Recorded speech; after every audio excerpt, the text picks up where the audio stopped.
Yen Audio presents Solo Leveling, Volume 5. Written by Chu Gong. Translated by Hae Young In and Jay Torres. Read by Ki Hong Lee.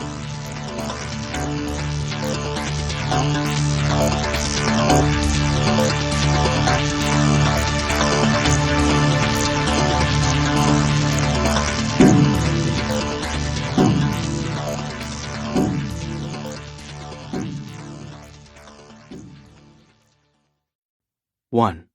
Hunting humans. Orcs were natural-born predators. Although their intelligence level was below that of humans, they were far superior at tracking and hunting weaker prey. And now that the door, the barrier that used to exist between this world and the dungeon, was gone, the predators spilled out. Grrr. Grrr. The orcs used their feet to push aside the dead bodies of the boys who were obstructing their path and surveyed their surroundings. Grrr. The orcs had been holding their breath for an entire week as they sat in the darkness of the dungeon. No wonder they were so worked up by the smell of flesh and blood all around them. However, this group was just the reconnaissance team. As much as their blood boiled, they had tread carefully as, behind the circular portal, dozens of their kind awaited their report. Straight walls lined with many doors and windows. The leader of the reconnaissance team noted immediately how the building they were standing in had a complicated layout similar to a castle. Grrr! The beast's nostrils flared. He had two choices. One was to immediately leave this hall to slaughter whatever prey they could get their hands on. The other was to kill all the humans within this castle, make it their fortress, then go forth and hunt. It was clear which was the safer choice. The leader barked at one of his subordinates. "Bring forth our brothers." He then looked up at the ceiling. The beast's ears twitched as he listened for sounds from above. One floor up, then one more, and even beyond that, the building was filled with prey. His head throbbed from the voice echoing in his head, incessantly urging him to slaughter. "All right." He parted his lips and bared his fangs. "We'll start by clearing out the inside of this building." A crowd had gathered at Gwangali Beach. Despite the gloomy clouds overhead, people's attentions were solely focused on one thing, the large gate that had appeared on the beach. The local police force and the Busan branch of the Hunters Association had cooperated to set up a barricade prohibiting civilians from entering the area. But the number of onlookers continued to grow anyway. "Boss!" The new employee whimpered to his supervisor, having almost been trampled by the throng. "Are we supposed to deal with this every time a gate appears?" But the supervisor was similarly taken aback by the situation. They had never seen it this busy around a gate. "We're just going to have to deal with it. It's because this is one of the biggest gates to ever appear in Busan." They then peeked over their shoulders at the immense hole suspended in midair. It felt like they might be sucked in if they stared at it, so they were doing their best to ignore it. Of course, a gate can't hurt anyone unless a dungeon break happens, though. Even so, they detested these things, kind of like how some people had an irrational fear of the ocean or outer space. That's why, whenever they were out in the field, the sole preoccupation of the pencil pushers was a fervent wish that the hunters would deal with the ominous holes. In that vein, there was one aspect of this specific raid that put them at ease. The same thought seemed to cross the rookie's mind. "Oh, boss, did you hear?" "Hear what?" "I heard an S-rank hunter from Seoul is on his way." Who hadn't heard about that? The supervisor estimated that about half the crowd was here to see the gate and the other half was rubbernecking to see the S-rank hunter. "Hunter Jinwoo Sung?" "Yes, him!" "Do you know him or something? Why are you so excited?" "No." The rookie blushed and frantically waved his hands. "To tell you the truth, it's going to be my first time seeing an S-rank hunter, so..." The supervisor sighed, exasperated. "Hunter Sung is a newbie just like you. So why are you so different from him?" "Boss!" "If you got the energy to chit-chat, why don't you make yourself useful and help out by putting in some overtime?" "I'm taking a break because my leg hurts from being on my feet all day." The supervisor clicked his tongue as the rookie's reproachful glances made it clear he felt wronged. Though his superior didn't think this new guy was particularly reliable, the rookie's enthusiasm was somewhat understandable. I'll admit, I'm a little curious about Hunter Sung, too. Everyone's talking about him. You too, huh, boss? I mean, he single-handedly defeated the boss of an S-rank gate. Technically, the Queen Ant was the magic beast boss of the dungeon on Jeju Island. However, the battle with the monstrous mutated ant had left such a strong impression. Many of those who'd watched the live broadcast of that raid mistakenly took it for the boss. Killing the boss closes the gate, so in the people's eyes, Jinwoo was a hunter who could close an S-rank gate all by himself. No wonder there were rumors Jinwoo's power was up there with the national-level hunters. It was only natural that he was getting all this attention. To think, an S-rank hunter is coming! I wonder what it's like to see one in person. The supervisor was a little unnerved by the rookie's sparkling eyes. Did he apply to the association to stalk hunters or something? Oblivious to his superior's petulant gaze, the rookie's eyes kept on shining, and he continued enthusiastically. Hey, boss! What now? I've heard it's super difficult to look an extremely powerful hunter in the eyes. Have you ever run into an S-rank before? The supervisor recalled his business trip to Gwangju. I have. Wow! The elder man, who'd initially found this exchange bothersome, puffed up with pride at the newbie's odd response. How was it, sir? Were you really scared? Man, tell me about it. I met Hunter Dongwook Ma of the Fame Guild last year while on official business. Excuse me, I just need to get by. Yes, of course. The two association employees quickly parted to let a man pass between them, then stepped back into place. Huh? The supervisor looked back at the hooded figure who just passed them. What's wrong, boss? Nothing. I just thought he looked familiar. Huh? That's weird. I thought so too. Does he work for the association? Hang on. Where was I? You were saying about Hunter Ma from the Fame Guild? Oh, right. I had a chance to meet Hunter Ma in person, and he was such a huge guy that his shoulders were this wide. Whoa! Turns out, the supervisor and the trainee were birds of a feather. Hunter Sung! Jongsu Park was so happy to see Jinwoo that he sounded nearly tearful in a way unbecoming of a man in his 30s. It reflected just how high the stakes of this raid were. Jinwoo calmly checked the time as Jongsu greeted him overzealously and watched as the numbers on his cell phone changed from 10:59 to 11. Good. Jinwoo smiled. Although he'd taken a roundabout route using stealth in order to avoid the chaos, he'd still arrived on time. He was starting off the raid on a good note. He finally looked up and took in the sight of the gate. It's bigger than I thought. The gate was much larger in person than it had looked in the footage he'd seen, and just as the association had informed the Knights Guild, the amount of mana radiating from it was extraordinary. What kind of magic beasts am I going to find in there? Jinwoo couldn't help but grin.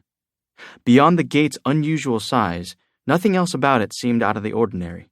As one would expect at any raid, there were two groups of low-rank hunters standing by. That's the collection team, and that's the excavation team. The more knowledge one had, the more they noticed, and thanks to his time with the Hunters Guild, Jinwoo was easily able to tell the groups apart based on their uniforms and tools. And there are guild personnel busily running around as always. Indeed, experience was the best teacher. Wow! He actually came! Mr. Jinwoo Sung? Having been called over by Jongsu, the elite hunters began gathering around Jinwoo, their faces lighting up as soon as they recognized him. As he briefly greeted each hunter, Jinwoo sized them up.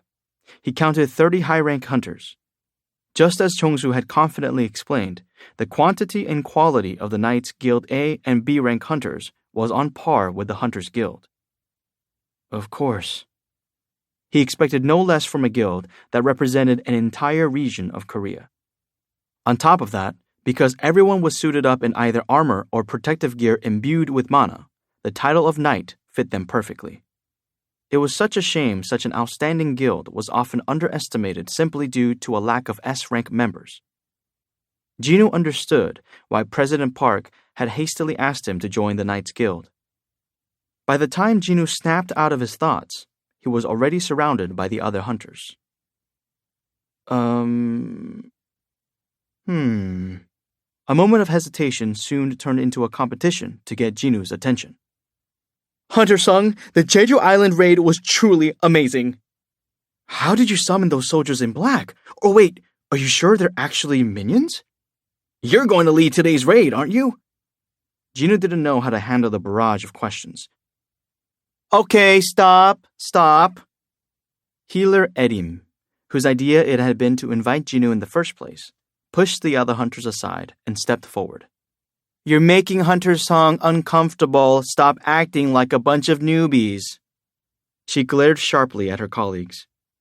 High-rank healers were just like den mothers who carry the weight of the team's well-being. The strike squad members bit their tongues and swallowed their complaints like children after a scolding. Heh.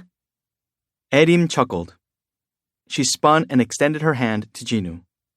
I'm Edim Chung, the main healer of the elite strike squad of the Knights Guild.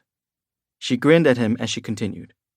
At the very least, I think the leader and the primary healer of the team should get along, don't you?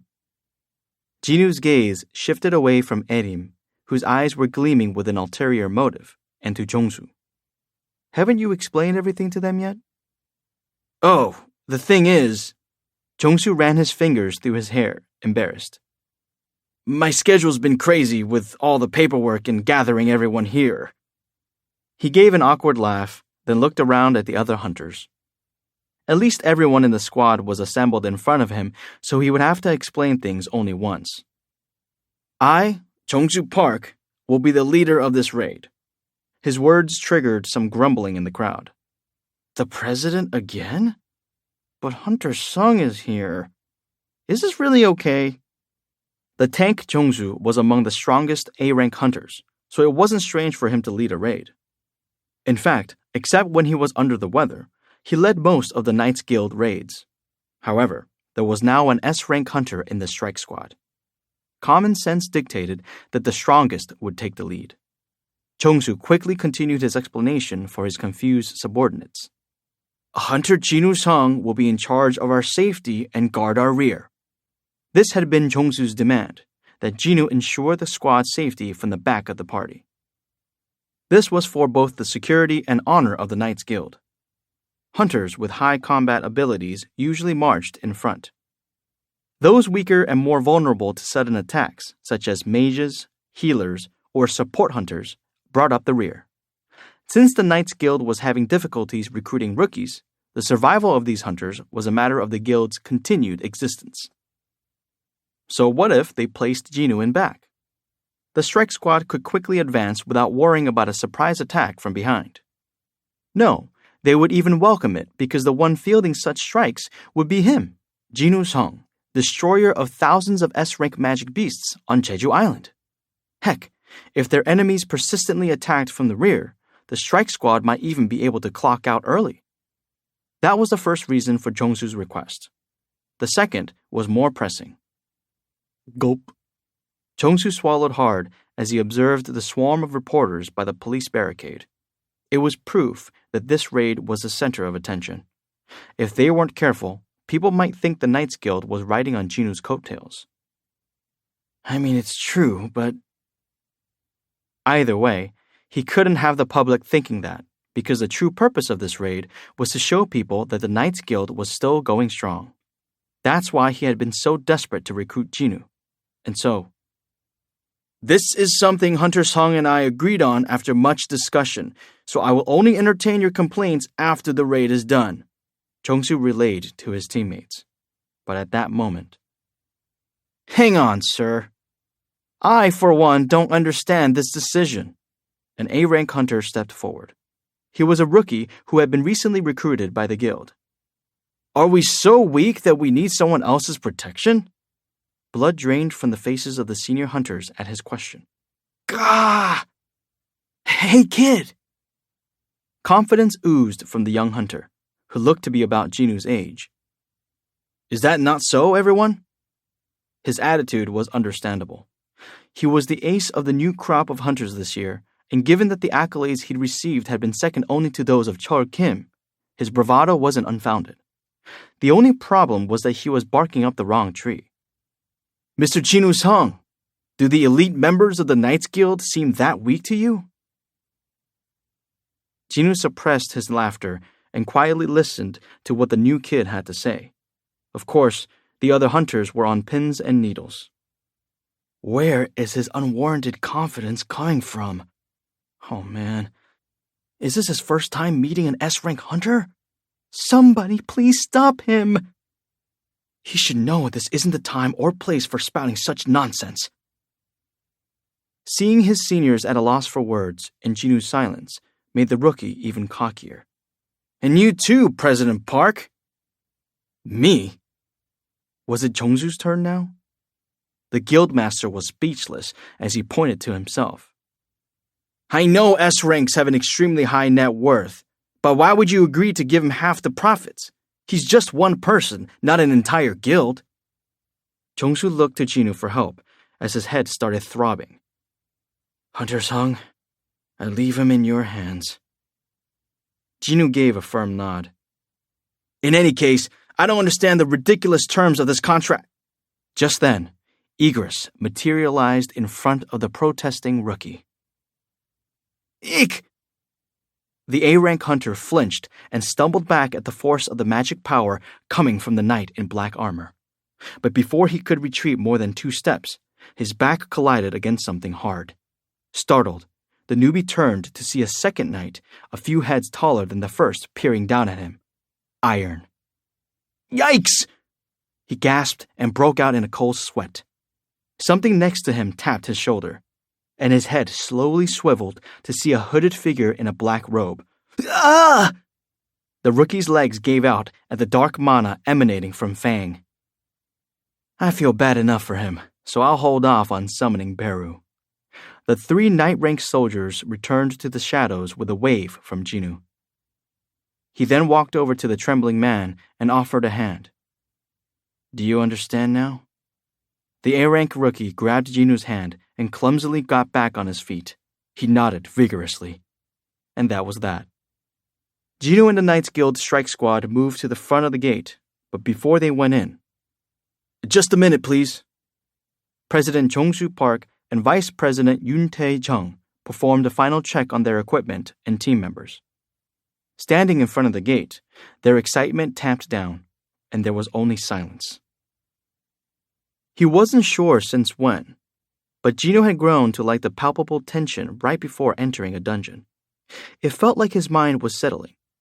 In the past, Jinu had lived in fear of receiving a summons from the association and had avoided all phone calls. Who would have thought it'd ever be possible that he could feel this way? We're good to go, boss. All right. Jongsu nodded and walked over to Jinu, who was keeping his distance from the strike squad. They exchanged looks. Hunter Sung. Yes. Jinu uncrossed his arms and met the guildmaster's gaze. Jongsu bowed his head to Jinu. I look forward to working with you. It was a short sentence that conveyed many sentiments. Jinu replied in kind. I look forward to working with you as well. Jongsu and Yoon-tae entered the gate first, followed by the rest of the party. After confirming that the rest of the party was in, Jinu strolled through. You have entered the dungeon. As usual, the system message visible only to Jinu greeted him.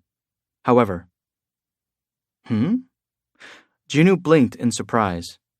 The dungeon was made of passages big enough to accommodate lumbering giants.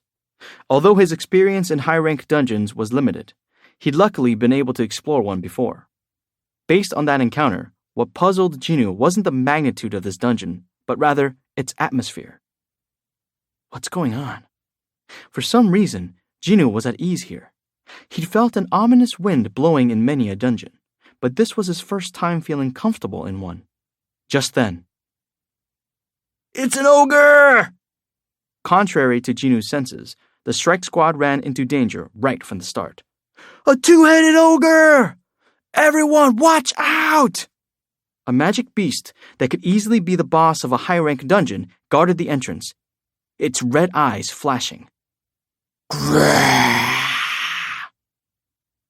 Two-headed ogres were more than twice the size of ordinary ogres and possessed Herculean strength. The average strike squad would flee in terror upon encountering one. "Let's go!" The elite hunters of the Knights Guild leaped into action. Chongsu the tank rushed to the front of the group with his shield raised. As soon as the ogre spotted him, it swung a club that seemed to be fashioned from a tree it had uprooted. Bam! The powerful impact shook the entire cave, but Chongsu, who had bulked up his muscles using a skill, braced his knees and withstood the strike. "Boss! I'm fine!" "Then I'm going in too!" Yuntae, the sub-tank, took a firm stance next to Chongsu. Having succeeded in getting the ogre's attention, Chongsu roared, "Attack!" At his signal, the Knights Guild's counterattack began. Arrows, spells, swords, and spears rained down on the two-headed ogre. The enraged monster went berserk, but Chongsu wouldn't allow it to focus on anyone but the main tank, and Yuntae moved quickly to block the occasional rogue attacks. Stomp! Yuntae slid backward, his feet leaving 2 long skid marks on the ground as he blocked a kick. Thanks to him, the other hunters sustained little to no damage. Little by little, the damage dealers tore into the ogre's body with exceptional teamwork. It was clear to Jinwoo why the Knights Guild had held on to the #1 spot in the Yeongnam region for so long. Eventually, the ogre began foaming at the mouth and toppled over backward. Thud! The boss-level magic beast had gone down without injuring any of the humans. It was a flawless victory for the team. Nice! Chongsu pumped both his fists. Was it because they had a guest? Both he and his team were in the highest of spirits today. Chongsu wondered what Jinwoo thought of their performance. It would be the cherry on top if our teamwork impressed him enough to join our guild. Chongsu glanced at Jinwoo and locked eyes with him. The tank felt awkward, as if the S-rank hunter had read his mind, but after much internal debate, he eventually smiled and walked over. We'll continue after regrouping. Got it. Jinwoo nodded in understanding. He could freely replenish his mana and recover stamina using potions, but other hunters didn't have that luxury. They needed a moment's rest after fighting such a strong magic beast. Chongsu gazed at the ogre with a troubled look. This isn't good. Jinwoo turned to face him. This raid won't be as easy as I expected. I can't believe we had to deal with a two-headed ogre right at the entrance. Chongsu rubbed his chin, then grinned at Jinwoo. By any chance, do you know the nickname for these things? Jinwoo shook his head, and Chongsu immediately answered, Gravekeepers. Was it because of all the inevitable victims who had fallen in the face of their immense power?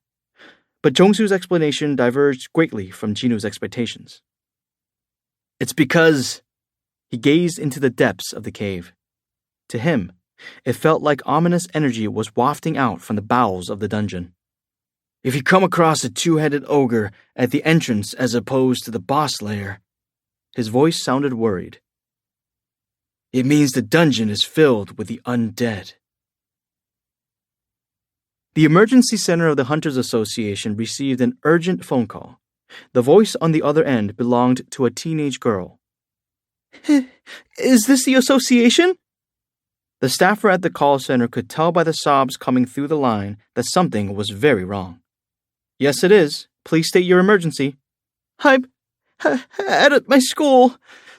There are magic beasts outside. Outside? Where are you right now? I'm hiding. I was with my friend, but my friend was... I'm in the bathroom. It was difficult to understand the girl because of her uncontrollable sobbing, but the experienced employee was fortunately able to piece her words together to figure out what she was trying to say. An alert was immediately sent to the main office of the Hunters Association. Magic beast sighting at school. 1 victim confirmed. Caller in hiding. Could there have been a dungeon break inside a school? The staffer shuddered at the grisly thought and focused on rescuing the girl. How many magic beasts are there? Are they nearby? I don't know. Oh, the screams. There are too many screams. Am I going to die? Please stay calm and listen to me. The call taker had been doing this job for a long time and knew all too well how vulnerable humans could be when their lives were in danger. In situations like this, it was imperative to remain calm. The primary objective was to steady the caller and relay instructions as needed. That was what it meant to work at an emergency call center. Hunters from the association are on their way now. They will do their utmost to save you. So you must keep calm until they get there. Do you understand? Really? Then I'm not going to die? The voice coming through the receiver began to sound less panicked. This was a good sign. With the student in a stabler frame of mind, the staffer proceeded to ask the most important question necessary to ensure her survival. By any chance, do you know what kind of magic beasts they are? Yes, I know. On TV, I saw them. What kind of magic beasts are they? If they had dull senses and relied solely on their eyes, then hiding in a bathroom was a good idea. The one taking the call prayed that's what they were dealing with. Their body looks like a human's, but they have ugly faces. Oh, they have green skin. Could it be? The staffer's eyes widened. Are you talking about orcs? Yes, that was the name, orcs. No! The staffer immediately jumped up and shouted, Get out of there! Right now! Orcs are... Despite the desperate prayers that had been offered, the loud crack of the bathroom door being ripped open could be heard over the line, followed by a blood-curdling scream. Gah! The Knights Guild's raid was going smoothly. In fact, it was rather odd how well it was going. Yet another magic beast, a rotting creature the size of a house, evaded the strike squad's attacks instead of retaliating before being captured by a mage hunter's restraining magic and meeting a miserable end. This same series of events kept recurring, so the hunters began to wonder, isn't this weird? Why do they keep running away from us? It's like they're being chased by something, don't you think? The hunters kept encountering powerful undead magic beasts such as vampires, liches, dreadworms, and red ghouls. The undead weren't easy opponents to deal with. Killing them was hard enough, but hunters couldn't let their guards down even after the fact because the beasts could recover or come back to life and try to even the score at any moment. However, these particular enemies seemed to be offering up their lives to the hunters before they could use much of their power. They seem so scared of something that they can't even consider resisting. That was Chongsu's evaluation of the magic beasts they'd encountered thus far. The thought that he wouldn't have brought Jinwoo along had he known their opponents would be at this level popped into his head. You really don't know what to expect in a dungeon. Who knew raiding a top A-rank dungeon would be this easy? Well, anyway, it looked like they could safely complete the raid without any major injuries, which was a relief. It was a satisfying conclusion despite suffering some financial losses. On the other hand, Jinwoo was rather disappointed. I had high hopes for this A-rank dungeon, but... Although he could sense high levels of mana farther inside, he couldn't expect to gain much by way of experience points if this kept up. Jinwoo hadn't even had a chance to join the battle because the Knights Guild was doing so well on their own. Jinwoo quietly let out a sigh, then stopped dead in his tracks. Huh? He looked over his shoulder. Healer Edim stopped next to him. What's wrong, Hunter Sung? Is there something behind us? Jinwoo didn't answer. His heart was pumping so furiously that he couldn't be bothered. Is this... His gaze, focused beyond the gate, seemed apprehensive. Edim finally realized something wasn't right. Hunter Sung? Jinwoo's expression darkened.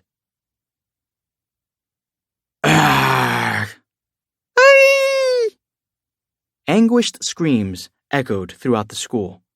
Less than half the student body had successfully escaped the building, Those remaining were either already corpses lying on the ground or running for their lives from the orcs. However, their efforts were futile. The orcs had begun their hunt from the bottom floor and gradually moved upward, killing everyone in sight. Ah! The trapped students hid in their classrooms and covered their ears to block out the screams coming from below. The 12th grade classrooms were on the top floor of the school. Gina was among those who hadn't had a chance to escape. The only thing standing between the orcs and the students were the doors they'd barricaded with whatever they'd had on hand. Oh, crap! The boys gripped chairs and a mop with trembling hands, but none of them was reliable. Their only chance of survival would be if the hunters found them before the orcs did. Blam! The dented door was blown out of its frame. Ah! Grrr! Students screamed in terrified wails as 2 orcs drenched in the blood of countless victims entered the classroom. Ah! A boy guarding the entrance threw away his mop and bolted toward the back door.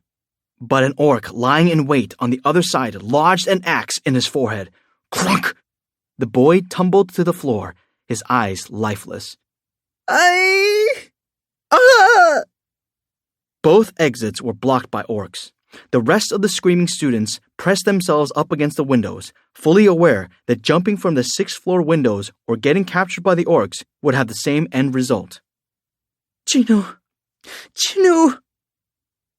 Gina huddled with her classmates who were trying to make themselves as small as possible in a corner of the room. She squeezed her eyes shut, trying to manifest her brother, an S-rank hunter. She felt like Gino would come for her if only she called out to him. He was her last hope. Grrr! Grrr! The orcs herding the students suddenly froze and growled to each other. Sir, I sense a human with magic power. Kill it first. Unlike ordinary humans, those who could wield magic power were a threat, so it was imperative to deal with them first. The orc that received the captain's command scanned the group and found Gina. Ah! It grabbed her by the wrist and dragged her to the middle of the classroom. Is it this one? Yes, Captain. The underling was right. A tiny hint of magic power could be sensed on this girl. It didn't matter if it was her own power or emanating from a weapon she carried. The fact remained that this female human needed to be the first to die. The captain lifted his axe. Ah! Gina watched the weapon rise above her head and shut her eyes tightly. Grrr. The captain took a few deep breaths and swung his axe down with a callous expression on his face. Shing! Gino! At that moment, vroom! Black smoke rose from Gina's shadow and instantly solidified into shape. Tuck! The captain of the reconnaissance team was flabbergasted as he realized a high orc in black armor had suddenly grabbed his wrist. Grrk! Even before the beast could say anything, the high orc slammed its fist on the captain's head, crushing it like a watermelon. Crack! The mouths of the students watching the scene gaped, and their brains struggled to make sense of what was happening. They'd turned away as one of their classmates was about to be brutally murdered when soldiers clad in black armor appeared out of thin air. Soldiers? Could they even be called soldiers? These creatures resembled the orcs, but somehow seemed even more orc-like than their victims. They also had red skin and were much larger. Next to them, the invading monsters were like kids who hadn't hit their growth spurt. The students' reactions were understandable. The soldiers Gino had hidden in Gina's shadow used to be high orc bodyguards assigned to protect Fang, the shaman boss of a high-rank dungeon. Even among high orcs, they were the cream of the crop. Regular orcs versus great high orc warriors? The victor was already decided. One of the high orcs slammed its fist down as if to demonstrate the extreme power gap. Pow! An orc's head cracked open with that single blow, and its body flopped to the floor of the classroom. The students were horrified. Whoa! The monstrous beast that had endangered their lives had just been crushed by an even more monstrous beast. The high schoolers shut down at the overwhelming shock and fear they were experiencing. That is, all but one. Tears welled in Gina's eyes because she knew what that black armor meant. Jinu? Is it Jinu? Gina could sense her brother's presence from the three high orcs that had formed a circle around her as if trying to protect her. Krrr. The high orc behind Gina didn't even have to move an inch. The two remaining invaders attempted to run away, but the high orc that had crushed the head of the captain grabbed them by the backs of their necks. Grrr! Grrr! The dangling orcs flailed desperately to escape, but they stopped resisting as soon as their heads were bashed together.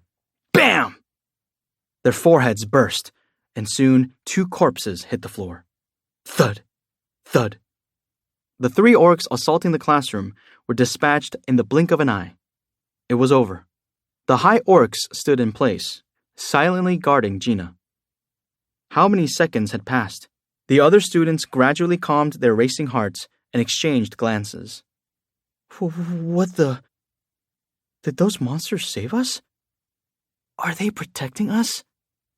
The one thing that was clear was that the black-armored orcs weren't going to harm them. What about my brother? Where is he? Gina asked, sniffling. But the high orcs didn't answer. Jinu? Instead, they stopped Gina from leaving their side. When she cautiously peered up at one of them, the high orc shook its head. Gina's safety was their top priority. They couldn't let her wander around a building infested with enemies. And sure enough, the sound of footsteps coming up the stairs echoed outside the classroom. Stomp, stomp, stomp. Stomp, stomp, stomp. The high orc soldiers drew the weapons attached to their waists. While the footsteps had the nervous students holding their collective breath, many couldn't help but feel a little anticipation at the sight of the high orcs calmly preparing for battle. The kids finally had a fighting chance and were relieved to have such reliable allies on their side. However, some were also sobbing out of terror, anxiety, worry, and grief. They hugged their crying friends tightly and held their breath. The footsteps grew closer. Stomp, stomp, stomp. All the orcs scattered throughout the school had heard the cries of their brothers and were now gathered in front of the 12th grade classroom. Jinu was picking up on strong signals from the high orc warriors assigned to Gina. Has something happened in her area? Hunter Sung? Concerned, Adim continued calling his name. Jinu pursed his lips and strode past her. She raised an eyebrow. What's up with him? Jinu had been completely at ease until just moments before. Looking at his expression now, she thought he was like a different person altogether. Wait a minute. Jinu was an S-rank hunter who had reacted strangely after looking over his shoulder. Had he detected something they'd missed? Edim started getting inexplicably nervous. Yuntei glanced back as he sensed someone approaching and noted. Hunter Sung is coming this way. What? Jongsu stopped walking, and the entire strike squad followed suit. Why is Hunter Sung suddenly... Jongsu casually turned around and swallowed a shocked gasp when he saw Jinu's eyes. Hack! Jinu's mood had totally shifted. What's going on? Jongsu wondered if he had inadvertently done something to upset their backup, but try as he might, he couldn't come up with anything. So then... Why did Jinu look like he was on the warpath? Jongsu swallowed hard at the thought of dealing with such a powerful person in a bad mood. They were in a dungeon, and what happens in a dungeon? Jongsu decided to tread carefully. Hunter Sung, is something bothering you? Jinu was in a rush, so he got straight to the point. Something urgent's come up, so I have to go. What? Jongsu was floored. The situation was worse than he'd feared. Everything had been going smoothly so far. So smoothly, in fact, that one could question the need for Jinu on this raid at all. But Jongsu was no amateur. He'd been working as a hunter since their inception. He knew very well that accidents happened when people lowered their guard.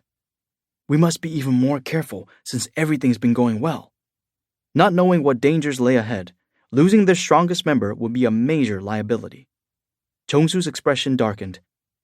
If you leave, you potentially endanger the rest of us. You understand that, right? He tried to persuade Jinwoo as gently as he could, as he could tell that it'd be more dangerous to aggravate Jinwoo any further than to face this dungeon without him. That's how unnerving the S-rank hunter's expression looked. Chongsu felt like he was walking a tightrope as he studied Jinwoo. His mouth had gone very dry by the time Jinwoo finally answered. Let's do this then. Right, yes. Chongsu nodded even before hearing what was being suggested. I'll summon someone as reliable as I am. He'll take it from here. Chongsu was keen on the idea. Another hunter, and one endorsed by none other than Jinwoo's Hong. Who could it be? Jong In-che?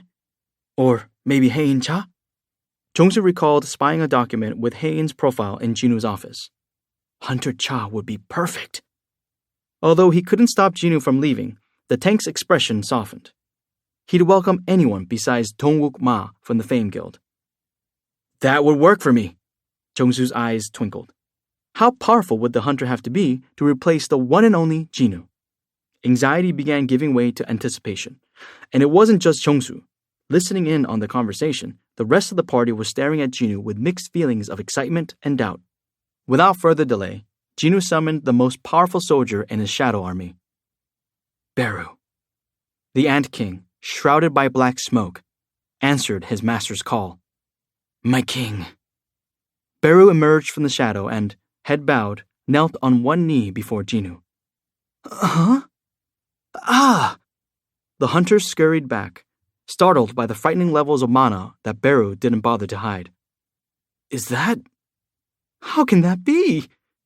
The hunters immediately recognized Beru as the monstrous ant who had toyed with the S-rank hunters on Jeju Island. Shocked, Chongsu stammered. Hunter Song, isn't that the monster ant from Jeju Island? Jinwoo nodded. He appreciated not having to provide an explanation, as the high-rank hunters instantly grasped Beru's identity. The entire country had witnessed his might. He'll be taking over for me. What? Chongsu asked, incredulous. Jinwoo knew what Chongsu wanted to ask, but he didn't have time to answer every single question. He ignored the panicking guildmaster and issued Beru an order. Protect the humans. Understood.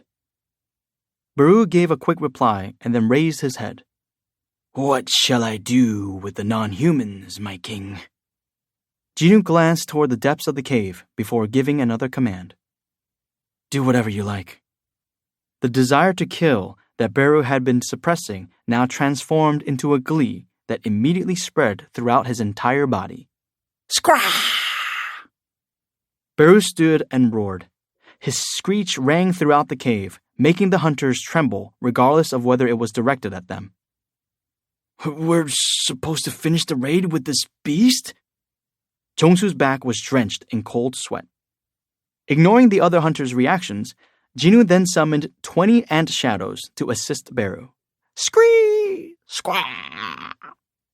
The shadow beasts cried out at breathing in fresh air for the first time in a while. Needless to say, the hunters were rooted to their spots in fear. Hold on, please! Erim's plea stopped Jinwoo in his tracks. You're leaving? After letting these beasts loose? If you want, I can call back my minions. However, the icy look Jinwoo gave Erim sent shivers down her spine. If I do, whatever happens to the Knights Guild is on you, not me.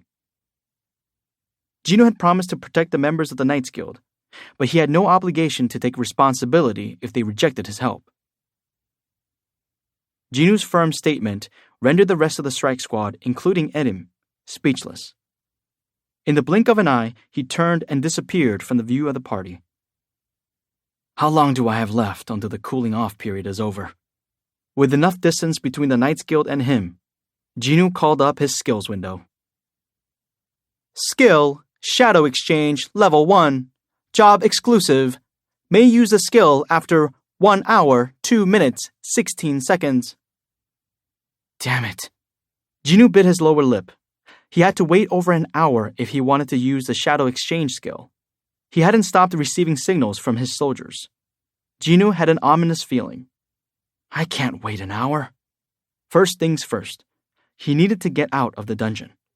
But just as he decided that, one by one, the undead the strike squad had dispatched rose up. Jinwoo glared, his eyes filled with rage. His anger toward these measly beasts blocking his path was immeasurable. But before he could take a step, the undead magic beasts dropped to their knees before Jinwoo. Whoomp! Whoomp! Without exception, all the revived undead bowed to him. Why are they? Jinwoo blinked in surprise. Had the undead magic beasts tried to run away from the strike squad because of him?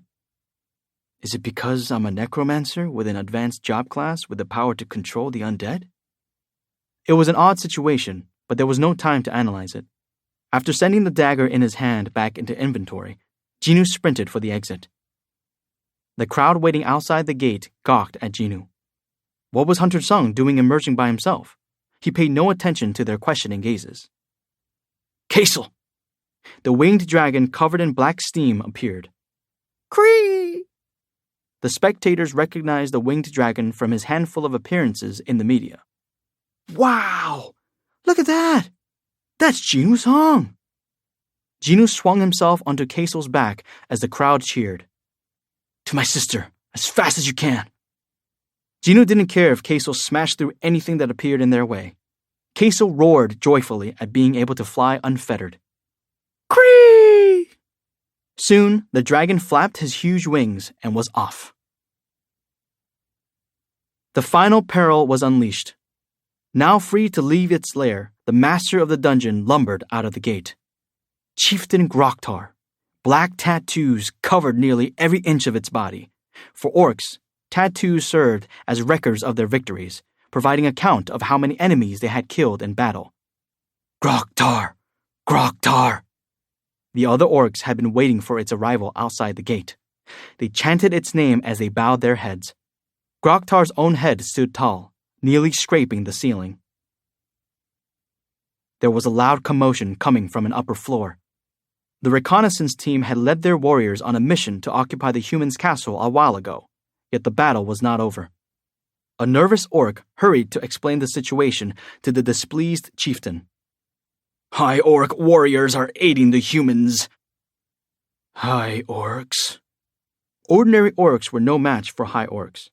It was time for the master to step in. How many? 3. Even if they were fighting high orcs, how could tens of warriors from the Great Orc tribe be struggling against just 3 opponents? How pathetic! Groktar spat, its face twisting in irritation. The other orcs shuddered at their chieftain's ire. 5 great orcs, Groktar's personal guard, also exited the gate huffing and puffing, unable to keep pace with the chieftain's stride. After confirming they were present, Groktar pointed its chin at the orc that had relayed the information. Lead the way. The orc bowed and started off, the chieftain and bodyguards following close behind. Groktar's eyes glittered. Those arrogant upstarts. It was time for the high orcs to pay the price for disrupting their hunt. Jongsu couldn't believe they'd been abruptly abandoned alongside magic beast ants. Boss, hang on, I need to think. Scrah! Cree! Crah! As he observed the 20-plus magic beasts, or, well, minions, Jongsu was struck with a burning desire to quit the raid.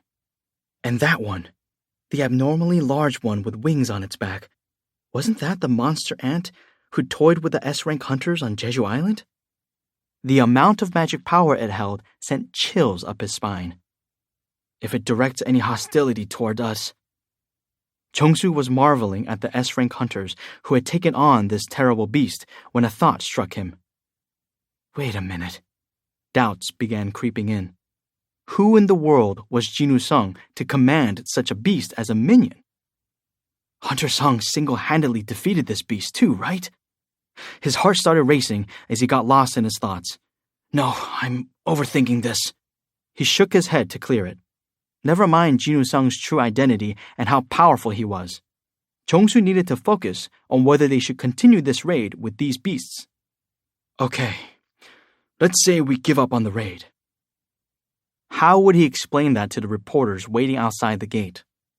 Should he say they couldn't continue due to Hunter Sung's unexpected departure? Or that they had to give up because they were too scared of the minions Hunter Sung had summoned for their benefit? How embarrassing would that be? Either explanation would make the guild a laughingstock. Jong-soo gritted his teeth. Then we keep going. Minions couldn't be that scary. After all, they were just Jinu's lackeys, right? Changing his perspective helped Jong-soo relax. They're just Hunter Sung's minions, so what could go wrong? As Jong-soo looked around with newfound confidence, Beru approached him. Yikes! The tank's confidence went up in smoke, and he was barely able to force out a polite, "Shall we go then?" However, Beru showed no reaction whatsoever to the hunter's voice. He just stood there staring at Jong-soo, who wondered if he wasn't being polite enough. With that in mind, he strove to speak even more deferentially.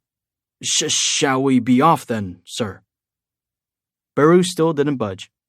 The longer Jong-soo kept his eyes trained on the king ants, the more he felt like he was losing his mind for the intense mana those black orbs were radiating. At that moment, Yoon-tae approached from behind. "Are we going to press on with these guys?"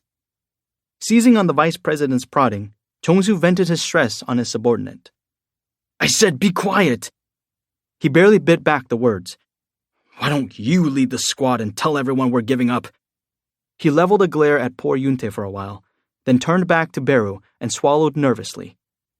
He wanted to break free of this awkward situation as soon as he could. Is it not moving because it doesn't understand me?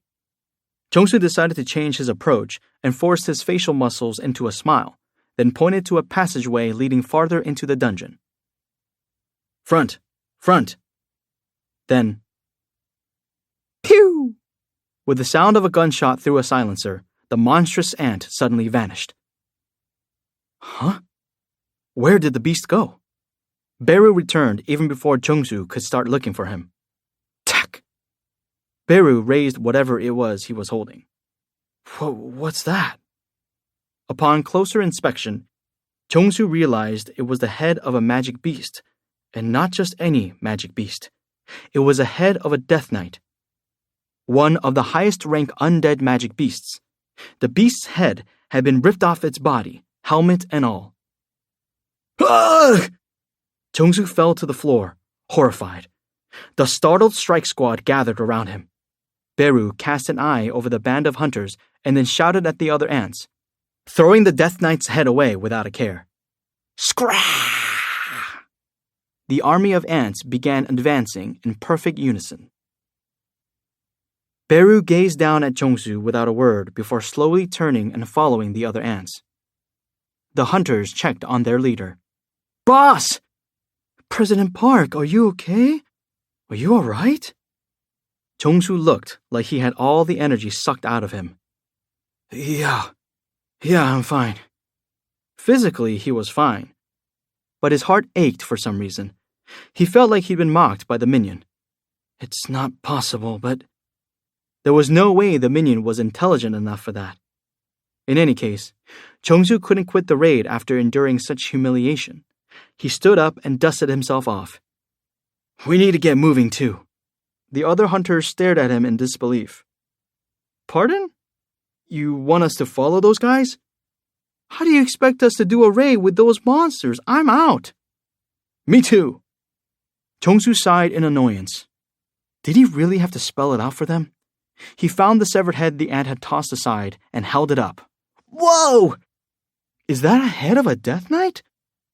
A Death Knight? The veteran hunters correctly identified the helmet and audibly gasped. Jong-soo calmly explained. You all know how valuable essence stones from the top-rank magic beasts are, right? The other hunters swallowed hard. All we have to do is follow them and pick up the essence stones. As Jong-soo predicted, smiles began blossoming across the strike squad's faces. He asked them one final question. Anyone still want out? The hunters moved in even more perfect unison than the army of ants. What are you waiting for, sir? Hurry up, sir, you'll get left behind.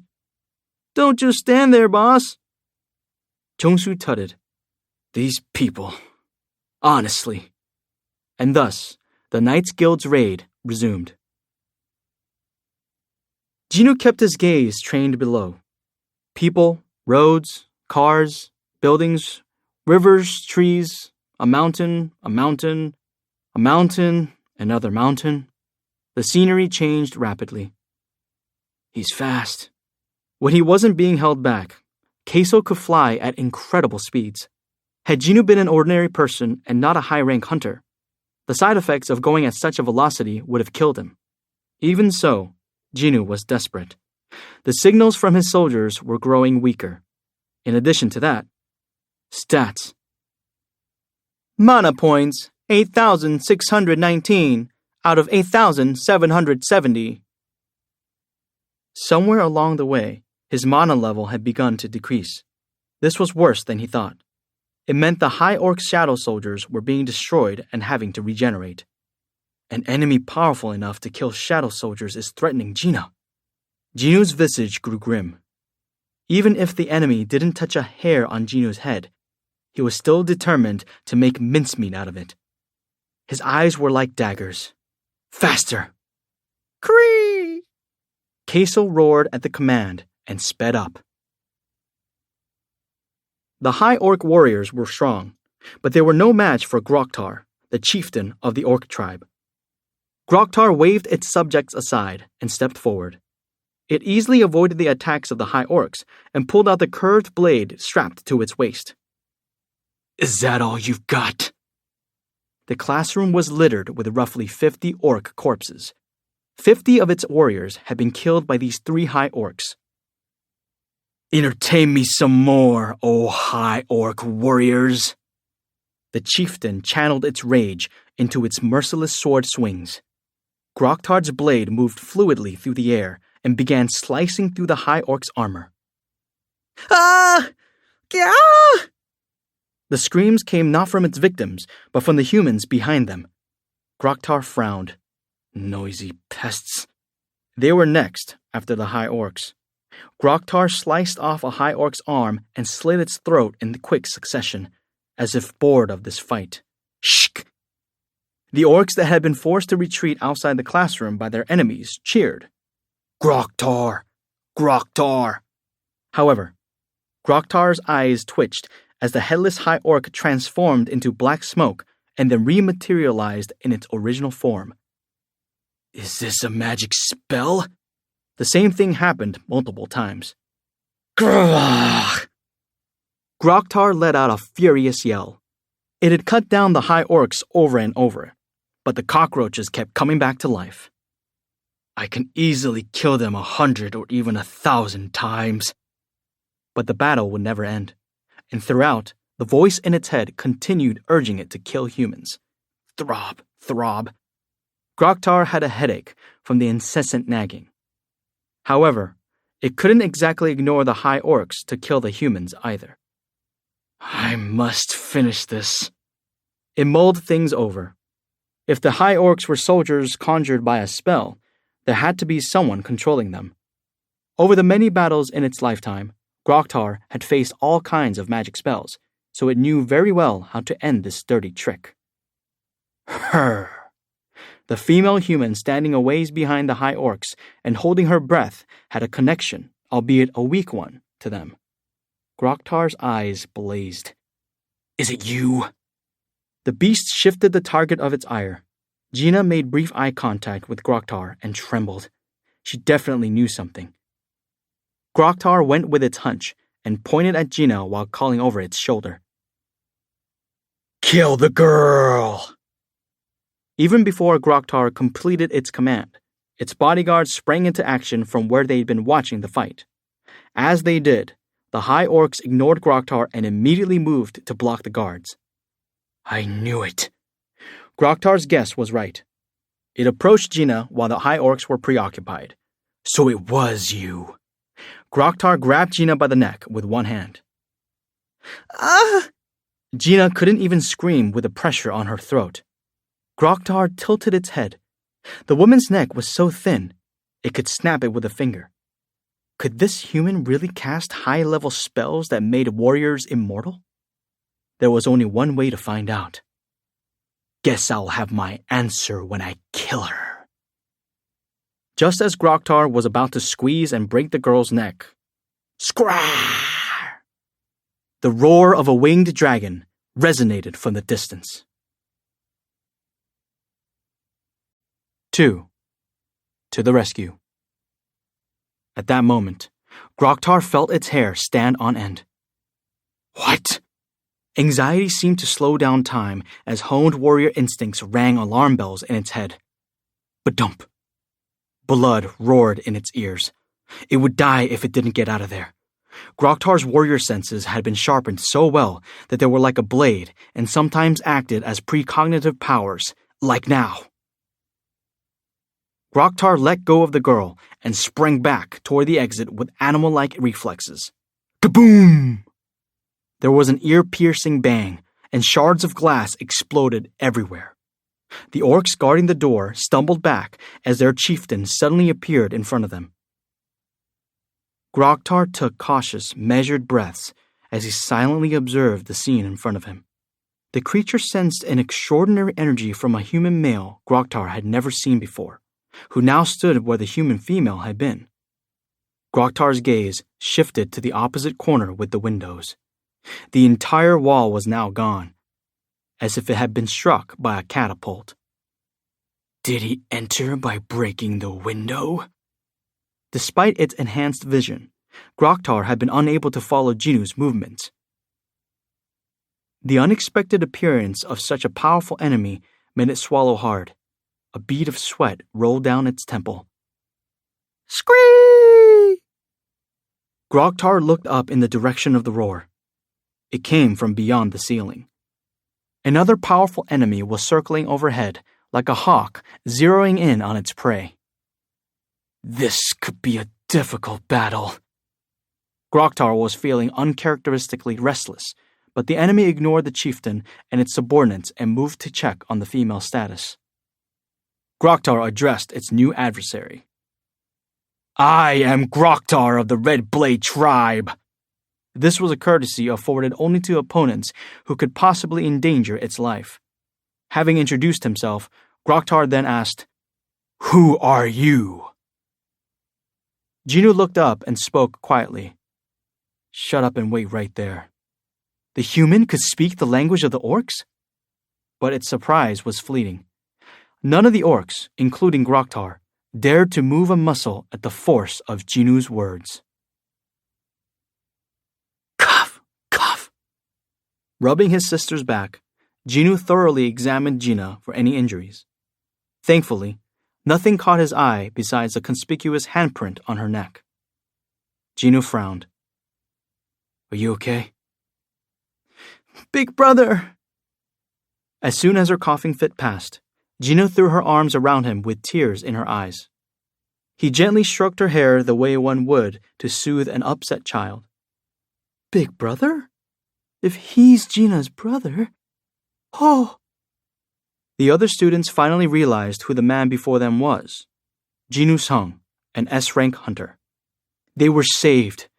Students broke down crying as they recognized him. Unlike before, their tears weren't prompted by despair and fear, but rather joy and relief. Hick! It's okay. You're okay now.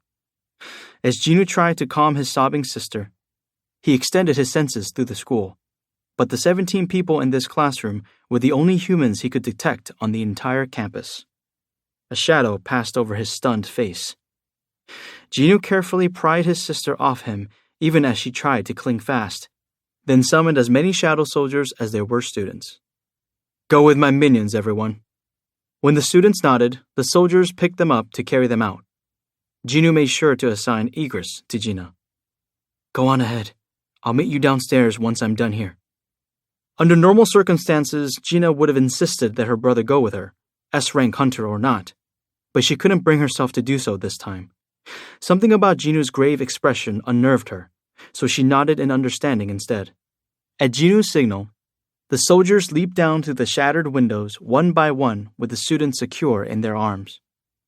The orcs, who had been so close to finishing their hunt, bristled at the sight of their prey getting away, but Jinu looked over his shoulder with a frightening glare. I told you to wait. The monsters all froze in place. The thought of going against that glare didn't even cross their minds. One of the orcs, its face now pale, cautiously monitored Jinu's movements as it murmured to its leader. Sir. Shush! Groktar agreed with Jinu. This was not the time to focus on the weak. A hunter stood before their very eyes. The battle to determine who would be predator and who would be prey was about to unfold. Still, I can't let them go that easily. Groktar gave its troops a silent order, and 2 bodyguards mobilized without a sound. Jinu turned around again after confirming that all the students had been safely escorted from the classroom. He hadn't sent them away because he was concerned they might get injured. These guys are just orcs. Jinu was confident he could take care of them in a matter of seconds. However, he didn't want his sister or the other kids to see what was going to happen next. With no onlookers, Jinu could cut loose. Jinu's head whipped in the direction of the stairwell outside the classroom. 2 orcs that had hidden their presence as much as they were capable were making their way down the stairs. They were going after the students, but Jinu wasn't concerned. Igris was with them, and Kaisel was hovering overhead. The only thing left to do is to get rid of these things. He softly exhaled, his breath thick with magic power. Groktar asked again. Who are you? How do you speak our language? Jinu ignored the questions and slowly advanced on the orcs. Groktar bared his fangs, realizing that Jinu had no intention of answering. Attack! At the chieftain's order, the fierce orc warriors all leaped at Jinu. Grrr! Grrr!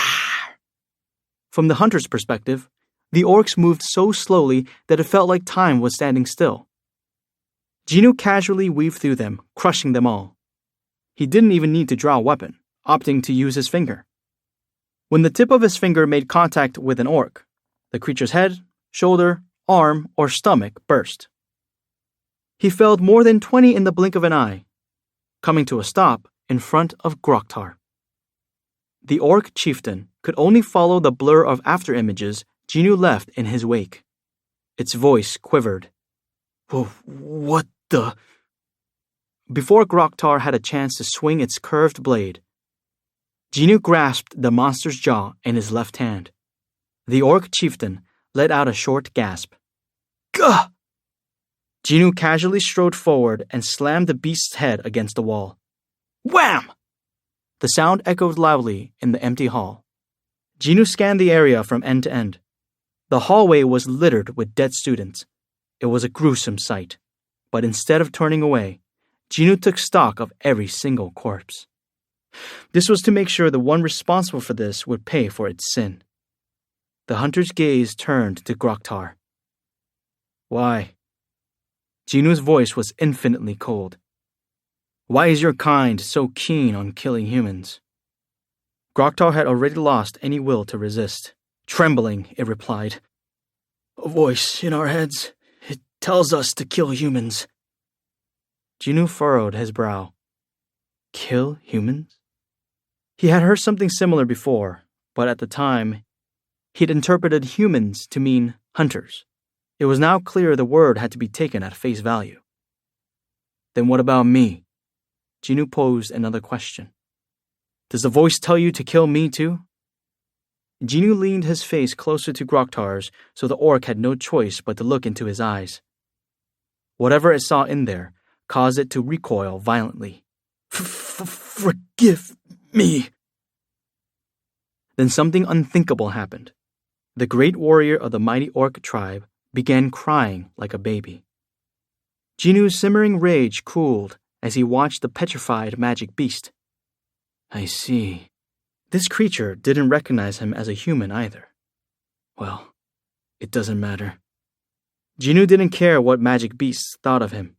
He simply destroyed them because they were a threat to humanity. Groktar sobbed uncontrollably, shoulders quivering as terror consumed it. Please, forgive. I'll forgive you, replied Jinu. He then summoned the demon monarch's dagger to his right hand. But don't think the path to forgiveness will be a walk in the park.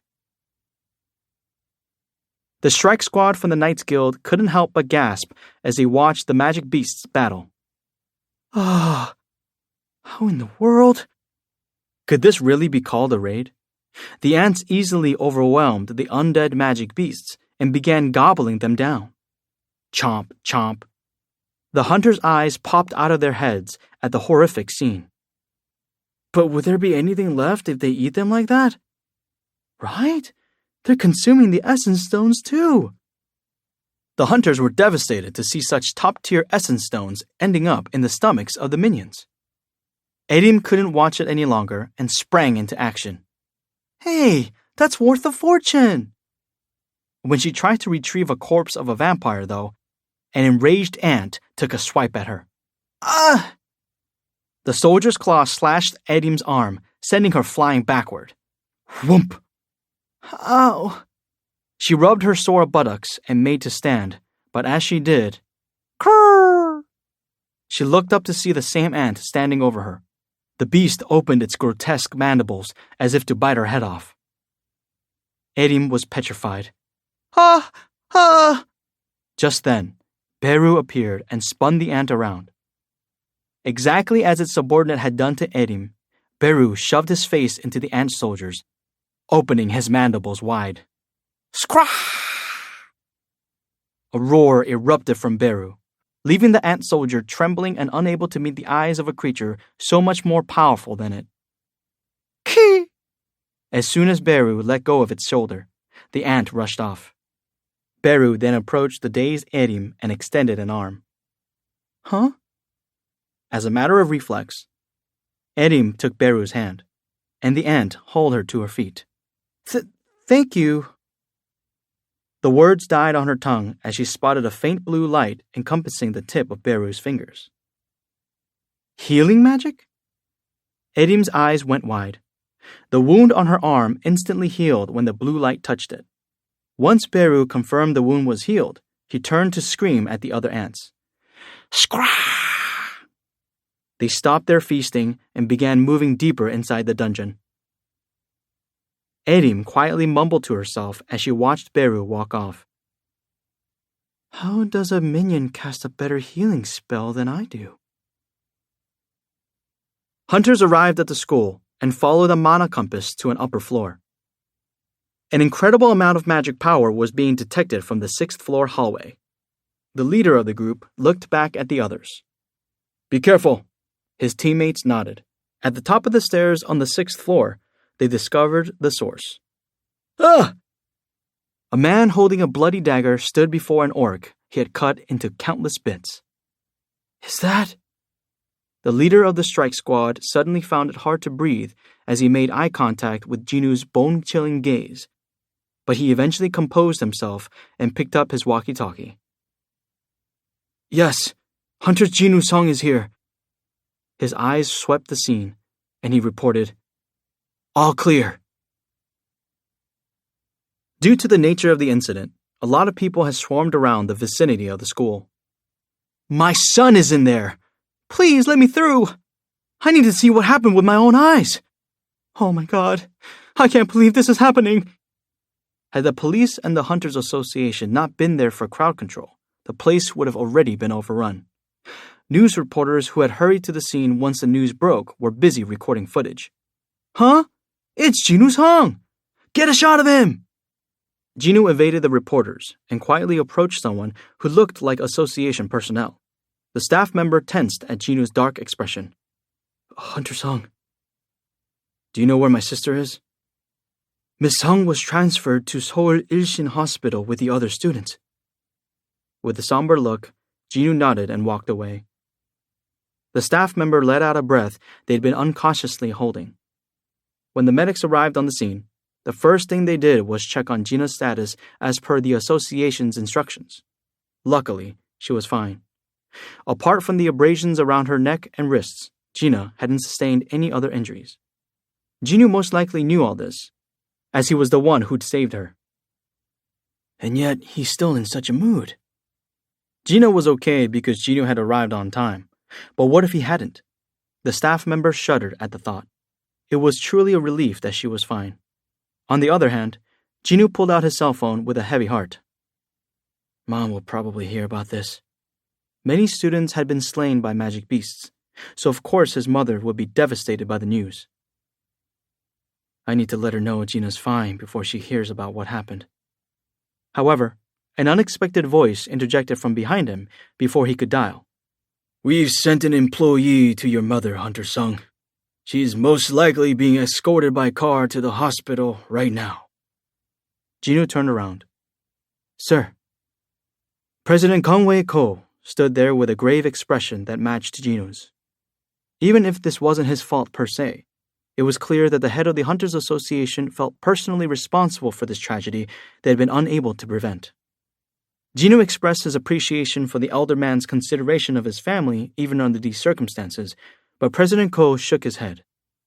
We are the ones who need to thank you. 17 students. Thanks to Gino, there were 17 more survivors than there would have been otherwise. We continue to owe you a great debt of gratitude. Gino's smile was bittersweet. Regret still lingered about how he might have saved more students had he been able to use Shadow Exchange. President Ko's expression conveyed that he had a vague understanding of what Gino was feeling. Nonetheless, he shook his head. Now isn't the time to get lost in our emotions. He had a job to do. President Ko looked up. Are you going to the hospital? Gino briefly considered Kwangali Beach, but quickly abandoned that thought. His mana levels hadn't changed, which meant things were going smoothly with Beru and the ants. Not surprising. It's Beru, after all. So there was no need to concern himself with the raid. Yes. Then why don't I give you a ride? That's okay, sir. Let's go together. I have something I'd like to tell you. Gino had initially declined because he'd assumed the offer was a mere courtesy, but he decided to accept President Ko's earnest request. Okay, thank you. Gino followed the president to his car, and they both climbed in the rear.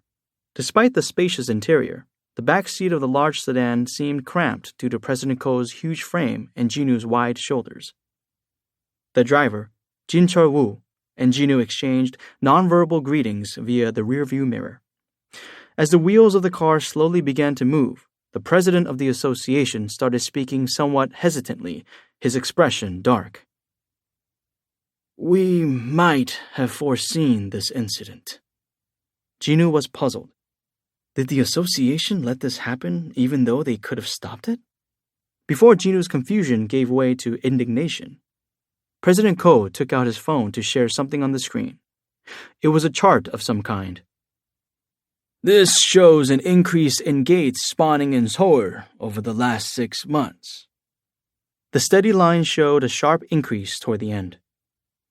The statistics are the same all over the world. The second chart looked almost identical to the first. Gino would have thought they were the same chart if President Ko hadn't clarified. Gates are increasing exponentially across the globe. He frowned. However, that's not the only strange phenomenon. He tucked his cell back into the inner pocket of his jacket and continued. Lately, there have been long lines of people at the association waiting to confirm their ranks as reawakened beings. The increase in the number of gates and magic beasts paired with a similar increase in the number of hunters to defend those gates. It was as if they were balancing each other out. Seeing that Gino's curiosity had been piqued, President Ko continued, perplexed. There is a change in the air. This was all still his own conjecture, so he ended by emphasizing that point. But this is just my opinion. Gino nodded. It was certainly interesting information. No matter who looked at it, it was evident something was going on. However, there was nothing either Gino or President Ko could do about it right this second. Furthermore, this could have been explained over the phone. There had to be another reason the perpetually busy President Ko had taken time out of his schedule like this. So what is it you wanted to talk to me about? The president retrieved some documents from a briefcase on the floor next to his feet, as if he'd been waiting for Jinu's cue. Japan, the United States, China, Russia, France, England, Germany, and even the Middle East. In other words, global superpowers. These documents are official requests from countries that want to contact you, Hunter-sung. You've probably already been approached through unofficial channels as well. Jinu recalled his encounter with the American agents from the Hunter Command Center, but didn't mention it. Truthfully, the Hunters Association has no right to stop them. We're just protecting your privacy as per your request. Jinu listened to President Ko without a word. The decision is yours, but I get the feeling that Korea will have difficulty filling your spot if you do decide to leave. Instead of responding, Jinu looked out the window. While he was deep in thought, the hospital where Gina had been admitted came into view. We will provide everything you need that's within our means. Nervousness settled across President Ko's face as he put away the documents and made his request. So will you please stay in Korea?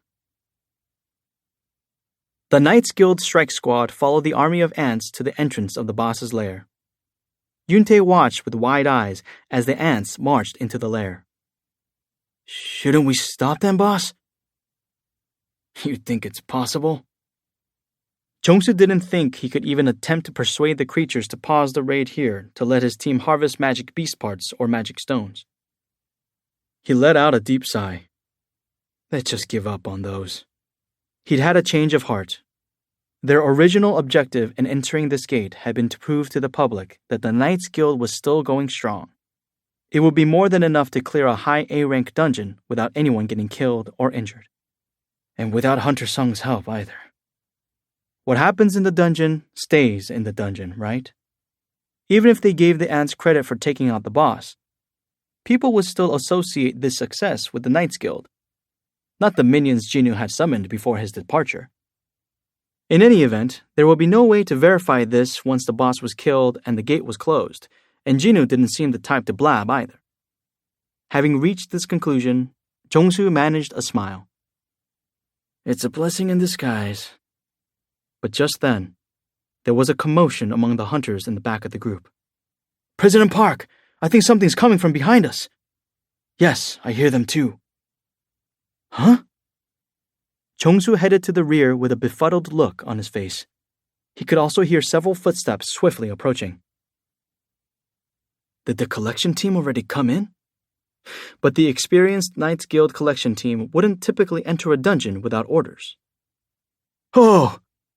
Jongsu's train of thought was interrupted by the sight of a horde of undead magic beasts that hadn't been devoured by the ants. Could they have... He wondered briefly if this was why the ants had been feasting on the undead.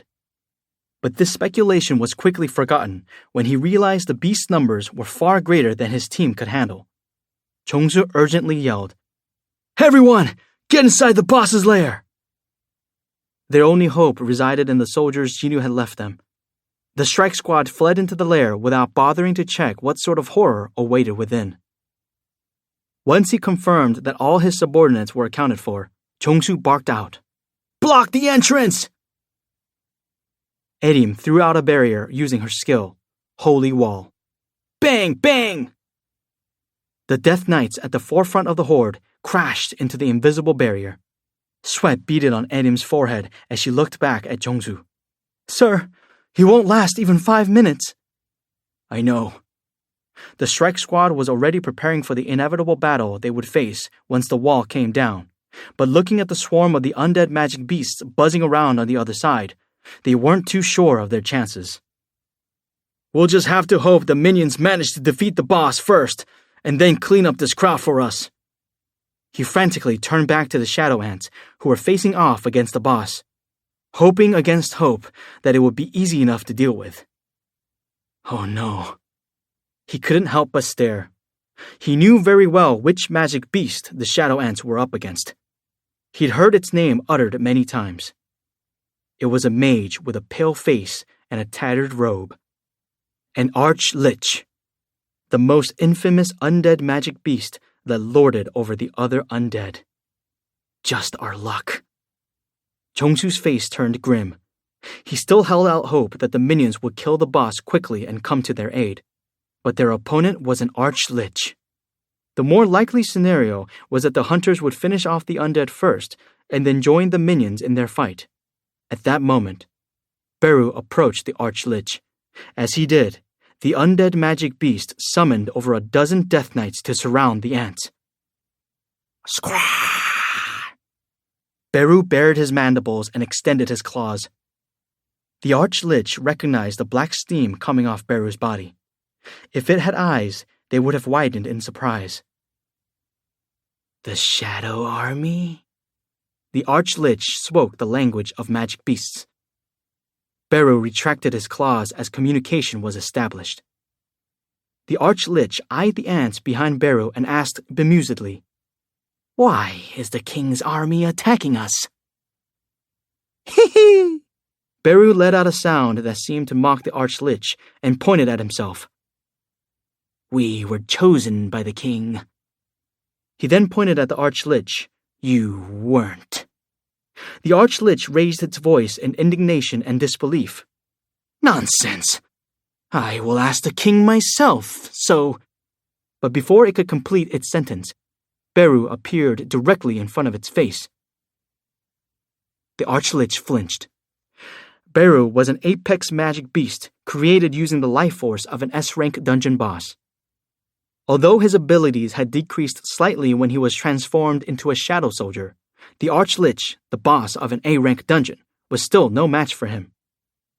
Beru grabbed hold of the pendant around the Arch-Lich's neck and thrust both it and his fist into the chest of the stunned boss.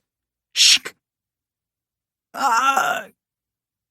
Beru's hand emerged from the Arch-Lich's back with the pendant in hand.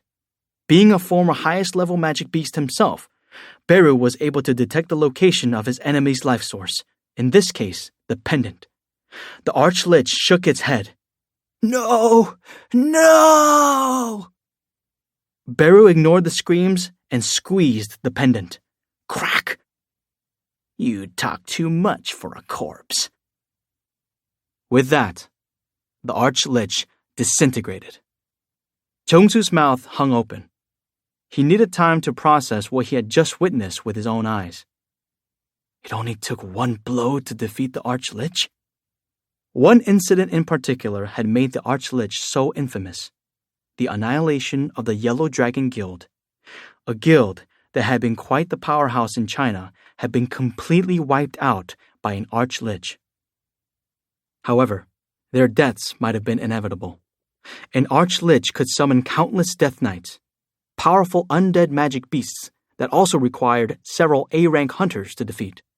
Underestimating a boss that at first glance seemed to not have bodyguards could lead to one's demise.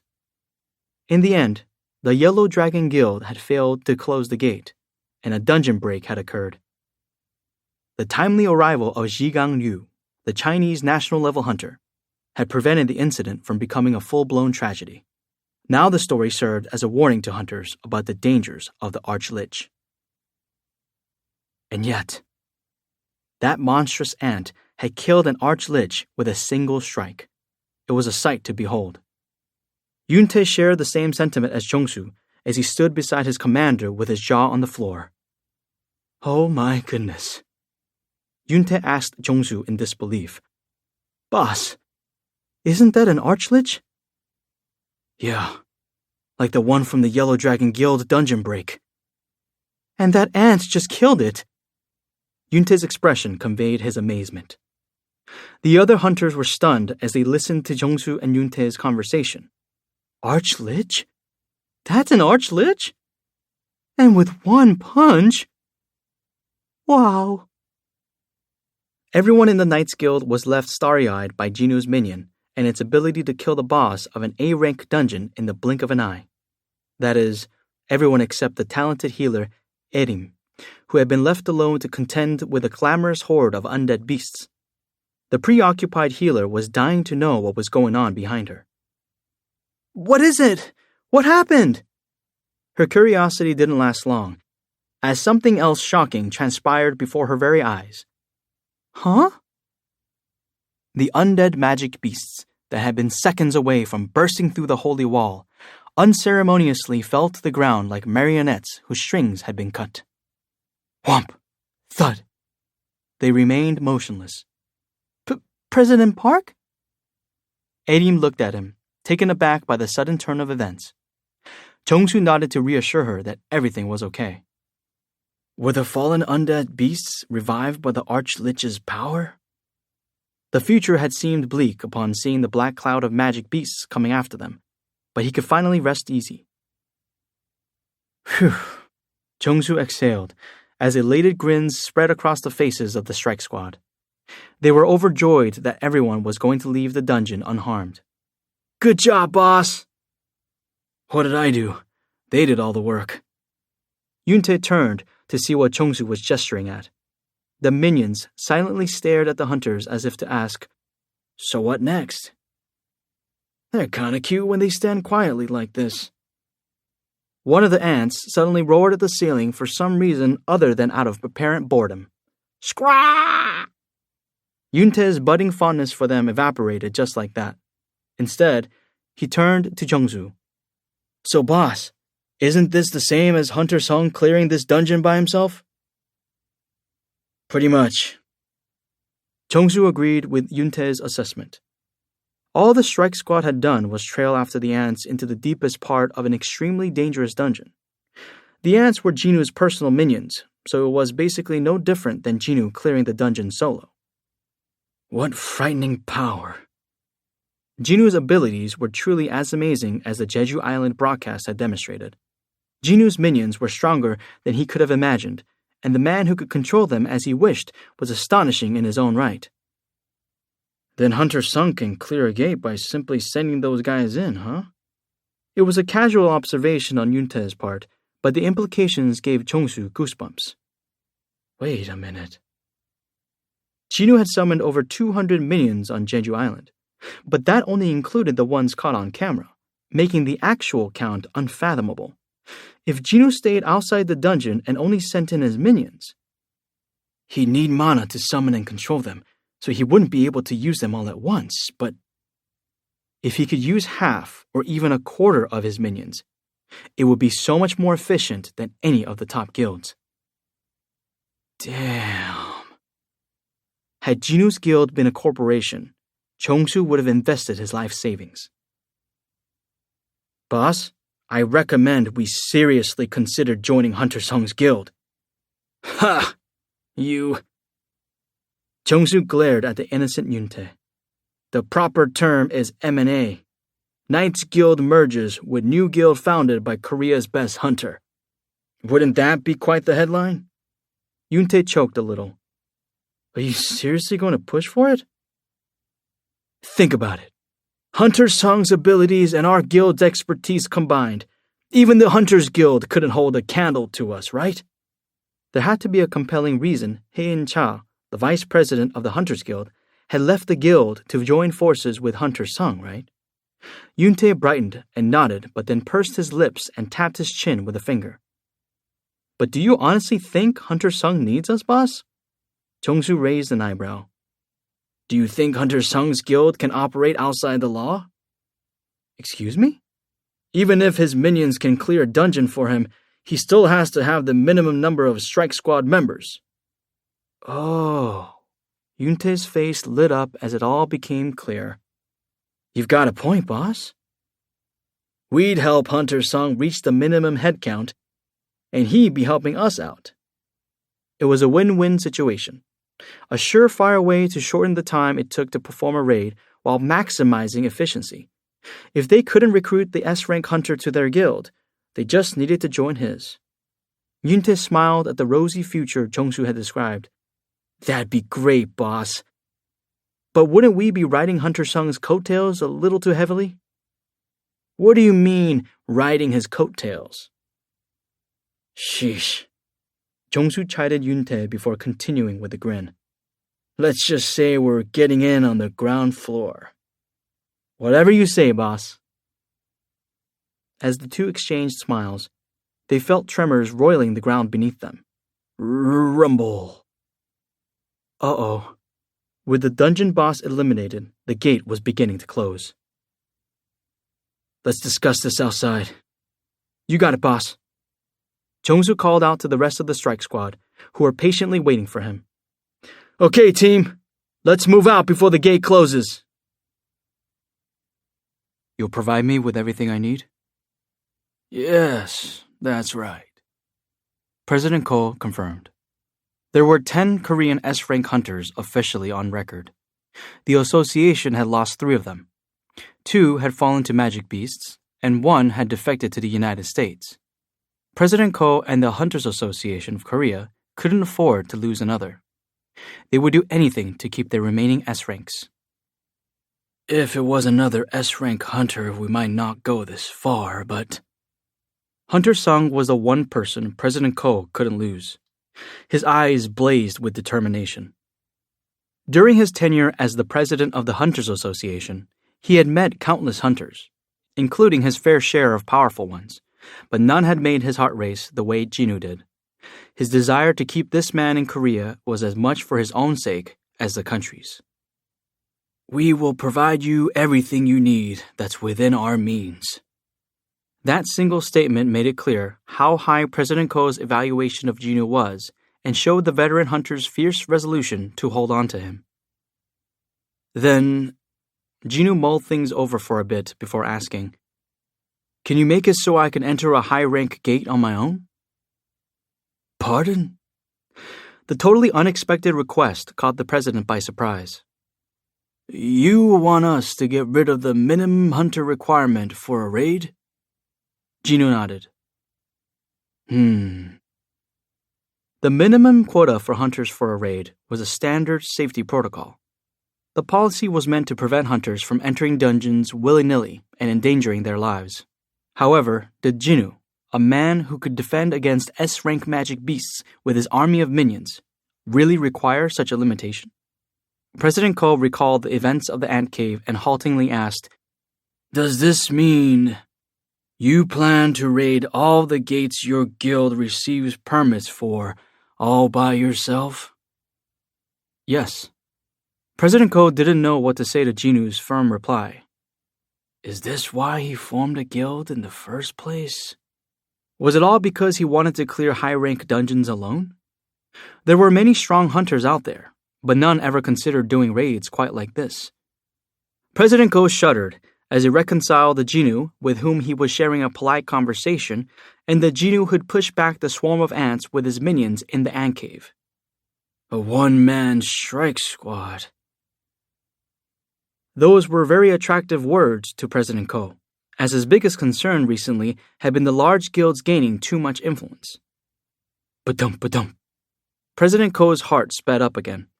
As he settled a hand on his chest to calm the pangs, he smiled ruefully as he took in the paragon of health seated next to him. Am I asking the impossible? President Ko shook his head. It's not impossible. He figured it would be difficult, but not impossible, at least not for Gunhui Ko, president of the Hunters Association, S-rank hunter, and congressman. Since it was the one and only Jinwoo Sung making the request, there was nothing President Ko wouldn't do to make it happen, no matter how complicated, if it meant the younger hunter would stay. I'll take care of it. Jinwoo smiled at the confidence in the president's voice. Nice. That was one thorn in his side sorted. Thank you very much. President Ko returned the appreciative smile. I say this every time, but I'm the one who should be thanking you. Skirt. The car stopped far from the hospital entrance. Until next time, Hunter Sung. Yes, sir. Jinwoo got out of the sedan after a quick exchange of goodbyes. A throng of reporters had gathered in front of the hospital after receiving word that the victims had been transferred here. Taking that into consideration, Jinchul had stopped before reaching the entrance. It would have caused a stir if people spotted Jinwoo getting out of the president of the Hunters Association's car. Fame can be so inconvenient sometimes. Jinwoo shook his head and cloaked himself using stealth In the chairman's office at Eugene Construction, Chairman Yu had fallen asleep at his spacious desk. He slowly sat up, observing the sunlight streaming through the windows. He'd felt his eyelids getting heavy right before nodding off. Secretary Kim, Chairman Yu's right-hand man, was sitting upright on the couch facing the desk. The chairman rubbed the last remnants of sleep from his eyes. "I guess I dozed off. How long was I out?" Secretary Kim looked down at his watch and answered. "You were asleep for 23 hours and 46 minutes, sir." Chairman Yu's hands paused while rubbing his face. "As per your instructions, I was waiting with the intention of taking you to the hospital if you didn't wake up in 24 hours. Was this because of that disease again?" Chairman Yu dropped his hands, stunned. The eternal sleep disease. Those with the illness fell asleep anytime and anywhere, but had trouble waking up. It slowly but surely led to their death. Secretary Kim stood and approached his boss. "There are 2 matters at hand." "And those are?" The chairman wiped away any signs of concern, demonstrating why he'd earned his nickname, Poker Face. His secretary picked up the newspaper lying on the edge of the desk and politely placed it in front of the chairman. Chairman Yu quickly and curiously scanned the paper. The front page story was about a gate that had opened at a school in Seoul, resulting in the deaths of hundreds of students. Oh dear. The chairman frowned at the gruesome details of the article. How terrible. Make sure the company donates money to the school and the victims' families. Understood, sir. However, his secretary turned the newspaper to the next page, which featured a large photograph. I wanted to draw your attention to this. He pointed to a middle-aged woman in the shot. This woman. Do you remember her? The photo was of the hospital where the surviving students had been admitted. Secretary Kim singled out a woman who appeared to be rushing into the building. A woman Chairman Yu happened to recognize. How? He never forgot a face, and he had seen this woman before. She was Hunter Jinu Sung's mother. Hunter Sung's mother is supposed to have the eternal sleep disease. Chairman Yu knew Jinu's profile inside out, and as far as he knew, Jinu's mother was supposed to be lying in a hospital bed on life support. Yet there she was, seemingly healthy as a horse and walking around freely. It finally hit Chairman Yu what Secretary Kim had wanted to share with him. His trembling hands clutched the newspaper. Could you please look into this? Yes, sir. Thank you. Secretary Kim bowed to acknowledge Chairman Yu's gratitude. The chairman set down the paper and softly continued. You said there were 2 matters of importance? I did, sir. What's the other one? Chairman Yu raised his head high and made eye contact. Secretary Kim looked rather uneasy. The man had a habit of opening with good news first and ending with the bad. He dithered before resignedly admitting, Miss Yu returned to Korea yesterday. And as if on cue, slam! The door to the office burst open, and a beauty with an intelligent spark in her eye entered. Jin-hee Yu gazed upon the gaunt figure of her father with tears welling in her eyes. How long have you been like this? A camera flashed continuously as a slim woman with silky smooth black hair struck various poses. Good, very good. The pleased grin never left the photographer's face. He looked up after one last camera flash. That's a wrap. You are great today. Soo Hyun-yu, Jinho's elder cousin and a good acquaintance of the photographer, bowed with a bright laugh. It's been a pleasure. Right back at you, Soo-hyun. Due to Soo-hyun's amiable personality, her photo shoots always had a fun and friendly vibe. Photographers initially put off by her spoiled rich girl image always sought her out again once they gave her a chance. Good work today. Thank you. Soo-hyun exchanged farewells with not only the photographer, but also each of his staff members before making her way over to her stylist, who doubled as her manager. Did Jin-hee call? The stylist shook her head worriedly. They'd already tried unsuccessfully to get in contact 4 separate times. Soo-hyun pouted at the negative response. Why is it so hard to reach a girl who got back to Korea yesterday? Soo-hyun had been made aware the previous morning that her cousin Jin-hee, who was studying abroad, was planning to drop by. Who knew missing one phone call would cause so much trouble? She'd been dead asleep after a nighttime photo shoot when her cousin had tried to contact her, and Ginny had been unreachable ever since. Did something happen to her? No, that wasn't possible. Soo-hyun dismissed the thought. Ginny was the eldest daughter of Myung-han Yu, the chairman of the largest corporation in Korea. The likelihood of something happening to her was about the same as an S-rank hunter meeting an untimely death in a dungeon. Can you hand me my phone? Soo-hyun decided to try one more time.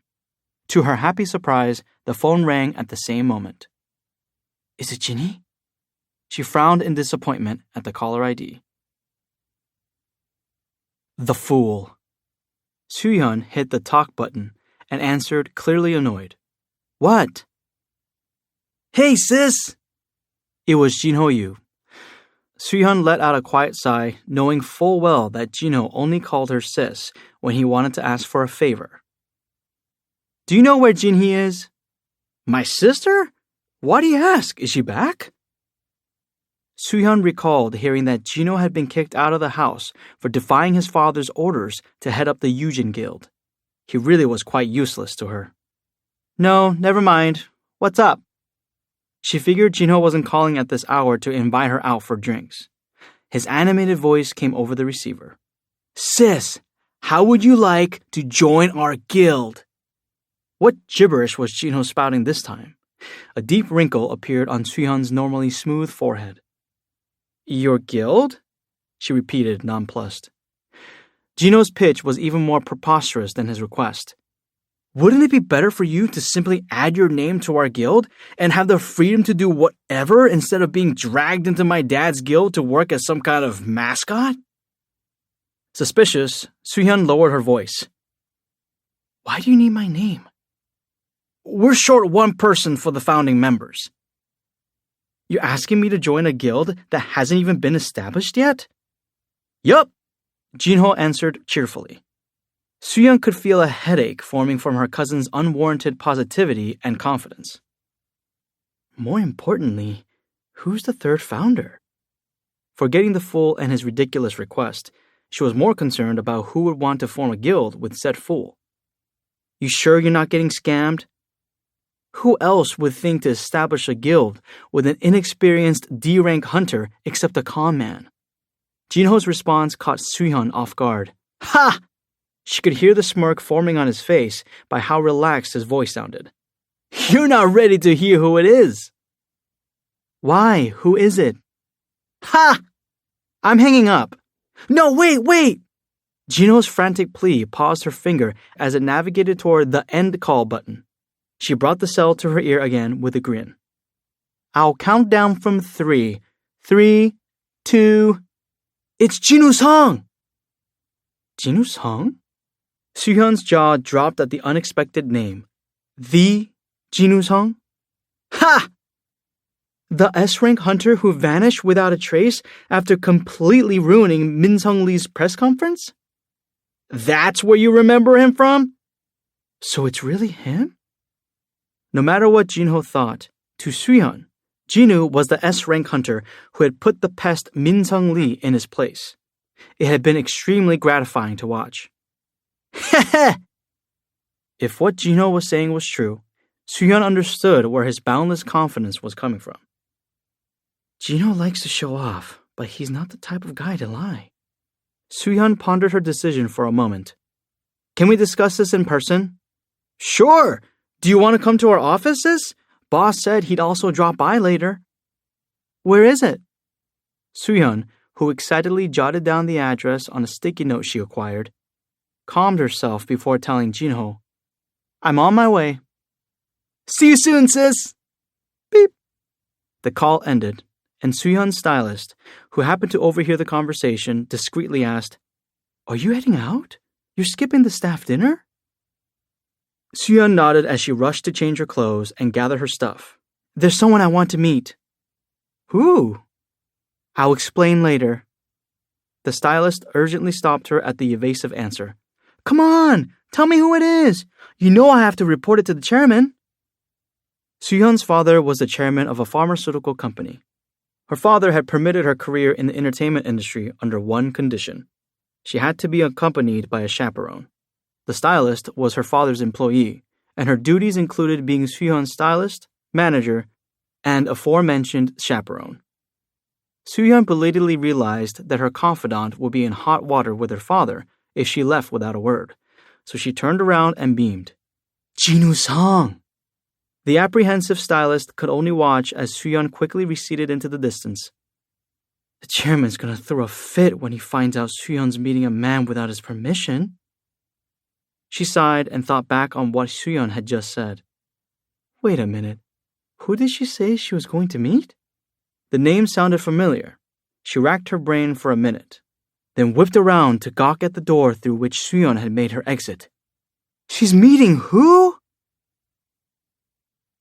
Nope. Nothing. Jinho chewed on his nails as he stared at the computer monitor. Nothing here and nothing there either. All the posts bad-mouthing Jinwoo were gone, which made sense. The boss had saved the S-rank hunters on Jeju Island, ended a traffic jam by closing a B-rank gate on a highway, and rescued the group of students yesterday.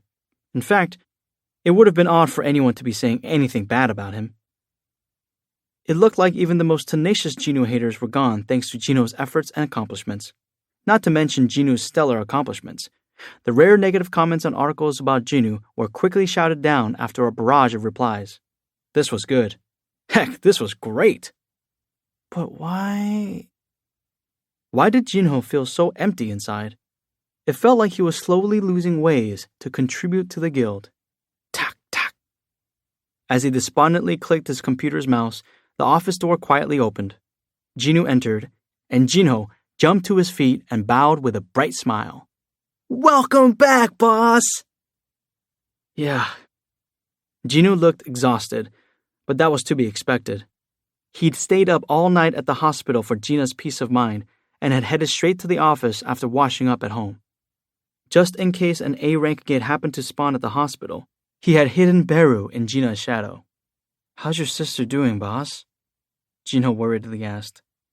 Fine. Jinwoo's reply was short. His sister had tried feigning being okay, but as her elder brother, he was still worried. Her doctor had also warned him that her mental shock would have been tremendous and that they needed to monitor her carefully. I hope she can brush it off soon. She was normally such a lively girl. The only thing Jinwoo could do now was cheer her on spiritually. At that moment, "Whoa, you weren't kidding!" A woman's surprised voice caught him off guard. Jinwoo turned to see Soo-hyun openly staring at him. The S-rank hunter raised an eyebrow at Jinho. So that's her? Jinho fretfully nodded. That's right, boss.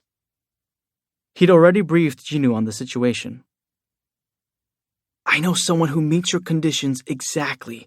Would you like to meet her? Someone with a hunter's license but no interest in guild activities who they could still trust. Plus, she's an A-rank hunter. Not that her rank was important.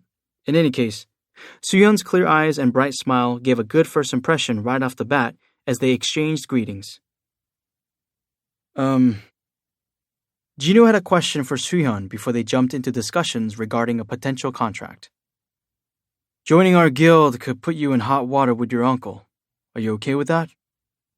This is much more preferable than having to deal with Jin-sung. Jin-sung? Jinwoo rubbed the back of his head in embarrassment. She's talking about my elder brother, boss. Ah, yes, his mean elder brother. Right. The plan was for either Jinho or Jin-sung Yu to take charge of the Yujin Guild. Jinwoo nodded. Had Jinho obediently taken over the Yujin Guild, none of the family drama would have happened. Soo-hyun was a victim of Jinho's choices in a way. The rascal stirred up an awful lot of trouble for multiple people, huh? Jinho gave Jinwoo a sunny smile, oblivious to why the boss was staring at him. Soo-hyun inched closer to Jinwoo while he was busy heaving an internal sigh. Yes? She blushed slightly and had trouble meeting his eyes, as if she had something significant to tell him. Jinwoo's demeanor turned serious as well. Is there something you want to say to me? Soo-hyun faltered, then summoned her courage, her eyes sparkling. Can you take a selfie with me for my socials? Inside the executive office of a certain pharmaceutical company, Chairman Seok Yu, younger brother of Myung-han Yu, was looking more solemn and serious than usual. Are you certain? Yes, the stylist timidly nodded. My daughter is meeting with Hunter Jinu Sung? Yes, sir. It is not just a different guy with the same name? I had my doubts at first too, but then the stylist rooted through her pockets for her cell phone and cautiously handed it to Seok. One of Soo-hyun's social media accounts was on the screen. The chairman gaped at the recently uploaded photo. It was definitely the same face he had often seen on the news. No way. Seok stared intensely at the screen before bringing a hand to his forehead and letting out a loud exhale. Are you all right, sir? You can go now. Pardon?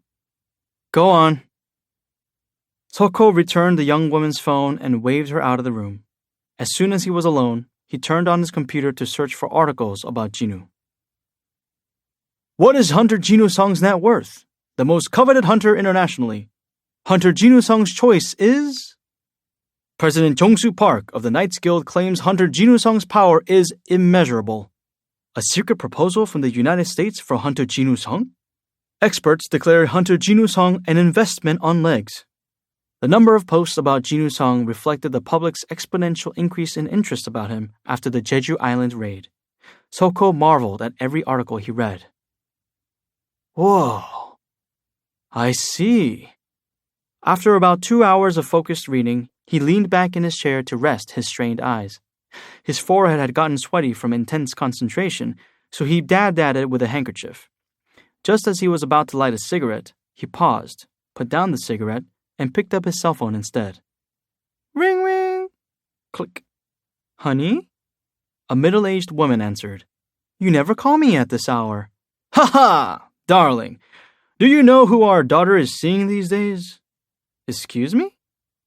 I think I've raised our daughter well. What are you talking about? Chairman Seok Yu was absolutely certain about this. After all, his Soo-hyun was pretty, came from an excellent family, and had received a prestigious education. There wasn't a single aspect of her that was lacking. So even if Soo-hyun and Jinu were only acquaintances now, it was just a matter of time before they became close. Well, look at you. The voice over the phone sounded baffled. Are you sure you're the same person who used to go to her school every year to make sure she wasn't seated next to a boy? You insisted she only have female seatmates until she graduated high school. Ha ha! Did I really? Who could she possibly be seeing to make you react like this? Stop beating around the bush and just tell me. Seok chortled. You'll be just as shocked as I was when I tell you. Ha ha ha ha! 3. Jin Chul-woo's point of view. You want minions to be recognized as members of strike squads? Do you hear yourself? Junuk Nam bellowed. Congressman Nam had previously been a chief prosecutor, and he was unparalleled when it came to digging up and shredding fallacies. President Ko sat wordlessly across from him. Congressman Nam mentally sneered as he noted the president's silence. He knows he doesn't have a leg to stand on. Congressman Nam's victory was secure. No matter how he looked at it, President Ko had gone too far this time. The president's lack of retaliation made it clear the old man knew it too. However, Congressman Nam had no intention of letting up.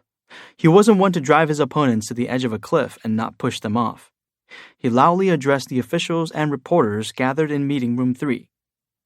This ridiculous policy was drawn up as soon as Hunter Jinu Sung formed the guild. If that isn't preferential treatment, then what is? There was a rumor going around that the Hunters Association, which was supposed to be unbiased, was acting in Hunter Sung's interests.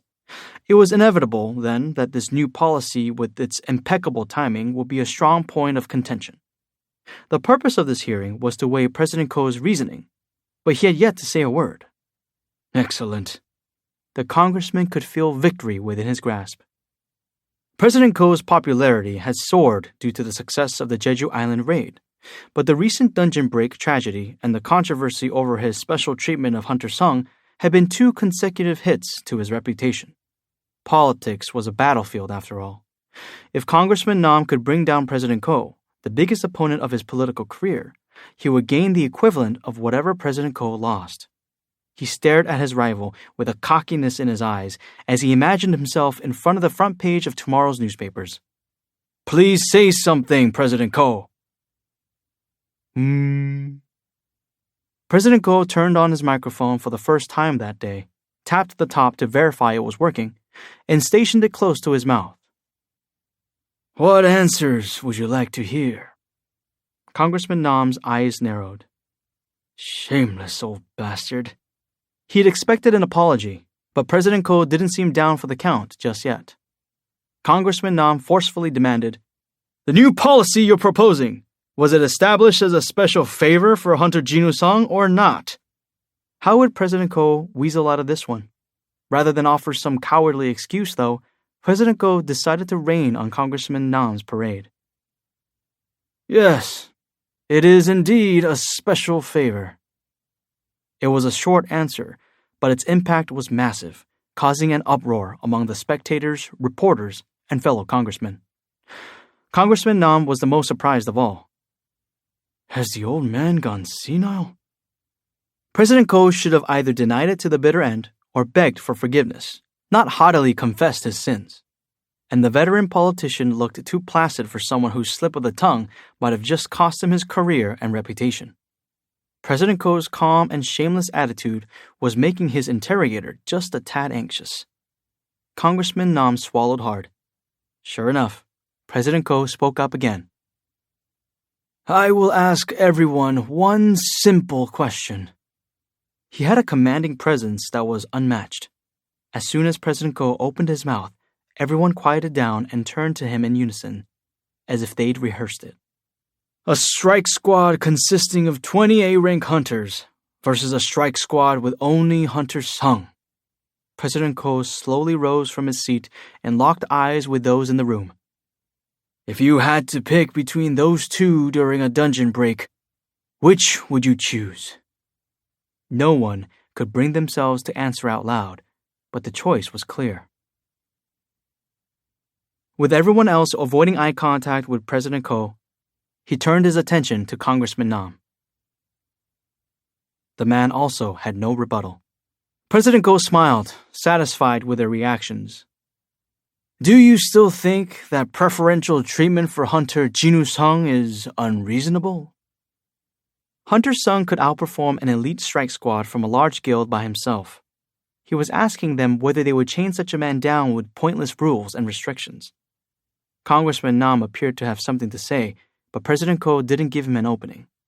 21 countries, including the United States of America, Japan, and China, have requested information regarding Hunter Jinwoo-sung from the association.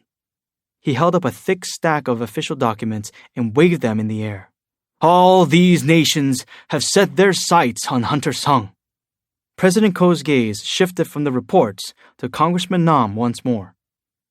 Do you think Hunter Sung would want to stay in a country that's so inflexible that they wouldn't grant this small a favor? The congressman looked rather uneasy. The tables had obviously turned against him. However, President Ko had no intention of letting him off that easily. I'm asking you if you wish a repeat of the Dong-Su Hwang affair. Congressman Nam bit his lower lip as President Ko put the documents down, his expression that of someone at ease. The congressman knew what that meant. It was the face of a winner, one a congressman wore when victory was assured. He gritted his teeth and tried to object. Still, we must consider fairness. Ah, yes, speaking of. President Ko cut him off. Congressman Nam, you recently moved to a condominium near the headquarters of the Hunters Guild, did you not? Congressman Nam's face turned visibly red. Why did you move there, despite it being much more expensive than the other accommodations in the area? The congressman was turning very nearly purple, and he looked as if he would have punched the president in the face had the latter not been an S-rank hunter. However, President Ko knew better than Congressman Nam how to deal with a cornered opponent. I hope you all think carefully about who exactly will keep you safe when another S-rank gate appears on this land. President Ko ended his argument with one final statement. You may be able to buy an expensive condo worth $1 million or tens of millions, but you cannot buy a life. It was Jinho's first time seeing an A-rank gate. He leaned his head back to take in the view up to the top of the portal. Whoa! The gate was so tall, it was impossible to take it all in at once when they were this close. Jinho's mouth had been agape for some 20 minutes already. Compared to that, Jinho's reaction to laying eyes on an A-rank gate for the first time had been anticlimactic. Your jaw's about to fall off, Jinho. Huh? Oh, sorry, boss. I've just never seen a gate this big before. How would have he reacted to the gate at Kwangali Beach? Jinho chuckled at the thought. Jinho rubbed the back of his neck, embarrassed by his obvious amazement. Boss, are you sure we'll be okay without a collection or excavation team? We'll be fine. Jinho summoned 30 elite shadow soldiers who had been with him the longest. These guys will take care of it. Jinho started at the soldiers' sudden appearance, but quickly caught on to what Jinho was saying. Aha! Gotcha, boss! With their black armor eyes, Jinho's minions always had an intimidating aura about them. At that moment, employees of the association approached the pair. Among them was a familiar face. Hunter Sung, Manager Wu. Jin Chol, the manager of the Hunters Association surveillance team, accepted a manometer that resembled a radar speed gun from one of his subordinates. May I start the inspection? Please go ahead. Jinho stepped aside, and the shadow soldiers moved forward. Jin Chol measured each soldier's magic power levels. Oh my god. Jin Chol's eyes widened at the results. He was thankful his sunglasses prevented others from noticing his shock. All his minions are at least B rank, if not A. Jinho and his soldiers easily passed the safety conditions for an A-rank gate permit. More importantly, Jinho had many more minions at his disposal. If they also possessed similar levels of magic power, Jin Chol's lip turned up on one side. People who argue whether this is preferential treatment of Hunter Sung don't know what they're talking about. Jin Chol smiled lightly and shook his head before looking up and nodding at Jinho. I'm done. No problems here. Jinho returned the nod and smile. He was ready to start the raid, but had one last order of business. Hunter Sung, please look this way! Could you please tell us how you feel as you embark on the Ajin Guild's first raid? What's the story behind the name Ajin? What's your relationship with Su-Yeon Yu, the third founding member? Reporters shouted out questions from the other side of the police line. It was the first raid of Jinho Sung's newly established Ajin Guild, so reporters had been camping out since early in the morning to capture this historical moment on camera. Normally, employees of the guild on the raid would work crowd control, but in this case, the job had been assigned to association employees. Jinho gestured at the masses. I thought my information was supposed to be classified. We can protect your personal information, but we can't hide the location of a gate. Jin Chol answered with a grin. We'll deal with the reporters, so please feel free to ignore them and focus on the raid. As he watched the association staff struggle to keep the reporters at bay, Jinho knew who was behind all this. Please tell the president that I really appreciate his help. I'll let him know. Jin Chol bowed his head in acknowledgement, then turned and walked away, leaving Jinho and Jinho by themselves in front of the gate. You sure you'll be fine? Yes, boss. Jinho squared his shoulders with a look of grim determination. I will follow you into hell. Jinho chuckled at how dramatic Jinho sounded. I appreciate it. Jinho was a D-rank hunter, which meant setting foot in an A-rank gate was practically a suicide mission. Jinho had tried to stop him several times, but Jinho had insisted on being the porter. The S-rank hunter eventually dropped it. If it's one person, I can easily keep him safe anyway. Jinho figured Jinho would give up these missions after experiencing what it was like inside an A-rank dungeon. Besides, it'll be nice to have someone to talk to. Shall we? Yes, boss. Let's go. Jinu and Jinho turned at the third voice behind them. There stood Jinchul, decked out in armor instead of his usual pressed suit. "I thought you left," said Jinu. "President Ko has asked me to monitor your raid to make sure it's truly safe, Hunter-sung." President Ko wanted Jinchul to act as a witness in the event there were more objections to Jinu's solo raids. "Are you planning to come with us?" It was hard to tell whether Jinchul was blushing because he found the armor uncomfortable or if he was embarrassed by the circumstances. "If that's okay with you." The man was just trying to do his job, so why not? "As long as you don't touch any magic beasts." "I'm a member of the surveillance team, am I not? I'll only be quietly observing." "Works for me." Jinchul bowed in thanks. "I really appreciate this, Hunter-sung." "All right then. Let's go." With that, Jinho and Jinchul ventured inside the gate, and Jinu brought up the rear. As he did, the familiar chime and message from the system welcomed him. "Bing! You have entered the dungeon." The raid should have started by now. President Gunwei Ko looked at his wristwatch with a smile. Had it been possible, he would have liked to witness Hunter-sung's raid for himself, but his health didn't allow it. Consequently, he sent his most trusted employee in his stead. He couldn't wait to hear Manager Wu recount his experience. "Oh, but I don't have time for this." Gunhui cleared his mind of meandering thoughts. There was a veritable tower of documents on his desk. No matter how focused on paperwork he'd been following the dungeon break at the school, the stack hadn't decreased. In fact, it had grown. Despite his busy schedule, his interest in Jinu hadn't waned either. Maybe someday he'd eventually get to tag along with Jinu. "I'm being silly." Smiling ruefully, he shook his head and began focusing on the task at hand. He remained absorbed in work until 3 hours later, when a knock on his office door caught his attention. Knock, knock. "Sir, it's me, Jinchul." He had been waiting with bated breath for this report. Gunwei cheerfully called, "Come in." Creak. When Jinchul carefully entered the room, Gunwei stared at him, astonished. "What?" He'd expected Jinchul to return no worse for wear, but the man looked haggard. "Manager Wu was with Hunter-sung of all people, so why is he in such a state?" Jinchul's sincere plea snapped him out of his thoughts. "I apologize, sir, but may I sit down?" Conway gestured toward the couch. "Of course, go ahead." Conway rose from behind his desk and took a seat on the opposite couch. Whoomp! Jinchul collapsed on the sofa. Exhaustion took hold as he rubbed his face with both hands. What in the world had transpired inside that dungeon? Conway couldn't help himself and asked, "What happened? Why do you look—" "Sir, is there something on my face?"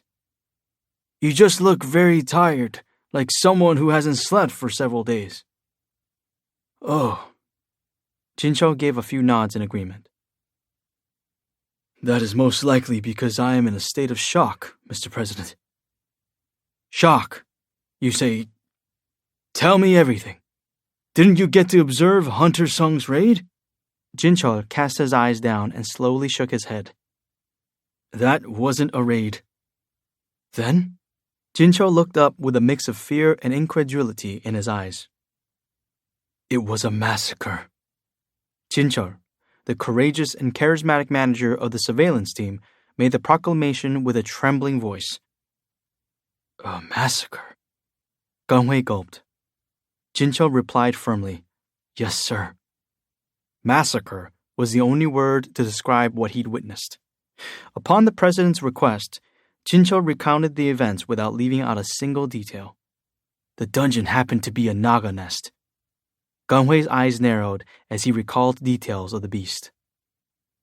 Nagas are a cross between a human and a sea serpent. Nagas are creatures that prefer wet environments and are skilled in both magic and physical combat. Hunters typically have difficulty dealing with them. Not only are they high-rank magic beasts, but they stay in groups. However, that shouldn't be much of an obstacle for a hunter like Jinu, no? Jinchul confirmed Gunhui's analysis. I almost felt bad for the Nagas. When over 30 Nagas had blocked their path, Jinchul had forgotten who he was with and briefly worried at the appearance of such troublesome beasts. But then, our surroundings grew dark. To be precise, the shadow beneath Jinu's feet had spread out. Jinchul's hair had stood on end as the soldiers in black emerged from the ground. This had been the start of the battle, or rather, the slaughter.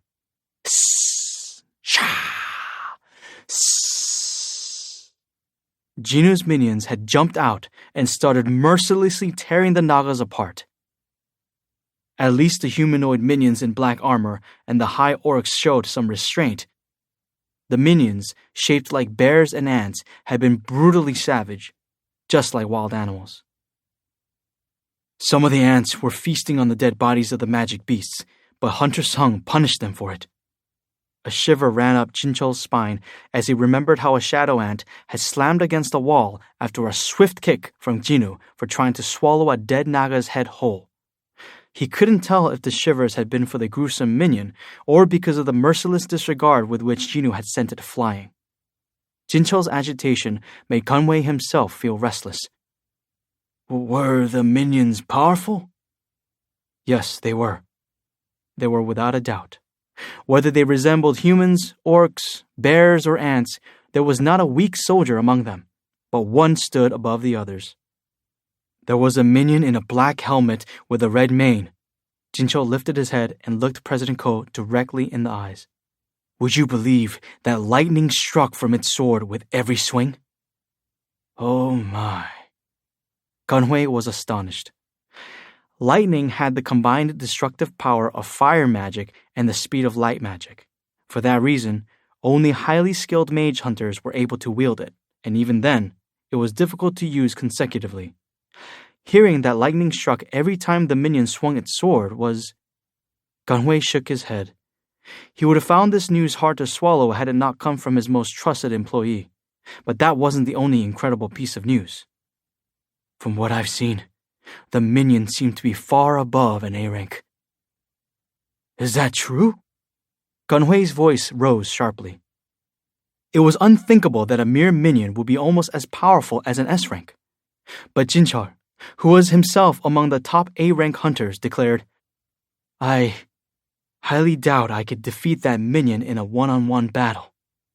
If the self-assured Jinchul had reached such a conclusion, then it was safe to assume the minion was an S rank. Gunhui leaned back on the couch. He was aware how extraordinary Hunter Sung was, but he had no idea his minions also held such amazing ability. It was a pity he was unable to witness any of this with his own eyes. This was a lot to process for someone sitting comfortably on a couch, so how difficult must it have been for Jinchul to witness everything firsthand? No wonder the A-rank hunter was in such a state. It must have been shock after unrelenting shock for him. But then something even more surprising happened. Jinchul wasn't done with his tale. The ants went to work. He blinked rapidly as he recounted this part. The vice president from the Ajin Guild had distributed the pickaxes he'd brought along to the ants. They busied themselves with excavating magic stones from the cave walls and transporting those and magic beast corpses outside. Jinchul had been mesmerized, marveling at how the ants moved in such organized fashion. They were labor workers incarnate. He isn't merely a one-man strike squad. Jinu could attack a dungeon, collect the dead bodies of beasts, and excavate gems. So Jinchul was adamant that it was disrespectful to Hunter Sung to call him a one-man strike squad. Hunter Sung is a walking guild.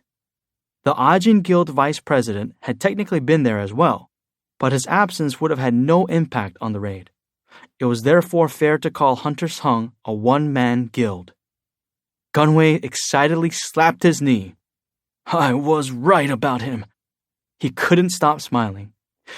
Jinu would bring a new balance of power to the world of hunters in Korea. It might even make waves on a global level. After that, we arrived at the boss's lair. There was more?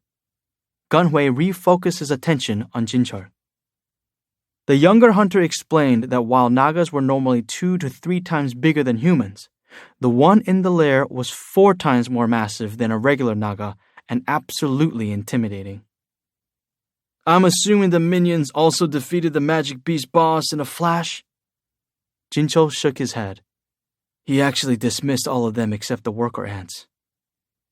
What? Why? The president was dumbfounded. Jincho responded.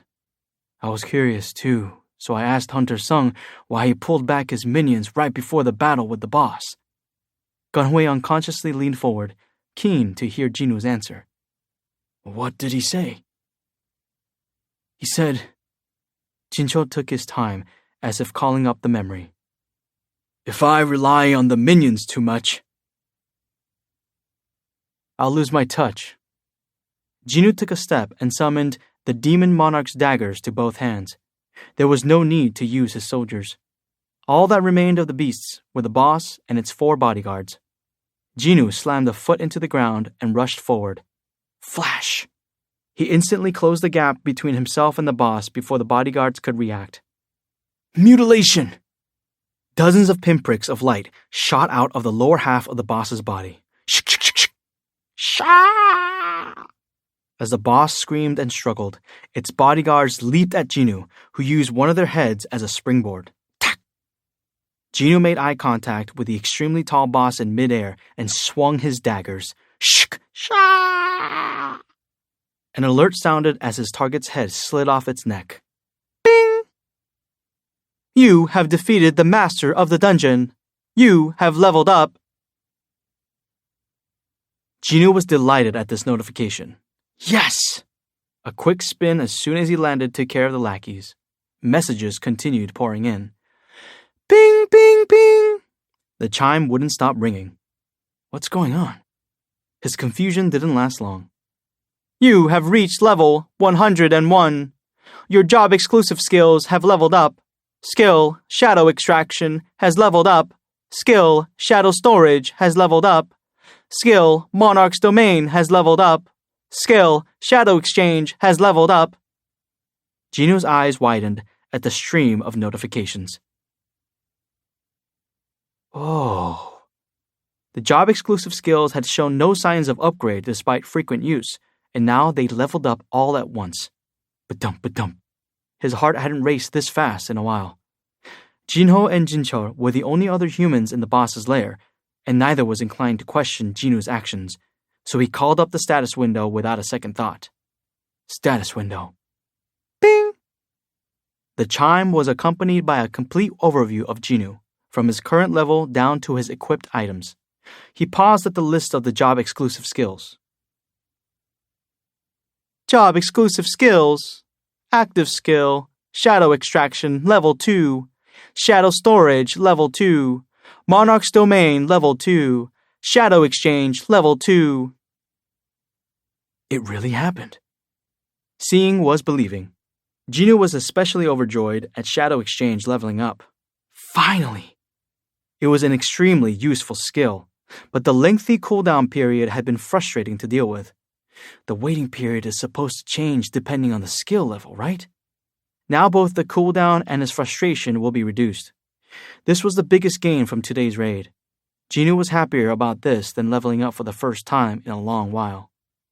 Let's see how big the time difference is. He slowly opened the information window for the Shadow Exchange skill as if he were opening a gift. Bing! Skill, Shadow Exchange, Level 2. Job exclusive skill. Once used, you may activate it again only after a 2-hour cooldown period. Wait times can vary depending on skill level. A full hour less! Leveling up once had cut down a third of the wait time. Jinu couldn't hide his excitement. 1 level shaved off 1 hour.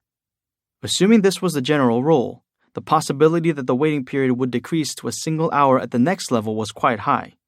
And if the skill went up yet another level, Mom and Gina will be safe no matter where I am. He was almost vibrating with excitement at the idea, as their safety was of his highest priority. Jinho smiled at Jinu's obvious glee. Did something good happen, boss? What? Jinwoo realized with a start that Jinho was standing next to him. I guess I was busy looking through the stats window. He spotted Jincho walking toward them over Jinho's shoulder. Jinho laughed to himself as he closed the status window. Although they wouldn't have said anything, there was no reason to make them think he was out of his mind. Yeah, something like that.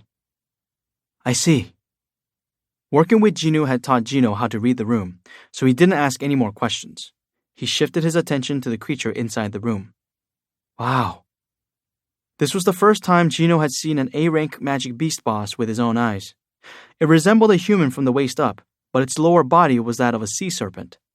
It looked huge even from a distance, but up close, it was much bigger and much creepier. Jinho was understandably awestruck. Now that I think about it, Boss has been through several high-rank dungeons already. Had he defeated terrifying beasts like this each time? Gulp. Jinwoo seemed even more impressive than before, and Jinho was proud to be the one person with the privilege of standing beside the hunter like this. Boss! I truly respect you, boss. Huh? Never mind. Jinho turned away, mortified, when Jinwoo stared at him. Jinchul also appeared quite thunderstruck. I knew Hunter Sung was powerful, but he hadn't expected Jinwoo to deal with a boss-level Naga so easily. Any other strike squad would need a slew of tanks, damage dealers, and healers on top of their game to narrowly defeat such a threat. If another squad had witnessed this, they'd hang their heads in shame. Jinchul walked over to the Naga's remains and tapped the beast's scales. They felt hard as steel to him. Well known for their durability, Naga's scales were often used to craft defensive gear such as armor and shields. But against Hunter Sung, some of the scales on the lower half of the beast's body were crumpled or torn as if they were made of paper. This was the direct result of the mutilation skill. I can't believe he had this much destructive power using 2 daggers. Jinchul broke into a cold sweat as he inspected the carcass. It was a relief that Jinwoo was his ally. Just then, Jinwoo's voice came from behind him. Could you step aside, please? Jinchul was startled out of his thoughts and turned around, flustered. Pardon? I like to turn that Naga into a minion, but you're standing a little too close, Manager Wu. Oh. Jinho, who already knew the drill, waved Jinchul over from where he was standing a short distance away. Sorry. Jinchul offered a short apology and hurriedly stepped back, watching with anticipation all the while. He'd seen Jinwoo create minions earlier on their way to the lair, but this would be his first time witnessing the process for a magic beast boss. Will that gigantic monster transform into a minion of the same size? Jinho's eyes twinkled as he, too, awaited the result. Arise. The shadow answered his new master's call. Shah! Black hands shot out of the beast's shadow and eventually pulled its body above the dark ground. However, the minion was much smaller than Jinchul had expected. The new shadow soldier was actually similar in size or perhaps slightly bigger than a minion born of an ordinary Naga. Ha ha! Jinchul couldn't help but let out a laugh as tension left his body, his sweaty palms an indication of just how nervous he'd been. In a way, this was to be expected. How could a minion created with power borrowed from a dead body compare to the actual creature? The reduced strength and size of the minion made sense. Jinchul felt somewhat relieved at the sight. Maybe this is the limit of Hunter Sung's abilities? Not that this meant he thought any less of the S-rank hunter. Jinwoo's combat power still surpassed Jinchul's imagination, and contrary to Jinchul's opinion, Jinwoo himself was delighted with the results. The voice of the monarch has awakened the dead's fighting spirit. Shadow enhancement successful. The shadow will start with a base level of 13. Yes! This was the first notification Jinwoo had received about shadow enhancement since he'd recruited Igris. Was this because shadow extraction had leveled up? Jinwoo rushed to check the new soldier's information. Unknown, level 13. Elite Knight rank. Since this was the boss of an A-rank dungeon, it made sense the new shadow soldier was an elite knight rank, just like Fang. But level 13? Jinu couldn't stop smiling at the number. He's about as strong as he was when he was alive. Maybe because of his level? Unlike other soldiers, Jinu couldn't detect the difference between the soldier's abilities in its current form versus the original. The small frame hid a powerful amount of mana. He found it strange that there was such a big change in physical size, but he had a theory. Maybe this is his original form? Indeed, how could there be such a huge size discrepancy between the regular Nagas and the boss? Everything made sense if it had been using a magic spell to augment its size just as Fang often did. Jinu's theory was supported by the fact that this Naga also wielded magic, though it wasn't as strong as Fang. At that moment, "Please choose a name." Jinu received the usual message asking him to name his new soldier. Jinu didn't think too hard and chose Jima. "Would you like to use Jima?" "Yes." With that, a powerful mage and his infantry of Naga became the newest additions to Jinu's shadow army. The hunter absorbed Jima into his shadow once the extraction process was complete. Right on cue, the masterless dungeon sent them a preliminary warning. Rumble. There was a small tremor, signaling that the gate will close in the next hour. Jino rushed over to Jinu. "We have to leave, boss." "Okay." Jino took one last look around the lair and smacked his lips in disappointment. "It kind of feels like a waste." Jino's eyes were fixed on the carcass of the magic beast boss. "We could make so much money if we could take this with us." With the gate closing soon, they would be taking a huge risk transporting the boss's corpse out of the dungeon. One mistake and they would be lost inside it forever. It was near impossible to carry such a huge carcass anyhow, but it was harder seeing it get left behind. Talk about leaving money on the table. But Jinu didn't see the problem. "We can just take it with us, you know." "Huh?" Jinu blinked at him. "Isn't it too big to carry, boss?" Jinu laughed. "It's not a problem." Jinu wasn't sure he had the muscle for the job, but he did know someone for whom it wouldn't be an issue in terms of sheer size. "Come out." The robed shadow soldier who appeared was the former shaman of the High Orcs. Vroom. Fang gave a bow to Jinu, who pointed to the cadaver with his chin. "Begin." Fang enlarged his body to twice the size of the Naga boss's in no time and began dragging it across the floor of the lair. Whoa. Jincho was close to losing his mind at the unbelievable sight. "Isn't that..." That was definitely the High Orc shaman he had watched Jinu defeat during the raid with the Hunters Guild. He was currently twice as big as when Jincho had last seen him, but physical size wasn't the only difference. Jincho had sensed a wave of mana from the minion when he cast the enlargement spell, and he was appalled to realize that the beast seemed to have gotten stronger compared to their last encounter. What the? Isn't the magic beast supposed to get weaker when it's summoned as a minion? But if so, how to explain the mana levels of the High Orc shaman?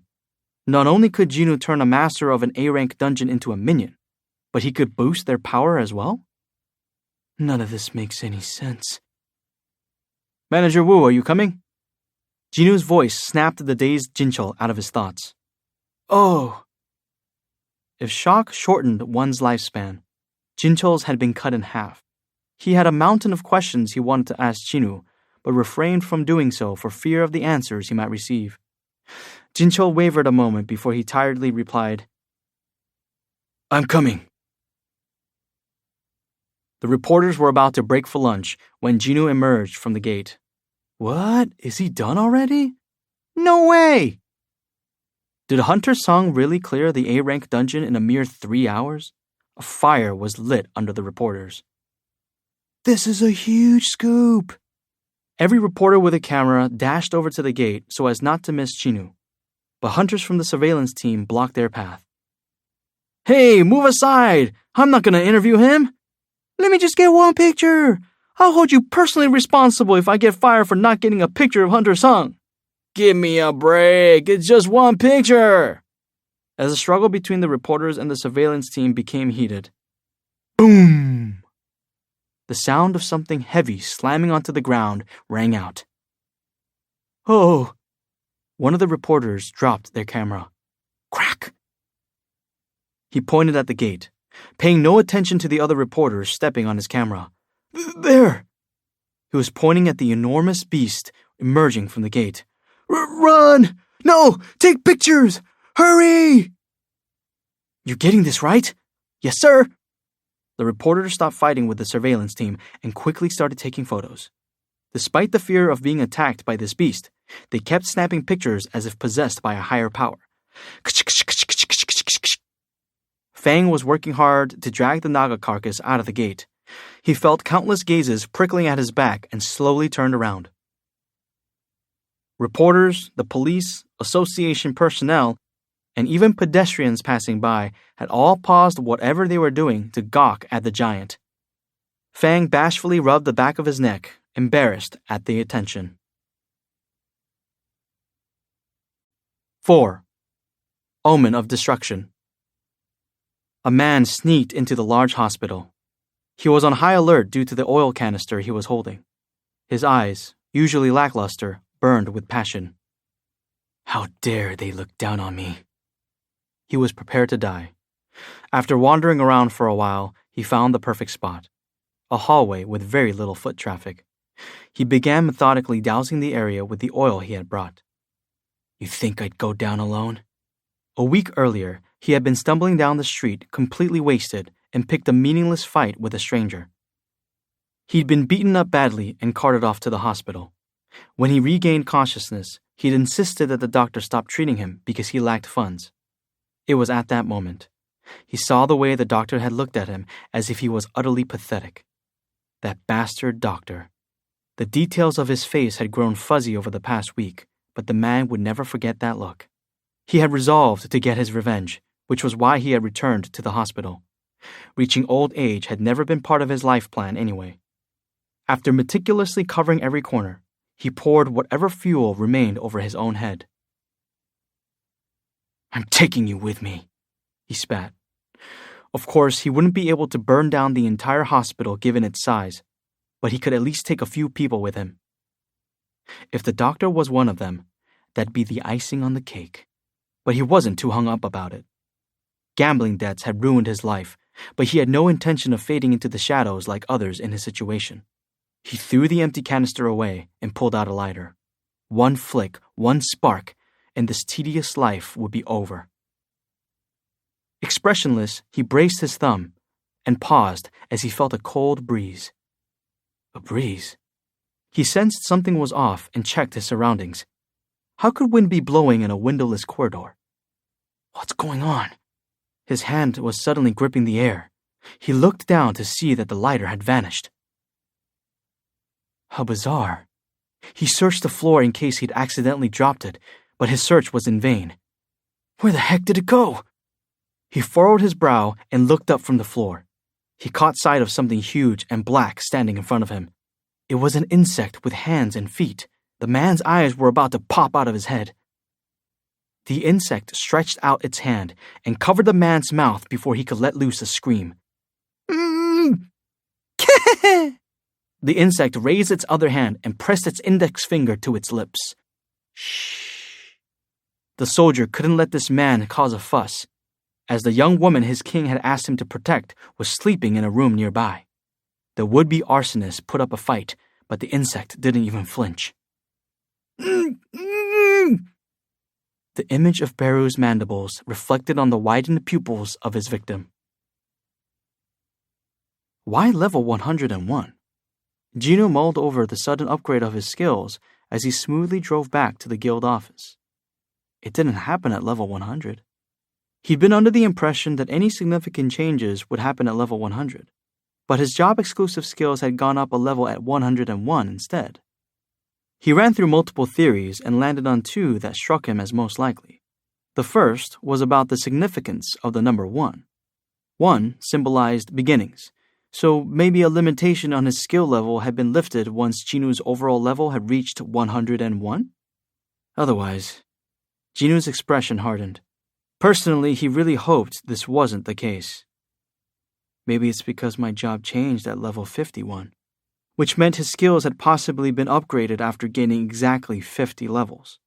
If this theory was correct, his next upgrade wouldn't be until he reached level 151. That would suck. Considering the speed at which he'd been leveling up lately, he was pinning his hopes on the former. The building where the guild office was located came into view, and he drove into the underground parking lot. Jinwoo was the only one in Bungo, the Ajin Guild's beloved van. Jinwoo had volunteered to stay behind at the gate to wrap things up. The raid may have been finished, but there was still a matter of handing over the loot they acquired to the brokers. As the one who'd contacted them in the first place, Jinwoo had wanted to see it through to the end. "Leave it to me, boss." Jinwoo could practically hear Jinwoo's voice overflowing with confidence. "I wonder if he's doing a good job." It was great that the vice president was eager to get things done, but hiring experienced employees might be in their best interest. Jinwoo made up his mind to do so as he exited the parking lot. Huh? The hunter spotted a familiar face approaching the building. She in turn noticed Jinwoo as well. "Oh." Hae-in-cha stopped in her tracks, seemingly surprised to see him. She backed away slowly, then turned and fled. Huh? The whole situation was absurd, never mind why she was running away. Does she really think she can outrun me? Who did she think he was? Jinwoo's competitive nature flared, and he sprinted at full speed using flash. Time seemed to slow down, but his surroundings zipped by as he darted past. He caught up with Hae-in in the blink of an eye. If I grab her from behind or bump into her, she could get hurt. Jinwoo took a flying leap and whirled around to face Hae-in in midair. He landed directly in front of her. Her escape route blocked. Hae-in faltered. Jinwoo grabbed her by both shoulders. Ah! The chase between the two S-rank hunters ended just like that. Hae-in couldn't look Jinwoo in the eyes. Puzzled, he softly asked, "Why did you run away as soon as you saw me?" And if she was going to run away, why did you bother coming here? If Hae-in wanted to avoid seeing Jinwoo that badly, she shouldn't have come in the first place. Hae-in's voice came out as a whisper. My car is in the parking lot. Jinwoo recalled noticing an unfamiliar car parked there. The day she had visited the office after applying to join Jinwoo's guild, he had teleported them directly to the Hunters Association gymnasium, and she'd never returned to pick up her car. I guess she heard we had a raid today and assumed we'd be out. Unfortunately, she couldn't have predicted they'd complete an A-rank raid in just a couple of hours. As a result, they'd run into each other and ended up here. Hae-in wilted under Jinwoo's wordless gaze, so he gently sighed and let her go. There's no need to run away from me, he told her, smiling. People change their minds all the time. It happens. People's hearts were fickle in that they could lose interest in something just as fast as it had been sparked. There was no reason to go out of one's way to avoid others like that. Despite Jinwoo's reassurance, Hae-in wouldn't respond or raise her head. Maybe she doesn't feel like talking to me? Her mood might have soured after he accosted her. Okay, well. With that, he made to leave, but Hae-in hurriedly grabbed the end of his sleeve before he could turn away from her. Hae-in could almost see question marks floating above the dashing hunter as he waited for her. After some hesitation and with a great deal of difficulty, Hae-in finally managed to speak. Could you spare me some of your time? The woman who'd fled from him wanted to talk. Sensing his confusion, Hae-in hurriedly continued. Hunter Byung-gyu Min really wanted me to relay something to you. Jinwoo's expression shifted at the unexpected name. To me? Hae-in's head bobbed. He had something to tell you regarding your abilities. There was no way. Jinwoo had never met Hunter Min when he was alive. The first and last time he'd ever interacted with him was when he had briefly made Hunter Min one of his shadow soldiers. Hunter Min had bravely fulfilled his duty, and Hae-in had been saved from the brink of death in the process. It was thanks to him that she and Jinwoo could be here talking to each other in this moment. But when had Hunter Min had a chance to leave a message with her? Jinwoo had never displayed his power in front of the man. He'd already passed by the time Jinwoo arrived as backup. This didn't make any sense. Seeing the doubt in his eyes, Haynes slowly continued. Hunter Sung, your power is... Hold on, please. Whether she was telling the truth or not, it wasn't something they should be discussing in the middle of the street. Jinwoo glanced at their surroundings. Let's find somewhere quiet to talk. Chairman Yu took the documents handed to him by his secretary. These are... information from the investigation at Seoul Incheon Hospital. That was where Jinwoo's mother had been hospitalized. Chairman Yu's gaze sharpened as he started scanning through the pages. A nurse entered her room in the morning to discover she'd woken up, and Hunter Sung was by her side. And another point of interest. The hospital had recommended a thorough evaluation of her condition, but Hunter Sung had insisted on having her discharged. Chairman Yu found himself shaking his head. That doesn't sound like him. Hunter Sung was a filial son who had risked his own life doing raids to pay his mother's medical bills. Yet he wanted her discharged without having her checked out first? It should have been the other way around. That meant Hunter Sung had already been certain about his mother's recovery. But how? The frown lines on Chairman Yu's face multiplied as he continued to read. Everything written about Hunter Sung was perplexing. The double dungeon incident, his sudden second awakening, his mother's recovery, and his unidentified ability that allows him to make countless minions. Too many coincidences meant that nothing was a coincidence. Everything about this was bothering Chairman Yu, and so he came to a decision. I need to meet with Hunter Sung. I will send someone for him today. No need. Surprised, Secretary Kim asked, Are you going to visit him yourself, sir? Think carefully about who the other party is. Secretary Kim had nothing to say to that. Secretary Kim's cell phone vibrated as Chairman Yu turned back to the documents. Go ahead. With his boss's permission, Secretary Kim checked his cell to see a text message relaying some breaking news. Sir. Chairman Yu looked up. There seems to be a broadcast out of Japan. Would you like to see? Secretary Kim wasn't one to make a fuss over pointless matters, so if he brought it up, it was a matter worthy of attention. At Chairman Yu's nod, Secretary Kim turned on the large TV mounted on the wall. This is Special Correspondent Sungwoo Park. As you can see, the screen changed to show live footage of Japan's busiest neighborhood. Shinjuku, Tokyo, Japan. The liveliest area within the heart of Japan was cloaked in shadows.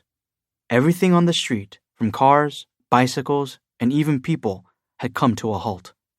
The only movement was people getting out of their cars one by one. Despite the piling traffic, no one honked or yelled at fellow drivers. It was as if the neighborhood had become possessed by something. Their gazes were fixed on one thing. Oh shit. My God. An enormous gate hanging in the air was blocking out the sky. People couldn't hide their horror at the sheer size, its height rivaling that of a skyscraper.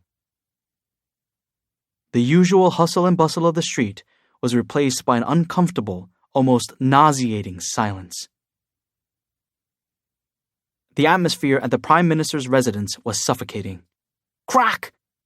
Unable to keep his temper in check, the Prime Minister threw the remote at the TV playing the news, cracking the screen. Prime Minister!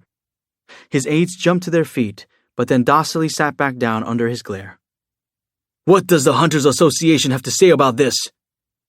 Shigeo Matsumoto, the president of the Hunters Association of Japan, helplessly hung his head. Since his return from Korea, he had become quite haggard. The Prime Minister's face darkened. Damn it! A terrifying gate had appeared in the center of the capital city, but the association wasn't rising to the task. What do you mean the association has no countermeasure for an S-rank gate appearing smack dab in the middle of Tokyo? Demanded the leader of the nation. Instead of answering his outburst, the others gathered there pressed their lips together and remained silent. Eventually, the Prime Minister flopped back into his seat, his expression pained, like he was carrying the weight of the world on his shoulders. Be honest with me, President Matsumoto. His finger pointed at the cracked TV screen. What happens if it explodes? It'll all be over. Just as the Prime Minister had suspected. He wrapped his hands around his head and mumbled, I see. So Tokyo is doomed because of a single gate. That's not what I meant, sir. The Prime Minister looked up. President Matsumoto's voice was stripped of emotion. I meant, it's over for Japan. Somewhere quiet? But as they scanned their surroundings, both Heian and Jinu grew flustered. Why are all these buildings? They were surrounded by establishments where a man and a woman entering together would raise some eyebrows. Jinu ended the awkward tension. Since you have to pick up your car, should we go back to the office? Oh, that sounds good. Heian's blush, as she slowly nodded, struck Jinu as cute for a second. He turned in the direction of his office. Shall we? Sure. The walk back served as a reminder that Heian was an S-rank hunter in her own right. We ran so far. Their brief chase had covered a distance that would take the average person 10 minutes to walk. They reached the third-floor office, and Jinu used his thumbprint to unlock the door. He headed toward the meeting room, but Heian lingered in the entryway. He shot her a questioning look. Isn't it too dark in here? Only then did Jinu notice how poorly illuminated the office was. This had been happening occasionally because darkness didn't affect Jinu's vision up to a certain point. Heian, however, didn't have that advantage. Click. Jinu flicked on the light switch. His guest looked around the bright office and carefully asked, Is nobody else here? Our vice president is still at the raid site. Are there only 2 people in your guild? Heian noticed Jinu's indignant expression. Never mind. She was quickly learning that common sense didn't apply to the man in front of her. Wait a minute. Heian froze. So we're the only 2 people in the building? She realized she hadn't felt nervous like this in a long while. It might be the first time since I became an awakened being. Heian was a cut above most S-ranks, so how many men could make her restless? Her heart had begun palpitating ever since the proposal to go somewhere quiet. She let out a small laugh at feeling like a normal woman again instead of an S-rank hunter. Hee hee. Jinu watched Heian attempt to stifle a laugh. Is it that funny that there are only 2 people in the guild? He supposed that the situation might seem a bit silly to a member of the Hunters Guild, the #1 guild in Korea. Jinu shrugged it off and entered the meeting room, offering her a chair close to the door and sitting down across from her. Jinu waited until Heian had acclimated herself before getting back to the topic at hand. So what happened? The mood changed at his question. How could Hunter Min possibly leave you a message for me? Jinu's expression was sincere. He didn't know much about Hunter Cha, but she didn't strike him as the type of person who would lie to get some attention. Consequently, he was ready to take her words seriously. Whether she was trying to dredge up the memory or figure out where to start, it took Heian a while to begin her tale. That day, Heian lifted her head and met his gaze. Tears welled in her kind eyes, and Jinu instantly realized where her story began. Heian softly continued. I heard a voice. As Heian sank into the abyss, Pyeonggyu's hand shot down from above and grabbed her. Hunter Min? Pyeonggyu slowly nodded. Heian had to check several times that it was him, as he was clad in strange black armor from head to toe. If his face hadn't been uncovered, she wouldn't have recognized him. Heian asked, Where are we? I'm not sure either, but I do know what will happen if you let go. Heian was about to look down, but Pyeonggyu quickly stopped her. No, don't! Pardon? Surprised, Heian looked back up at him. Pyeonggyu gravely explained. If you look down, you may not be able to come back up. Heian sensed a longing exuding from him. Could it be? Her memories from before she lost consciousness came flooding back. The Jeju Island raid, the queen ant, and the unforeseen appearance of the terrifying monster ant. She'd felt something rapidly approaching her, and then darkness. Did I Die? Pyeongyu shook his head. Not yet. Then what about you, Hunter Min? Pyeongyu didn't answer. We're running out of time, so let's skip the pleasantries. This was likely his last chance. If Pyeongyu missed this opportunity, his message would be lost forever. He urgently told her, please relay this to Hunter Sung. Hunter Sung? Hae-in was bewildered by the change in topic. He must be careful of the power he possesses. What do you mean by that? I'm sure you realize by now that I was dead once. I fell to the bottom of the pit, but someone pulled me up from the endless darkness. And that person was... Yes, it was Hunter Sung. Hae-in didn't know how to process this information. Jinwoo might be a powerful hunter, but how could he revive a dead person? Pyeongyu steadily recounted his experience. But I wasn't myself. I was conscious, my identity restored, but it felt like I would do anything for him. Like I had become a loyal servant whose sole purpose was living for him. She swallowed hard as she took it all in. It was clear who Pyeongyu was talking about. It was frightening just how deliriously happy I was by that prospect. Pyeongyu looked bitter. Please let Hunter Sung know. His expression was grave. His power is greater and more menacing than he knows. He must be made aware. Pyeongyu recalled the eerie sight he'd been greeted by when he first transformed into a shadow soldier. He'd laid eyes on tens of thousands, perhaps even millions, of black, armored soldiers lined up behind him, wordlessly awaiting orders from their king. Just when Pyeongyu met the gaze of the general positioned at the front of the army, he lost consciousness and opened his eyes to see Hae-in before him. He'd known then what was required of him, and that he needed to inform Jinwoo about the dreadful power he held. In the short time they'd been mentally connected, Pyeongyu had seen the true nature of Jinwoo's ability and army. Pyeongyu sensed he was out of time, so he yelled, Please remember that Hunter Sung's army is... A light shining from above engulfed Hae-in. Pyeongyu's face hardened. His true army is... Alas, his cry echoed through the emptiness and faded away. That was the end of Hae-in's memories, and even those had only recently returned to her in a dreamlike blur.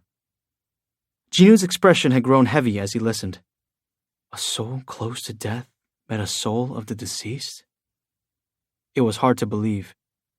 Perhaps this was a false memory of some kind, created by post-traumatic stress due to coming so close to death?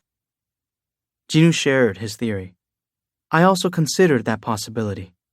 That's why she had waited a few days to mull it over before sharing it with Jinwoo. Jinwoo nodded in understanding, then handed her his cell. Would you like to exchange numbers? I'd appreciate it if you could let me know right away if you recall anything else. Hae-in nodded. Sure, I can do that. Her face looked a smidgen brighter than before. Japan immediately requested help from the international community. This was inevitable, since they had lost more than half of their S-rank combat power.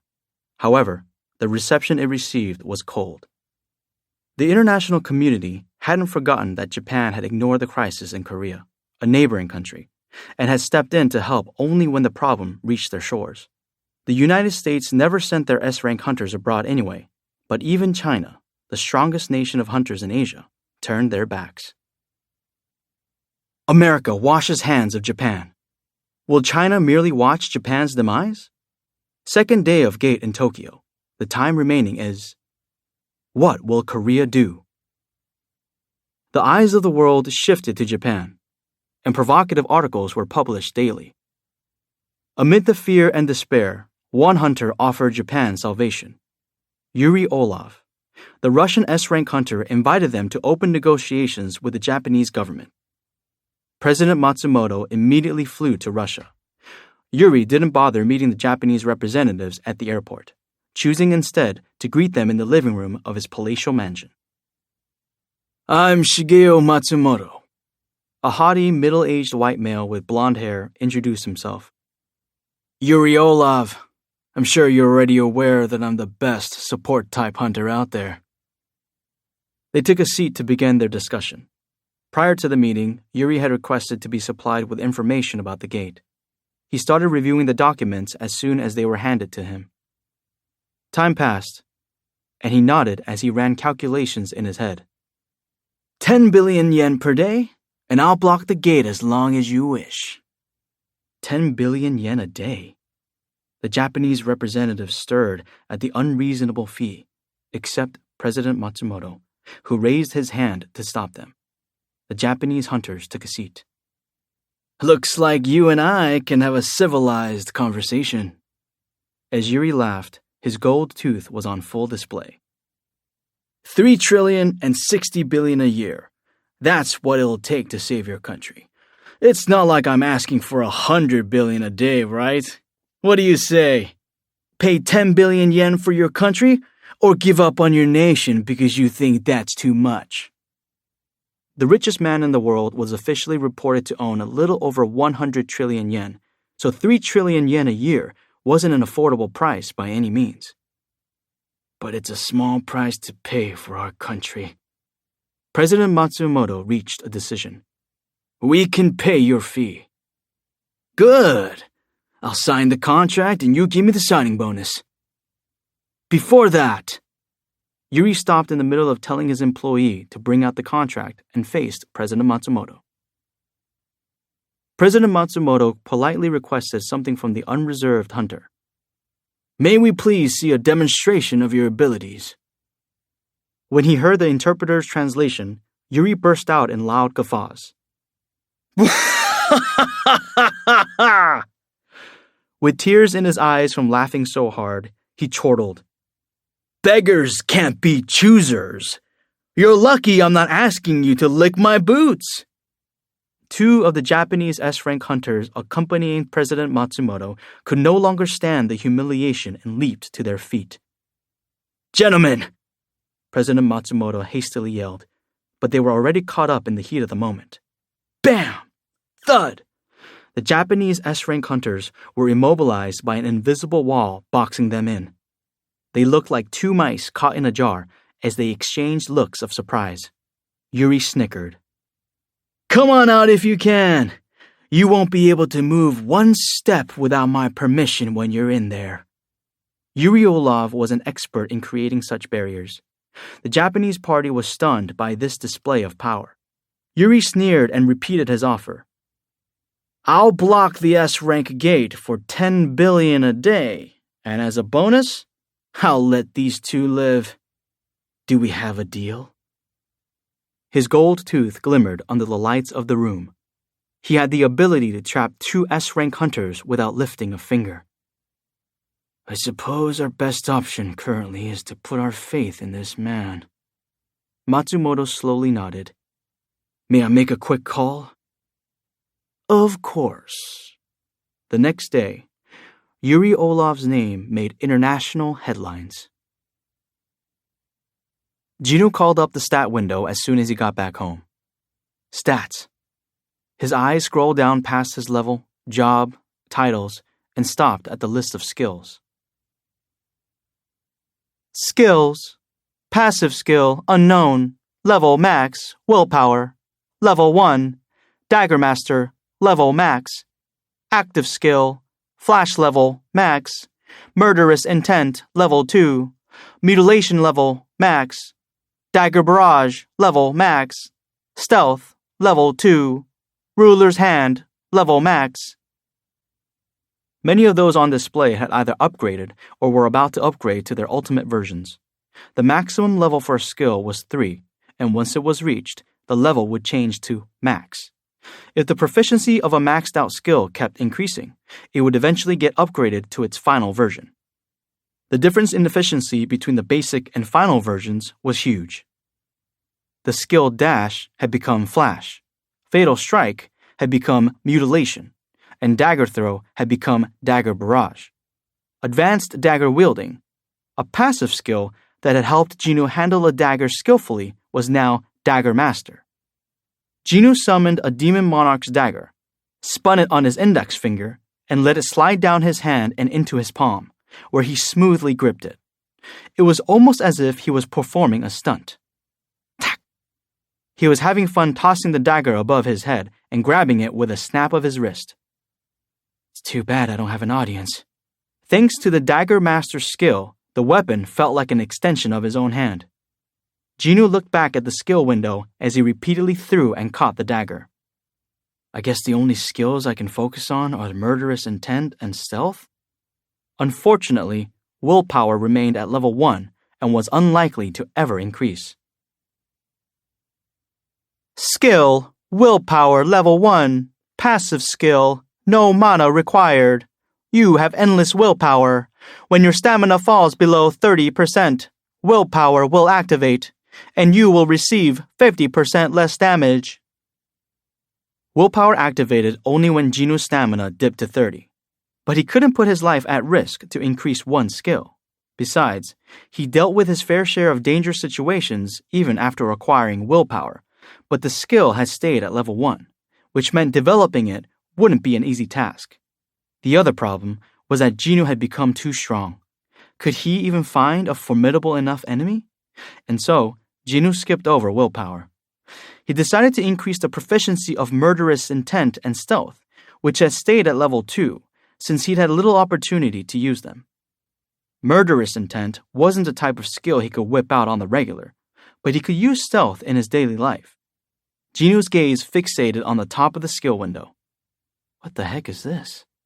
He was referring to the unknown designation in the passive skill section. He'd had this since he first became a player, yet no information about it had been revealed. I thought I'd unlock it after a certain amount of time passed, but was there a prerequisite? Jinwoo had high expectations since it had been set at the max level when he received it. No matter how much time passed, his curiosity about it never waned. After staring at the unknown skill for some time, Jinwoo shook his head and continued down the window to what he really wanted to check. Right below the regular skills were the job-exclusive skills that had increased 1 level today. Job-exclusive skills. Active skill, Shadow Extraction level 2. Shadow Storage level 2. Monarch's Domain level 2. Shadow Exchange level 2. I wonder how much has changed. Jinwoo clicked through all except Shadow Exchange, which he'd already looked at. Skill, Shadow Extraction, Level 2. Job exclusive skill, no mana required. Extracts mana from a body whose life has come to an end and transforms it into a shadow soldier. Odds of extraction failure rise depending on the target stats and the amount of time between death and extraction. Active shadow extraction, 590 out of 1,300. Level 2 buff, augmentation, the possibility of shadow enhancement has increased. The shadow extraction limit had jumped a lot due to the level increase. I can summon 1,300 of them now. If there were enough extractable shadows around, Jinwoo could more than double his army. Additionally, the special augmentation buff increased the chances for a shadow soldier's level to go up instantly following an extraction. Like I thought. It hadn't been a coincidence that Jima, a boss-level magic beast, had spawned at level 13. What if enhancement had kicked in when I summoned Beru? He would have been even more terrifying than he was now. They do say that there's no end to humans' greed. Jinwoo smiled as he checked Shadow Storage and Monarch's Domain. The performance of each had increased greatly, and buffs had been added. Awesome. Jinwoo closed the stat window, satisfied. His growth as a hunter was slowing down, but the fact that he could still go farther gave him a rush. He wanted to climb higher. I don't know where the top of the mountain is, but... He felt elated every time he improved. Ba-dump, ba-dump. Jinwoo sent his dagger to the inventory and put his right hand on his chest. Ba-dump, ba-dump. He found the sound of his beating heart pleasing. But why did Hunter Min refer to this as terrifying? Jinwoo recalled what Heian had told him a few hours ago. Hunter Min had warned him to be careful, as he possessed a frightening power. Was he talking about the system? Jinwoo had also initially feared what was happening to him and the system generating the abnormalities, but the feeling had quickly faded as he got used to the system and started considering it a useful tool. though it was concerning that there were still so many mysteries. He looked up at the empty space. What in the world are you? There was no reply. Isn't it about time you answered me? Jinwoo waited for an answer that didn't come. Inventory. He took out a shining black key. Item, Kartanon Temple's key. Acquisition difficulty. Revealed after the allotted time passes. Remaining time, 249 hours, 25 minutes, and 7 seconds. This was an invitation from the system. A week had flown by, and fewer than 250 hours now remained. What kind of answer will I find here? Jinwoo was an equal mixture of anticipation and curiosity. As his heart started pounding again, the hunter dropped his hand from his chest. He resolved to make thorough preparations until the time was up. He grabbed the phone and quickly made a call. What's up, boss? Jinwoo answered cheerfully. Jinwoo got straight to the point. Hey, Jinwoo? Yes, boss? Can you book all the high-rank dungeons in the area starting tomorrow? You mean like the time we did those C-rank dungeon raids, boss? Yeah, exactly. Jinwoo considered this for a moment before replying enthusiastically. Will do, boss! Yuri Olov, the S-rank hunter from Russia, was met with a huge crowd at the airport when he landed in Japan. He smirked, as the sight reminded him of a swarm of ants. Personnel from the Hunters Association of Japan approached him with their heads bowed, as if they were ashamed that they needed to rely on foreign help to prevent a disaster in their home country. Up until a few weeks ago, Japan had criticized Korea for that exact shortcoming, but here was Japan forced to do the same. None of the representatives of the association, including President Matsumoto, could bring themselves to raise their heads as they reflected on their past attitudes. If we hadn't lost those hunters on Jeju Island... President Matsumoto bit his lower lip. Yuri Olov! It's Yuri! Reporters from all over the world started snapping pictures as soon as they spotted the Russian. Yuri smiled widely to show off his gold tooth. The entry papers were processed at lightning speed, and the first job the Japanese government requested of their recruit was to reassure the citizens of Japan. Yuri readily agreed. People called him Savior due to the large number of gates he'd blocked to prevent dungeon breaks. He didn't mind the nickname because of the money and fame that accompanied it. Are you ready, Mr. Olov? Of course. That same evening, they whisked him to a TV station. Everyone in Japan was glued to their sets to watch his interview. The host asked Yuri, How are you planning to block the gate? My usual way, he replied, completely at ease. He used both hands to draw a big circle in the air. I'm going to put a huge divination circle like this around the gate. The broadcast switched to a shot of the Shinjuku gate, then showed it with a 3D image of a divination circle superimposed. And once I pour my mana into it, that'll be it. Whatever's inside won't be able to escape. However, his explanation wasn't enough to put the Japanese people at ease. The host tilted his head. Excuse me, but are you sure that's possible? Yuri's eyebrows twitched. What do you mean? The host took care not to offend Yuri as he elaborated. I mean, it's a little hard to believe that only one S-rank hunter can block the S-rank gate. Yuri smirked. The host was relieved that the seemingly hot-headed hunter was laughing, but the host was still anxious that he'd gotten on the Russian's nerves. However, Yuri's grin didn't slip. If I was maintaining it solely with my mana, then yes, it would be an impossible feat. Impossible? The host swallowed hard. Since the Japanese S-rank hunters had given up on the raid, if Yuri also threw in the towel, that would be the end of the line for Japan. Yuri reveled in how his interviewer stiffened before continuing. However, my ability is that my divination circles are powered by absorbing the magic around them. The host's expression immediately softened. So when you say you only need to use your mana at first, it's like starting a car engine. Once the divination circle is activated, it's fueled by the mana around it, and the circle becomes like a huge, sturdy castle wall. The faces of the host and the show's crew lit up as Yuri explained how it worked. The Russian's voice was filled with confidence and reassurance. Those listening to him felt their anxiety melting away.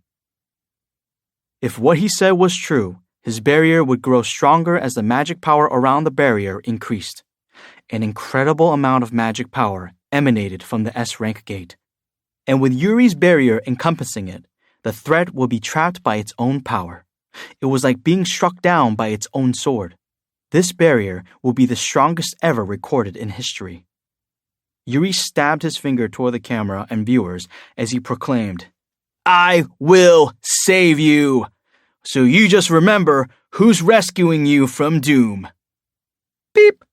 The TV shut off, and President Ko of the Hunters Association of Korea put down the remote control, his expression displeased. Jin-chul sat beside him. "What do you think, sir?" "I don't know."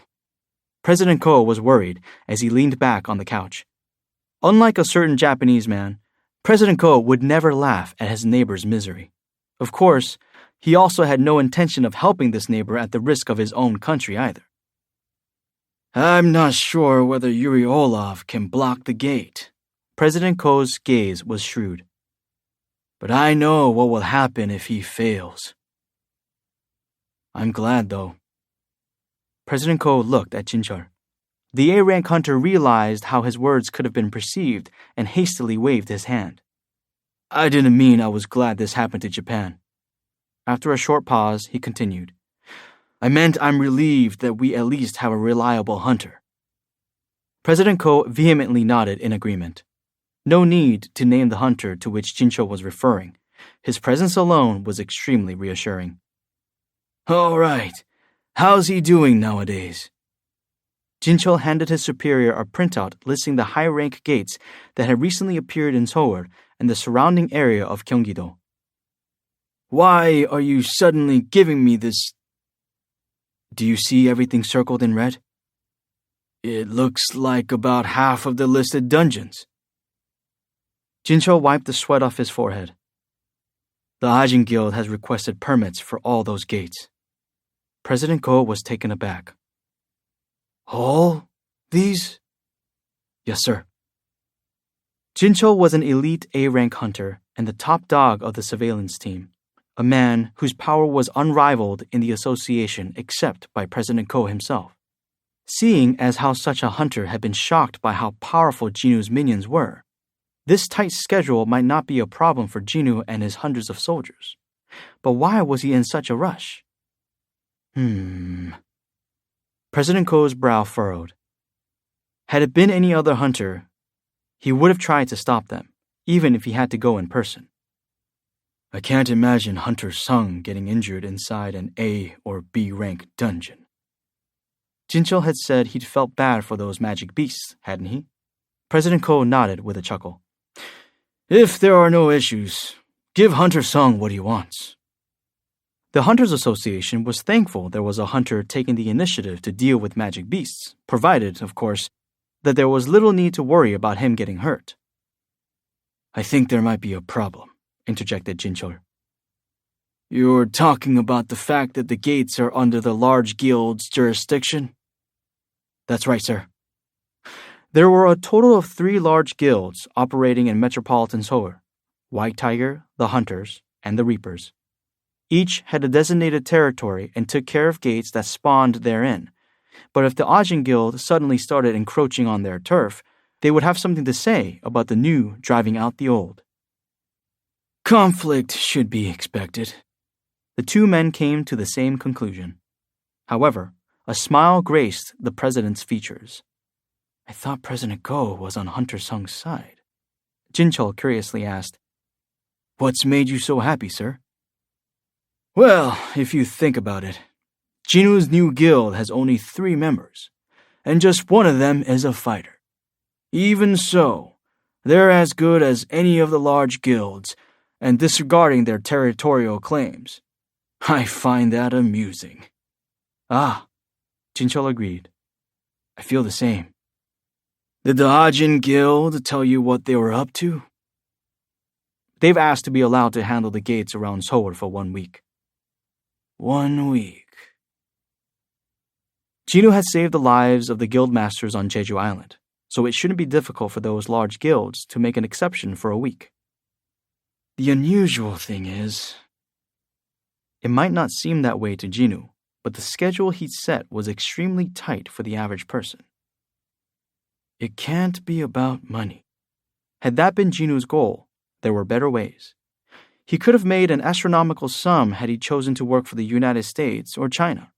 Even in Korea, Jinwoo could have joined an established guild. Then why? President Ko's gaze fell on Jin-chul. Why do you think Hunter Sung wants to do so many raids? Jin-chul briefly thought about it before responding. I have one theory. President Ko hadn't been expecting an actual answer, so his subordinate had his attention. What is it? Hunter Sung looked very happy while hunting magic beasts. He looked happy? Yes, sir. Jin-chul recalled the Hunters Guild raid with the High Orcs.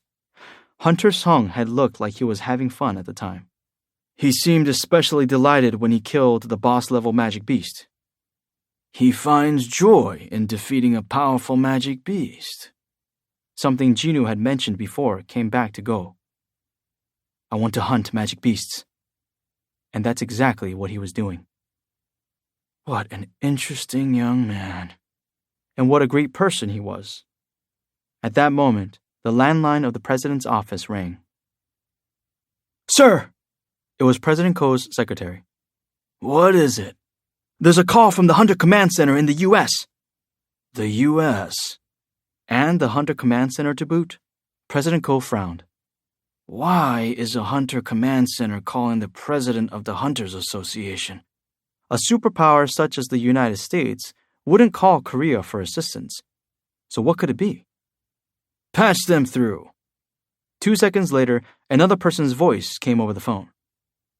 This is Adam White from the Hunter Command Center. This is President Kang Hui Ko of the Hunters Association of Korea. Speaking English was one of the basic skills required of any good businessman. President Ko spoke fluent English, and he was much better at it than Japanese, which he'd used only briefly when he was younger. What kind of business does the Hunter Command Center have with us? Adam got straight to the point. The Hunter Command Center is planning an event early next month and will invite the best hunters from all over the world. Yes, and? We would like to invite Hunter Sung as the Korean representative. Before starting the raids in earnest, Jinwoo searched for another guild that could handle selling the different kinds of loot from high-rank dungeons. We could handle it ourselves if we only did a raid once every few days, but in order to stick to their tight schedule, Jinho, the rookie vice president, needed help, and it would benefit the Ajin Guild to partner with another guild instead of finding a middleman. The problem is which to choose. He considered the White Tiger Guild, with which he'd had plenty of past interactions, or Heian's Hunters Guild, but he ultimately chose the Knights Guild. He'd already worked with them before, and since the Knights were stationed in Busan, their activities wouldn't overlap with Ajin's. Jinwoo called them early that evening. Jong-soo, the president of the Knights Guild, was lying on the couch and laughing at some TV show. Vroom. He picked up his vibrating phone from the armrest without much thought. Huh? Jinwoo Sung, Hunter. Jong-soo's eyes widened at the caller ID, and he quickly sat up and accepted the call. Yes? This is Jinwoo Sung from the Ajin Guild. Oh, yes, this is Jong-soo Park of the Knights Guild. Do you have time to talk right now? Of course.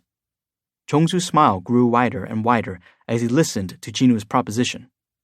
Jong-soo had been feeling disappointed that his plan to develop a closer relationship with Jinwoo had been ruined by the new regulations. His idea to combine the Knights Guild's prior experience and Hunter Sung's abilities had gone down the drain. Vice President Yoon-tae had also been upset by the turn of events. So this abrupt outreach was very welcome. Yes, of course, that's not a problem. A grin never left Jong-soo's voice. Please leave it to us. Managing loot from dungeons would be a simple task for the experienced Knights Guild. After all, this was why they had a separate processing team. Chongsu beamed. Then I'll see you tomorrow. The lunch his mom had packed for him was delicious, despite the fact that he was eating it inside a dungeon filled with magic beasts. Jinho looked around as he chewed. Eating lunch like this reminds me of the time we spent in those C-rank dungeons, boss. Jinhu laughed. You might want to swallow before you talk. Sorry, boss. But Jinhu understood how Jinho felt. There had been a time when they had booked all the available gates they could find and had spent the day zipping from dungeon to dungeon. The only difference between then and now was that the gates had gone from C rank to B rank or higher. And if Jinhu was nitpicking, Igris noticed him staring and politely bowed. We have a lookout while we eat. Not that Jinhu needed someone to watch out for him. Thanks to his high perception stat, Jinhu could sense movements in the dungeon even if he wasn't paying attention, which meant he could deal with a magic beast nearby with his eyes closed. However, he preferred not having his meal interrupted, and wanting Jinho to feel at ease, he posted guards during meal times. Jinhu looked in the other direction. Iron met his master's gaze and pounded his chest hard, as if to indicate that he had things under control. Clung, clung. The sound of metal hitting metal echoed throughout the cave. Jinhu shook his head. That dude's problem is he's too intense. Jinho glanced toward the source of the commotion and suddenly asked a question. Boss? Yeah. Your minions can move on their own, right? Yeah, something like that. Hunter Min had mentioned something about shadow soldiers having their own identities. I don't know how much of that I should believe, though. Jinho went on. So why not let your minions continue the raid while we eat or when you're otherwise preoccupied, boss? No, I can't do that. Jinhu earned fewer experience points the farther he was from his soldiers. But as he wasn't about to bother explaining stuff like experience points to Jinho, he put on a serious expression. Who knows what they'll get up to if I'm not around? Oh! Jinhu could almost hear Jinho's stomach drop as the vice president lost his appetite. But that was enough joking around. Should I try out this skill now? Jinhu finished his lunch and laid down his spoon.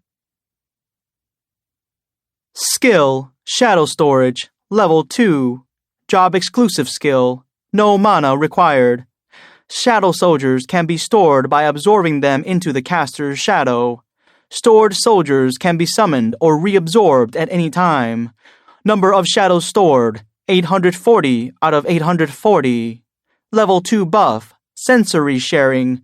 A stored shadow soldier can share their senses with the host. The buff sensory sharing had been added to the shadow storage skill. It was a unique ability that allowed a soldier to relay its senses to the caster, so it was quite handy for checking on a situation from a distance. Jinhu closed his eyes. Sensory sharing. He felt linked to the shadow soldiers outside the dungeon that were located throughout Korea. I spread out quite a lot of them. Jinhu picked one at random. It happened to be the shadow soldier he had placed with Heian. Fshh! He heard water hitting the floor. It's not raining, so what's the water sound?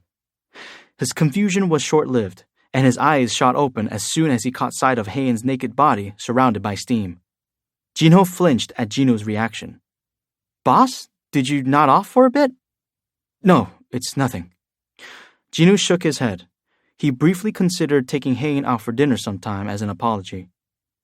Oh, hey boss, did you hear? About what? You know, the S-rank gate in Shinjuku? People are expecting there to be a dungeon break there tomorrow. Time had flown by. Jinhu nodded. It's already been 6 days since we started raiding these high-rank dungeons. During that time, Jinhu hadn't been twiddling his thumbs. Slowly but surely, he had gathered experience points, and he'd advanced from 101 to 103 as a result. That was his reward for dropping everything and focusing solely on leveling up. Jinhu called up the black key from inventory. Fshh! It appeared in the palm of his hand. Item, Kartanon Temple's key. Acquisition difficulty. Revealed after the allotted time passes. Remaining time, 26 hours, 51 minutes, and 49 seconds. Just 1 day left. Jinwoo gripped the key tightly. His heart fluttered whenever he laid eyes on it. Stop. Huh? Jinho, who had kept sneaking peeks at Ygritte and Iron because of Jinwoo's little prank, jumped in surprise. Not you. The shadow soldiers stopped in their tracks at Jinwoo's command. Grrr. Grrr. Fanged beasts carrying weapons, such as sickles and swords, emerged from the other side of the cave. Jinwoo slowly rose to his feet as he stared them down. Just 1 more day. I still have 24 hours. He smirked as he wrapped his hand around a demon monarch's dagger. The night before the dungeon break, a huge divination circle encompassed Shinjuku, courtesy of Yuri. No one had ever seen such a massive circle before. Citizens had already been evacuated from the area, but Yuri had stayed behind to perform final checks on the barrier. The Japanese personnel watched the hunter nervously, paying attention to his every word and action. Yuri rubbed his chin and frowned. This is weird. The interpreter's eyes widened. Huh? Was there an error? No, it's not that. The barrier had been perfectly cast. Yuri was certain this would be the pinnacle of his abilities. I can sense someone in the vicinity.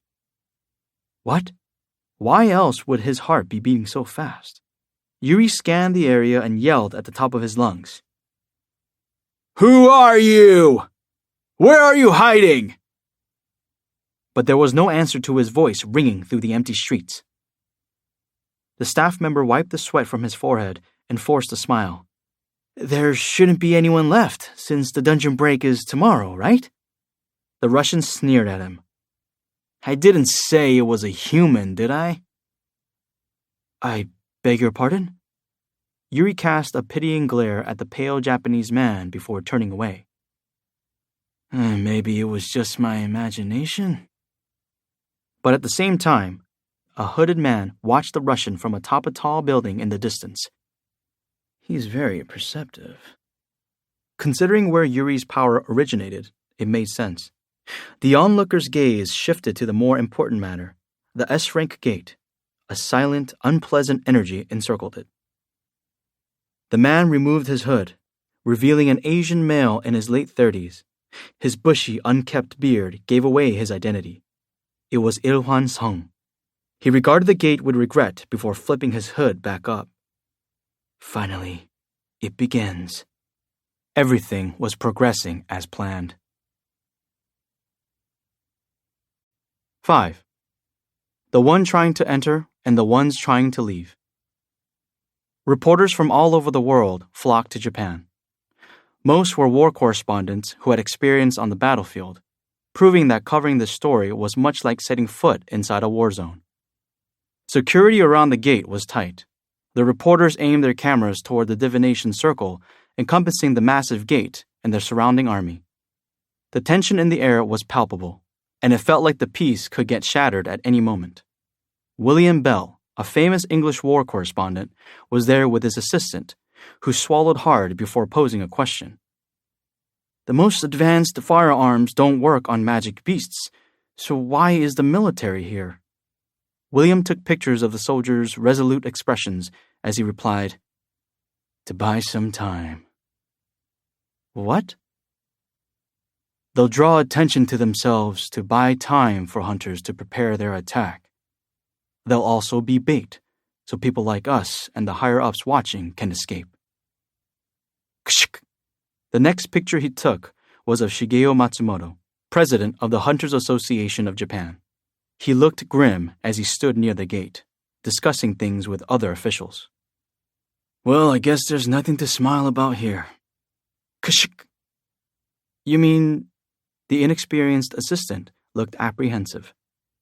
They're human shields? Hey, don't knock it. Huh? You're here as my human shield. Excuse me? The assistant was flabbergasted. William elbowed him in the ribs. "Loosen up. You'll get yourself killed if you're this tense." He winked, and the young man sighed in relief. "I can't believe Mr. Bell can even joke at a time like this." The novice reporter was able to center himself after seeing how relaxed his mentor was. However, he also knew that William made light of a situation only during the darkest times. The young man craned his neck to look up at the gate. What's going to come out? William's finger paused on the shutter button and followed his assistant's gaze. The gate was huge to the point where it overwhelmed everyone. Ever since gates began appearing, they had become secondary battlefields for war correspondents, which meant that William had covered many at this point. He had even once covered a dungeon break, but the one above him was on a different level. Just looking at it made him begin to sweat. No wonder they didn't bother sending in a reconnaissance team. None of the high-rank hunters had dared to step foot in the dungeon, even for a short time, so the magic beasts it contained were a mystery. William eventually murmured, "I don't know what will come out of there, but..." He smiled bitterly. "I hope Yuri Olov's force field is strong enough to hold it back." Lastly, his camera focused on Yuri, who was inspecting his barrier. The Russian was beaming. "Excellent. It's perfect." Yuri had absolute confidence in his creation. His barrier was impressive. On top of that, due to fear of public backlash, President Matsumoto had kept it a secret that he was paying the Russian, so the Japanese people were under the impression that Yuri had taken this job out of the goodness of his heart. As a result, the people of Japan had donated a huge sum of money for his sake. The best part was that he was now a media darling. Dozens of reporters had risked their lives to come to this perilous place and cover Yuri's story. He'd amassed fame and fortune, everything Yuri loved, from just one job. He emphasized once more, "It's perfect!" Today, he would go down in history as the first man to block an S-rank gate all by himself. I would have liked the title the first man to clear an S-rank gate by himself, but no matter. Unfortunately, that title had already been claimed by another hunter. He was a brawler, and Yuri was a support-type hunter, making it apples and oranges. Yuri was satisfied with being the best in his field. "That's right." The cocky Russian pulled a flask out of his inner pocket. A strong whiff of alcohol came from the container. "Mr. Olov, you can't drink." The association employee in charge of handling the star hunter tried to stop him, but Yuri shot him a glare. "I'm having a celebratory drink, a toast. Relax, you're about to witness the best show ever." But still... "Want a sip? It'll calm your nerves." President Matsumoto frowned as Yuri slung an arm around the handler's shoulders and nudged the flask at him. "Can't believe the fate of Japan is in the hands of a man like that." He tutted and turned to his secretary. "How many S-rank hunters are on standby?" "3 in total, sir." 3, huh? Only 3 S-rank hunters out of more than 10 had responded to the association's call. President Matsumoto's wrinkles deepened. His influence among the hunters was at an all-time low following the disaster at Jeju Island. Some even blamed his greed for the deaths of the S-rank hunters. Most of the remaining S-ranks had turned their backs on him, with some even proclaiming that they wouldn't heed the association's orders as long as he remained president. If only Ryuji were still with me. President Matsumoto's fists trembled. Ryuji Goto used to be his right-hand man, and his death had been an incredibly painful loss. But because of what happened today would be extremely important. If the S-rank gate could be successfully blocked by the efforts of the Hunters Association, he would redeem himself. Gunhui-ko, Enjinu-song. And someday, Matsumoto might be able to return the humiliation he'd faced at the hands of those two. No matter what it takes. It had to happen. President Matsumoto solemnly watched the gate. His secretary checked the time and whispered to him, 3 minutes before the dungeon break, sir. Got it, acknowledged President Matsumoto. Countless thoughts flew through his mind as he stared at the hole in the sky. 2 minutes, 1 minute and 59 seconds, 58 seconds. Time flew by like an arrow shot from a bow, until the black membrane blocking the entrance finally began fading. The reporters shouted, "Ah! The gate is open! Here they come!" Jinwoo. Jinwoo had tried to sneak out, but he obediently sat back down. His mother looked over her shoulder from the TV to him. The S-rank gate in Japan was all over the news, and most networks were counting down to the dungeon break. "You're not heading out somewhere, are you?" Sometimes a mother's intuition was sharper than a high-rank hunter's perception. Guilt pricked at him, but Jinwoo answered nonchalantly. "I made plans with someone." "Plans? On a day like this?" "I made them a while back. I didn't cancel them since the gate is in Japan, so it has nothing to do with me." His mother eyed him suspiciously, but Jinwoo wasn't technically lying. "I kind of made a previous engagement with the system." Kyung-hye stared at him for a moment before asking, "So I don't have to be worried?" Jinwoo responded firmly, "No, you don't." He'd been strengthening himself to avoid just that. Seeing the confidence in her son's eyes, Kyung-hye finally cracked a smile. "All right. Stay safe." Jinwoo returned her smile. "I'm off." With that, he left the apartment. Their unit was located on the 9th floor, and for the first time, Jinwoo realized how slow the elevator was. He was feeling impatient because he was excited to see what kind of dungeon the black key would open. Ding! The elevator doors opened on the first floor, and a middle-aged man whom Jinwoo had never seen before made eye contact with him. Apparently, the man had no idea an S-rank hunter lived in the building, because his eyes widened as he recognized Jinwoo. "Huh?" Jinwoo walked past him and put up his hood. His steps quickened, fueled by his eagerness. Once he was outside the apartment complex, he checked his surroundings. Maybe it's because of the gate in Japan? The streets were dead, so Jinwoo was able to take his time checking on the black key without worrying about prying eyes. Item, Kartanon Temple's key. Acquisition difficulty, unknown. Category, key. The required conditions have been fulfilled. This key unlocks the entrance to the Kartanon Temple. You can use it at the designated gate. The location of the designated gate will be revealed after the allotted time passes. Remaining time, 1 minute, 2 seconds. Just over a minute left. It's almost time. His heart started fluttering. Ba-dump, ba-dump. He spent the final minute listening to his heartbeat. There was no need to check the time. Due to his extreme training, his mental clock was more accurate than any timepiece in the world. 3, 2, 1. Jinwoo opened his eyes after exactly 1 minute. Beep!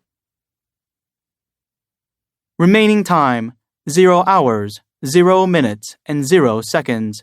The location of the designated gate will be revealed. Jinwoo startled. But that's... The location of the gate indicated by the system wasn't far from him. In fact, it was somewhere familiar. Using his Hunter-issue phone to access the association's website, he searched it up, and sure enough, there was a recent record of a gate appearing there. Who knew that would be where Jinwoo could use the key? It felt like someone had pulled the rug out from under him. I misunderstood the description. The system hadn't misinformed him. It had said the location of the gate would be revealed, but it never mentioned that a new gate would spawn. Jinwoo kind of felt like he'd been tricked. His fingers were a blur over the phone screen. The records indicated that a guild had already started a raid, and measurements indicated it to be a C-rank gate. It's not high rank, but... The problem was that no one knew what was hidden inside. Good thing it's nearby. The gate was 10 minutes away by car, and if he ran at full speed, he could get there in 60 seconds. He turned invisible using stealth and sprinted to his destination using flash. The location was the yard at Gina's high school. Since the school was temporarily closed subsequent to the Orc episode, it was unlikely that any civilians were in harm's way. But the strike squad is in danger. Jinwoo recalled the first time he had ventured into the underground temple. It had been one horror after another with multiple near-death experiences. And yet, the memories were frightening and traumatic to be sure, but they also made Jinwoo's heart race. Ironically, the temple had made Jinwoo feel alive for the first time in his life. In that moment, he hadn't been a useless E-rank hunter, but rather a challenger of the impossible. After weaving his way through a few alleys, Jinwoo spotted the school up ahead. He really had arrived at the school in about a minute. The entrance to the dungeon floated in a corner of the schoolyard, and there were a few guild and association employees minding it. Everything looked calm, with nothing major to report. Jinwoo's appearance broke the peace as he deactivated stealth and approached them. Huh? The guild members belatedly spotted him and rushed to block his path. You're not allowed in this area. Jinwoo pulled down his hood and revealed his face. There was an audible gasp to one side of him. You! The association employee assigned to the gate recognized Jinwoo. It was the same woman with glasses whom Jinwoo had encountered at the B-rank gate in the middle of the highway. Jinwoo figured it would be easier to settle things with her, so he ignored the guild members and addressed her. You need to stop the raid right now. Excuse me? She sounded nonplussed. But according to the measurements, it's only a C-rank gate. Jinwoo shook his head. If you don't, they'll all die. He turned to look at the gate. Couldn't they sense the bone-chilling, ominous energy emanating from inside? How long have they been in there? Jinwoo hurriedly asked. The longer they'd been inside, the farther they'd had gotten, so the lower their chances of survival. In her bewilderment, the association employee responded, It's been about 2 hours. 2 hours. It was hard to say if that was a long time or no time at all. Who the hell are you? You with the association? One of the guild members grabbed Jinwoo by the shoulder and tried to turn him around. He was irritated at this stranger who had appeared out of nowhere, ignored most of the people in the area, and spouted off inflammatory nonsense about their strike squad being in danger. His grip was weak, but Jinwoo went with the flow and faced the man. Revealing his face would be more effective than trying to explain the situation in detail.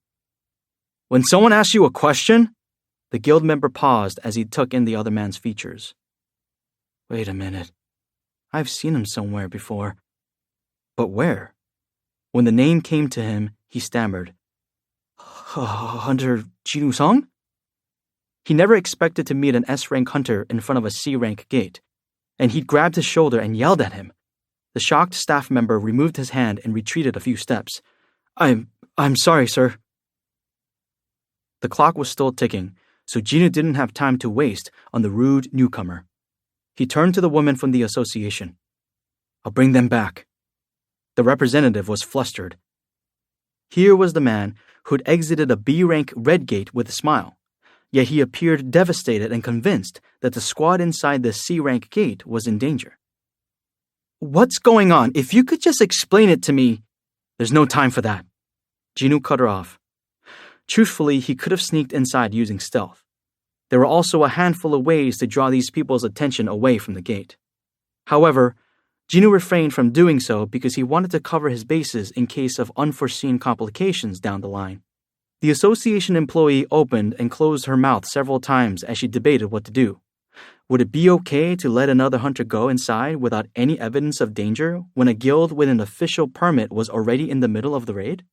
In theory, it was unacceptable, but she couldn't bring herself to stop Jinwoo, given the look in his eyes. Please, go ahead. I'll see you later. Jinwoo gave a short nod and quickly ran through the gate. You have entered the dungeon. Carcasses of magic beasts were scattered throughout the dungeon with their essence stones already extracted. Unlike the dead bodies of magic beasts from high-rank dungeons, which were worth a fortune, those from low-rank dungeons were valuable only for their essence stones. This was a familiar scene to Jinwoo. He closed his eyes and focused, but for some reason, he couldn't detect the presence of the strike squad. Could they already be? Jinwoo shook his head. The bodies of the recently deceased hunters would release mana, but he couldn't sense that either. As Jinwoo inspected his surroundings, he was suddenly hit with a feeling of déjà vu. This place somehow seemed familiar, like he had seen this exact dungeon before. Oh, it was a replica of the dungeon where Jinwoo had first received his powers. That means he found the spot where the entrance to the double dungeon had been, and sure enough, there it was. It's just like that time. He then realized why he couldn't sense any of the hunters. This dungeon is insanely huge. It had been that way the last time, too. Even if they moved at the speed of low-rank hunters, it would still have taken them almost an hour to reach the strange door. If this dungeon truly did have the same layout, then there was a significant distance between himself and the strike squad. No wonder he couldn't detect the presence of the hunters who possessed such small quantities of mana. Jinwoo stared into the passageway. There was only one tunnel, and just like back then, the way was pitch black. However, that didn't bother Jinwoo. His increased perception allowed him to detect the path hidden in the dark. His eyes glowed blue, like those of an animal with night vision. I can see. Jinwoo's eyes adjusted to the darkness, allowing him to make out the interior of the tunnel clearly. Phew. Jinwoo took a deep breath and then shot off like a bullet. He put quite some distance behind him in the blink of an eye. I can't believe it used to take me almost an hour. His speed now was incomparable to what it had been back then. He suddenly picked up on something. It was the strike squad. They'd come to a stop, and at first, Jinwoo thought that either they were in the middle of a battle or perhaps even dead. However, that wasn't the case. As he approached, he heard voices. So you just want to turn around even though we're already here? Tuck! Jinwoo stopped not far from the hunters and couldn't help but snort at the familiar conversation. He was relieved, though, since the strike squad hadn't yet set foot inside. They wouldn't have been arguing so casually otherwise. He heard a woman's voice next. Then what do we do? We couldn't open the door even after throwing all our magic spells at it. Isn't it better to turn back and strike a deal with a larger guild? I think that's best too. The hunters were arguing in front of the door they couldn't open. Jinwoo understood their thinking. They probably believed they had struck it rich after discovering the double dungeon and didn't want to make another 1-hour trek empty-handed. He, a survivor of a similar predicament, decided to speak up. It's a trap. The hunters hadn't noticed his approach, so his sudden interjection startled them and made them recoil. Son of a... Who are you? Jinwoo pointed his chin toward the gigantic steel door from his memories. I'm a survivor of the double dungeon. A survivor of a double dungeon? The hunters exchanged looks and whispered among themselves. In the darkness, it took a while for them to recognize Jinwoo. Wait, what? Isn't that Hunter Jinwoo Song? Huh? Everyone stared at the hunter who had said Jinwoo's name, then at Jinwoo himself. Now that you mention it, it's really him, isn't it? But what brings an S-rank hunter here? Jinwoo strode forward, and the hunters near the entry automatically made way for him. He gently placed his hand on the entrance. I know what lies beyond these doors. It felt somewhat different standing in this spot again, but this was not the time to be sentimental. The system itself had invited him here, so he couldn't tolerate gatecrashers, either for their sake or his own. Jinwoo turned and spoke to them gravely. This is a horrifically dangerous place. You should turn back. I'll take it from here. The strike squad's discontented mutters grew louder, but they kept their thoughts to themselves because Jinwoo was a well-known S-rank hunter. But there's always one in every group, and the man who didn't want to go back empty-handed eventually stepped up.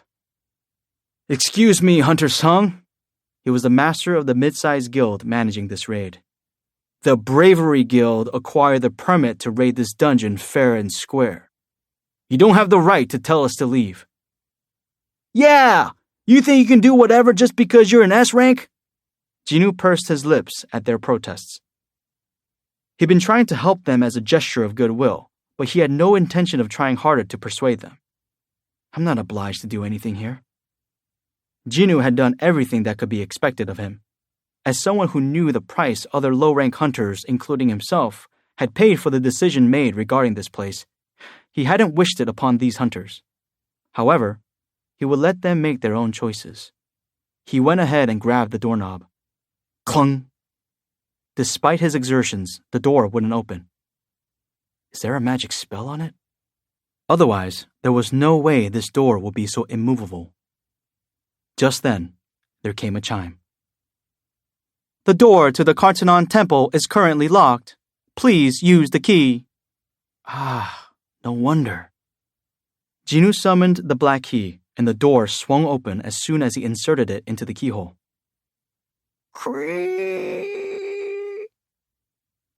The Bravery Guild stared in surprise at the previously impenetrable doors. Huh? What the? How did he open it? Jinwoo ignored their whispers and coldly warned them. Feel free to enter. I won't stop you. Just know that once you're inside, it won't be easy to come back out alive. The strike squad froze, unable to take the cautionary words coming from an S-rank hunter lightly. But in true Bravery Guild fashion, the guildmaster courageously stepped up to the plate. I'll go in. Jinwoo didn't try to stop him. It was their call, so they'd have to deal with the consequences. The guildmaster looked back at his colleagues, but they exchanged looks and didn't move to accompany him. The guildmaster glared at his squad in disappointment, then stood in front of the door. Jinwoo held it open for him. Boom! The heavy door swung inward. Looking quite determined, the guildmaster briefly made eye contact with Jinwoo and, after wavering slightly, worked up his courage and set one foot inside the room. As he did, Jinwoo received a few alerts. Ping, ping, ping! A trespasser has entered the temple. Entry is denied. Failure to follow instructions will activate the doorkeepers. Only Jinwoo saw the system's warning, and so, oblivious to what was waiting, the guildmaster took another step. Whoosh! A hammer fell toward his head. Kroom!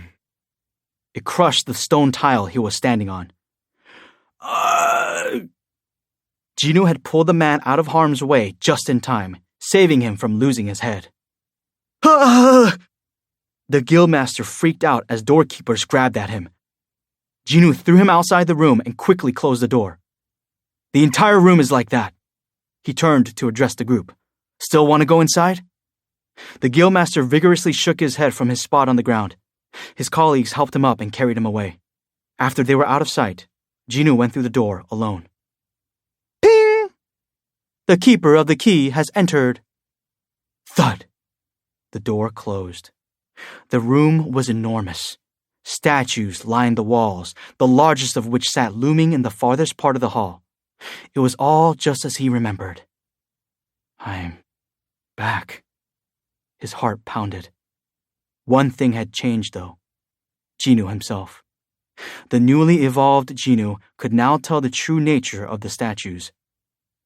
They're not magic beasts or living beings. They were mere puppets connected to something else. Only one being in the room possessed magic power, and it hid its mana so well that the only way Jinwoo could single it out was by its strange, sinister aura. He slowly walked to a specific statue. So it was you. No response. That's how you want to play it? Jinwoo's lips twitched up, and he swiftly stabbed his dagger into his target's chest. Crack! The attack was blocked by a stone slate held by the only statue armed with one.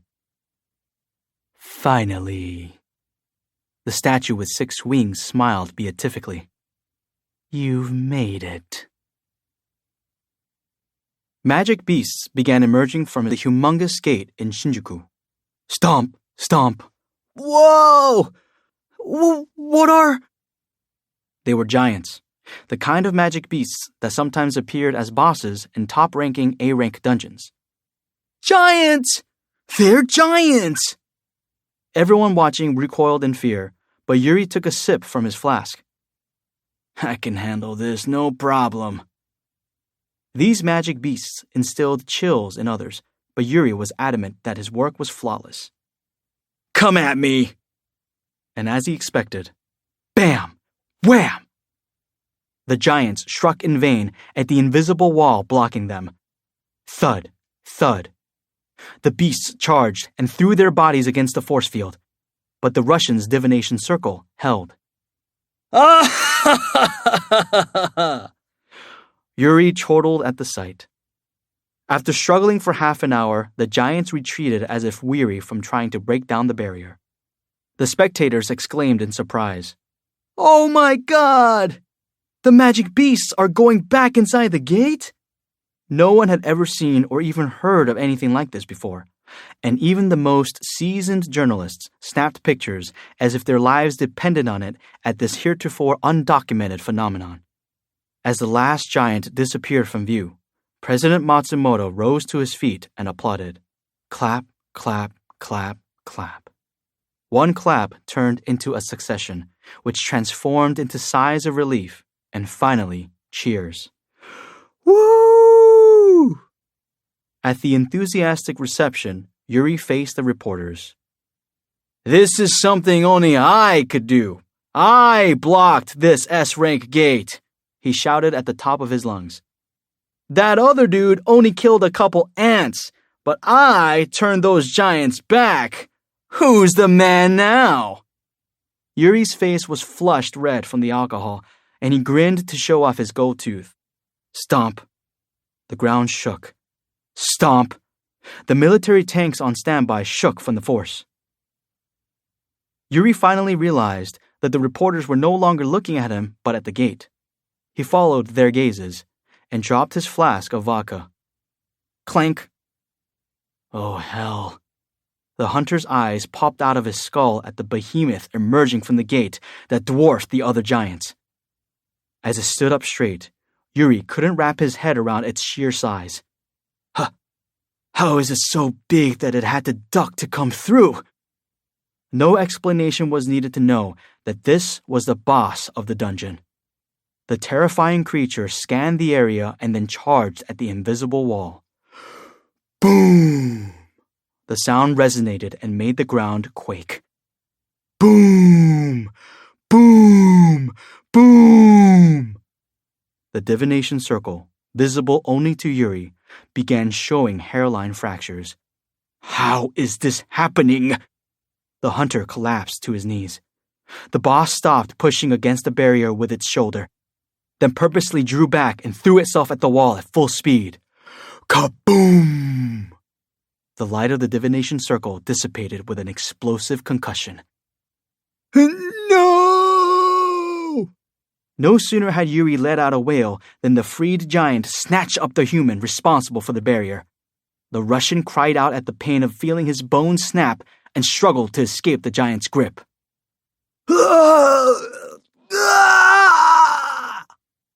The hunter's screams were cut off as the behemoth opened its mouth. The smaller giants that had retreated inside the gate now poured out from behind their leader, who had swallowed Yuri whole.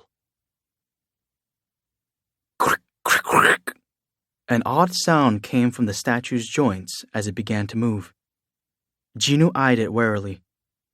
The creature had several differences from the other statues, but its most distinguishable feature was its wings. It was the only depiction of an angel and had 6 wings attached, standing tall at an imposing 3 meters. Jinu quickly took a few steps back and lowered his center of gravity, gripping a dagger in each hand. Determined to fight, his mind, body, and senses optimized for battle. Despite sensing Jinu's desire to fight, the angel grinned. Its smile was creepy and unnatural, giving Jinu goosebumps. It looked down at its damaged stone slate and tossed it aside without a second thought. Crash! Naturally, the slate shattered into several pieces upon hitting the ground. The angel statue laughed stiffly at the broken shards. Ha! Ha! Jinu's eyes narrowed. Then this whole time, the commandments on the stone slate had been meaningless from the start.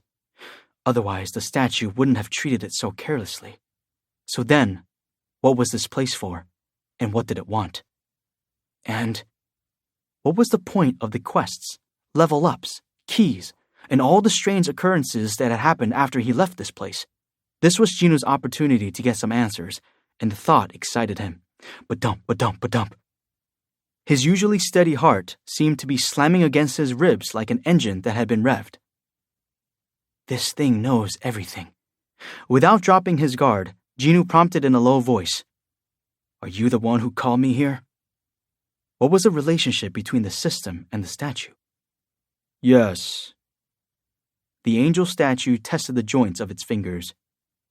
You successfully made your way back. It then tested its neck, rotating it to the right and left. Crack, crack, crick.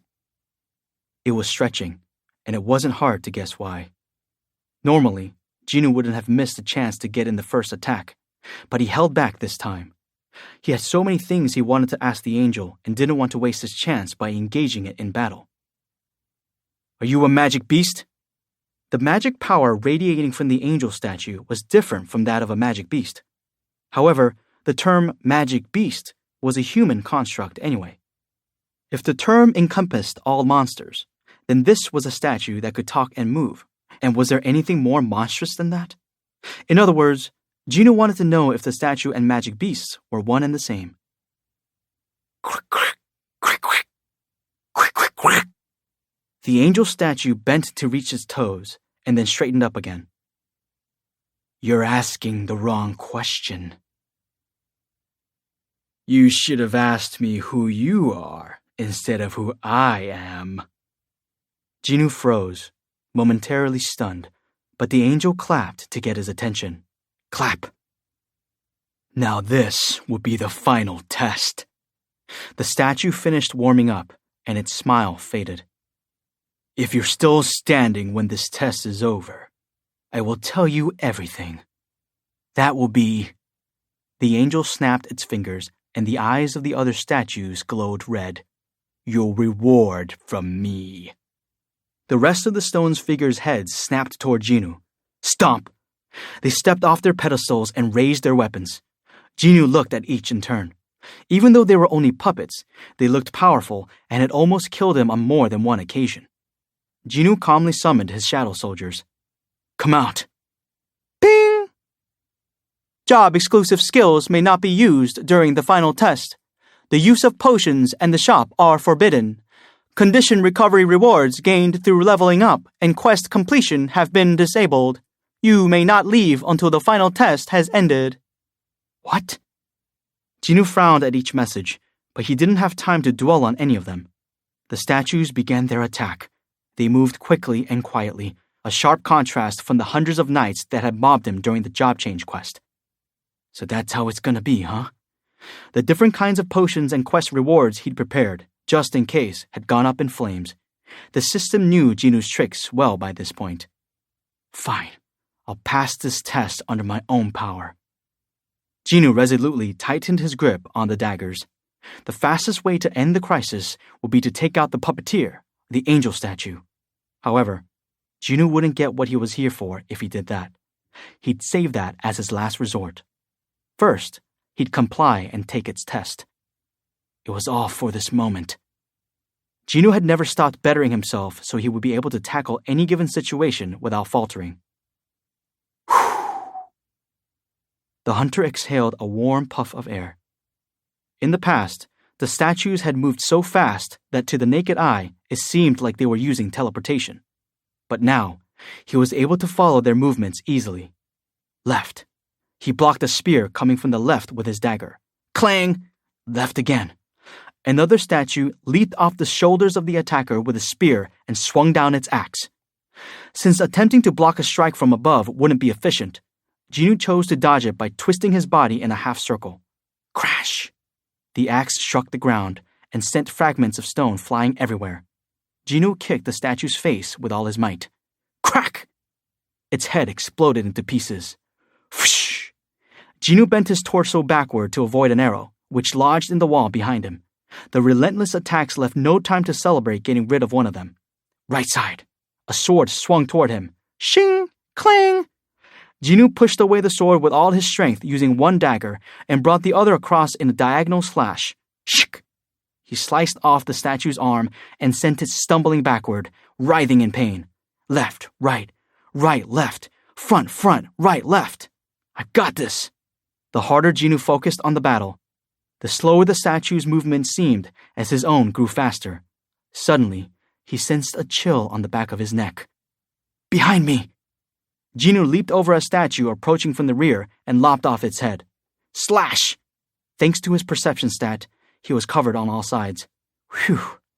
He let out a heavy sigh. Each nerve in his body was attuned to the statue's every move. His eyes burned bright as he parried, blocked, and repelled every blow and cut down the number of tenacious statues. This is the moment I've been waiting for.